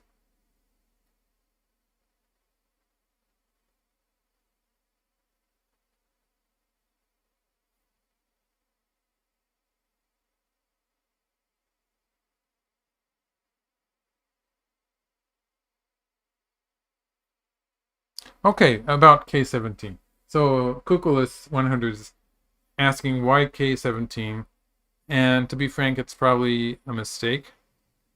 But there is something happening here. So just to ignore the ko for the time being, let's make a diagram.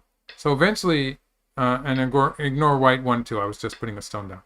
So when this happens, and we have a position like this, eventually white's going to run out of liberties, and this would be a 1-move loss. So eventually when this happens, when black gets to push through it 2, then, so let's say, yeah, so white ends up having to put 2 stones in here, while black gets a move on the side.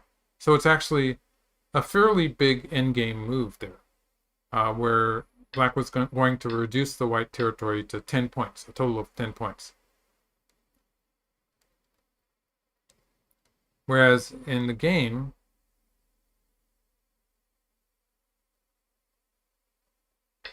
this made it into 15 points. So it's about 5-point difference, disregarding the potential squeeze from the other side. So there is a possibility black can play all of these points and eventually squeeze from the other side, forcing white to break the seki by playing.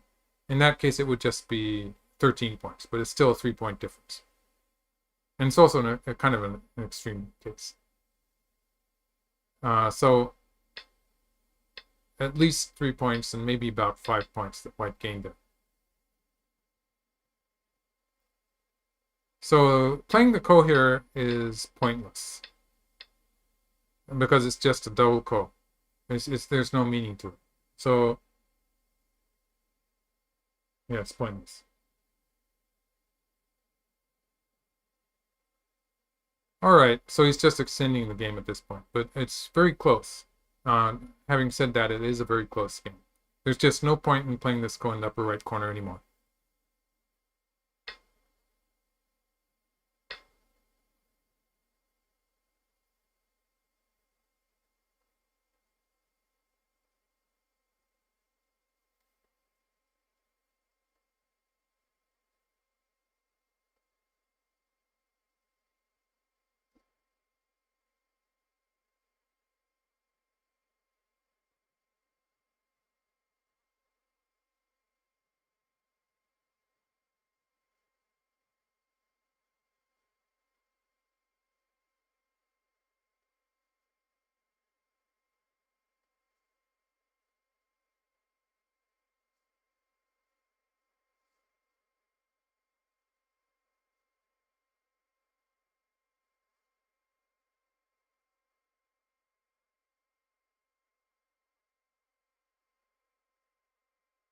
Okay, double ko an issue with another ko. Like if that would be a triple ko.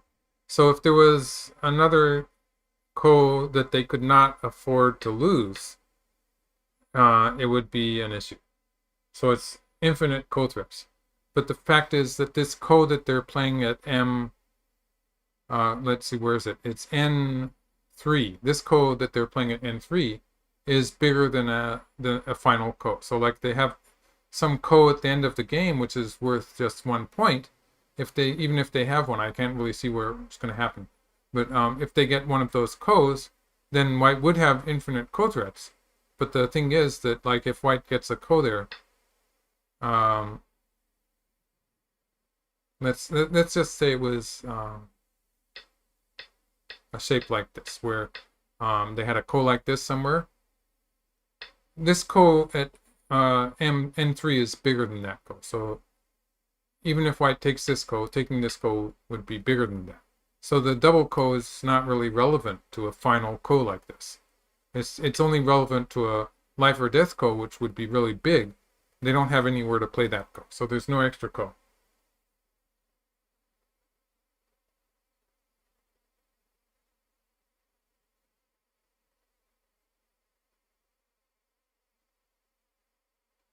So the whole thing that they're doing with this ko here, from black's point of view, it's okay because black's just playing the double ko to stay alive. And there's not really any reason for white to be playing it, apart to get some extra time, maybe to calculate the score or try to find a good endgame sequence.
Okay, what white is doing here is white is trying to, yeah, I think that exchange actually lost something.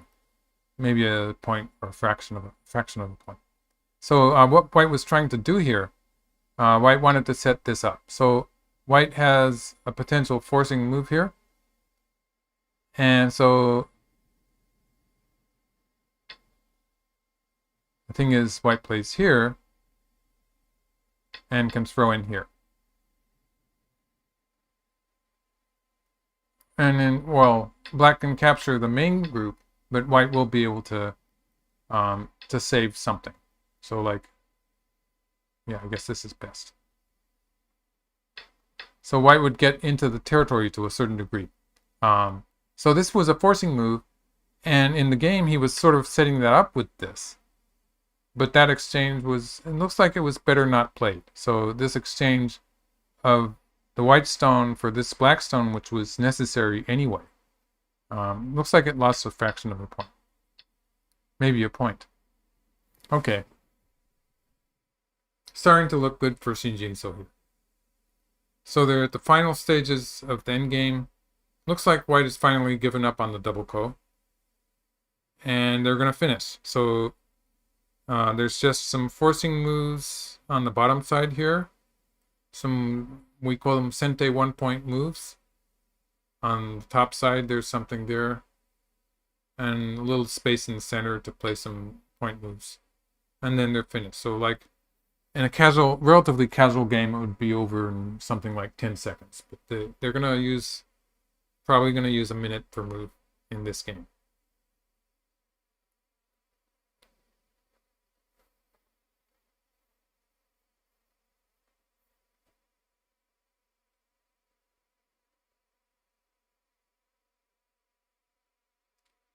The core rule, I am 13 yo, is saying, do Chinese tournaments apply super core rule? So there's a rule in America called the super core rule, which is more general than the core rule, and that you're not allowed to repeat board positions regardless of whether it's the traditional core or not. At least that's my understanding of the rule. We don't have that rule in Asia. And so, like, if you're really into the rules and you want to avoid a draw or a position that you can't resolve at any cost, then there is some reason to having the super core rule. It's more like the non-repetition rule that you have in other games, such as chess, I suppose. So there's that argument for people who are really into the rules. I think it's an American thing only. I'm not sure about how the real Europeans handle that. They might have a super core rule. It's much closer, I think, to the concept of avoiding a draw that people have with chess. But for some reason, they don't have it in Asia.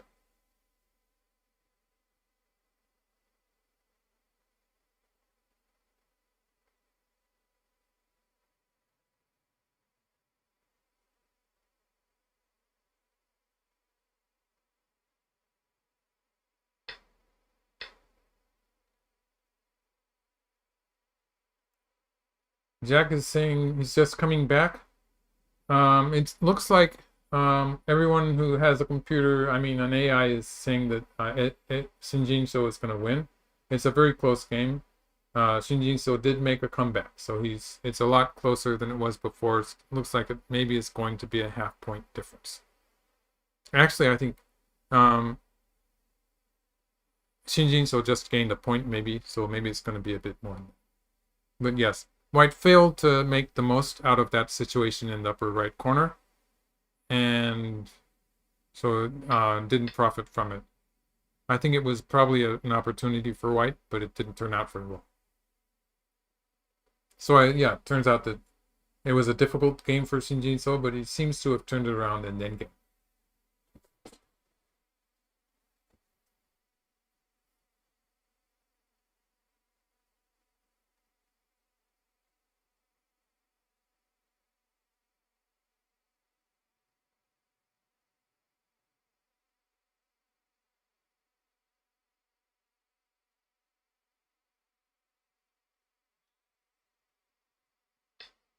Yes. So this was big because once White has played there, Black is going to have to take those two white stones off the board. So basically, this shape. So it's going to be like this, maybe. Something like that. So if White had not played that move, and so let's give White this point instead, then Black would play here, threatening to slide into the corner. So this would gain some points there. Or to play here, in which case these 2 points are potentially Black's territory. So it sort of depends on this dame here, but Black has more territory on the side. So that's why that was a significant point for White to play here. And now it looks like they're ready to finish the game. There's really nothing left to play. So like the center is finished now. The right side, the lower side, they've played all the endgame moves. There is a 1 point. They just have to finish the upper right part of the board. And they will be finished.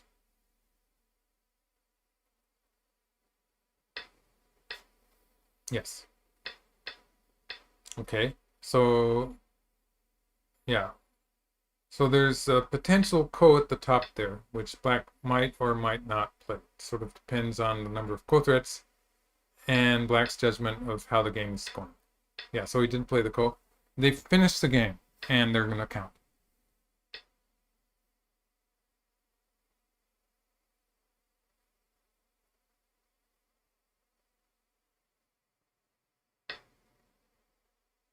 Looks like we'll see them filling all the liberties.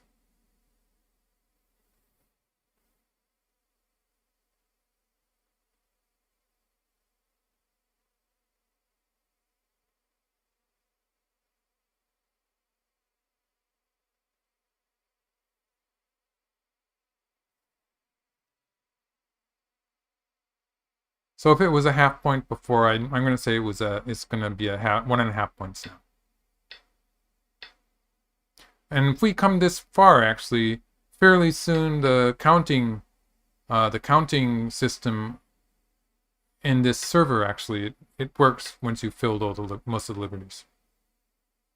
So at this point, we could actually count it right here. But looks like they're going to come to the end.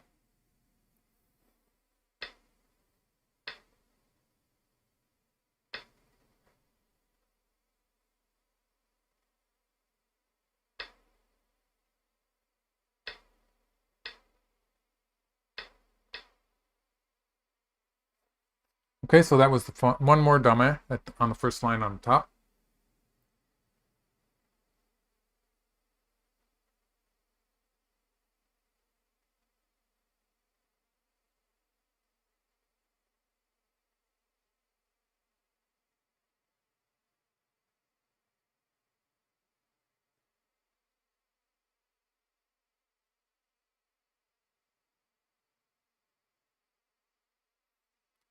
Okay, let's just use the countings thing here just to... Where is it? Ah, here we are. So yes, it's 7-point difference. So yes, so it means that black is winning by half a point. Let's just add that one stone. Why aren't they finishing the final dame? So is a dame here? No, it's a 9-point. They're saying it's a 9-point difference. And we have to check that it hasn't made any stupid mistakes in counting. Yeah, it looks like it's right. So yeah, it looks like it's a win for black. But I think I'll wait for the score to come up.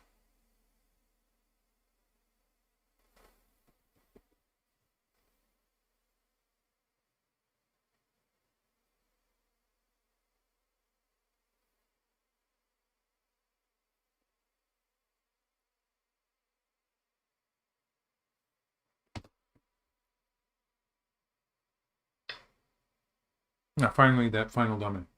Okay.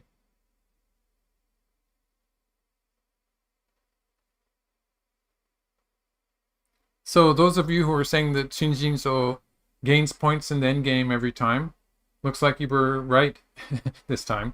And he did, yes. So I was sort of doubtful of that, but he did gain points, and looks like black has won. And well, so yeah, 1.5 points. Oh yeah, so I was right about that. Yeah.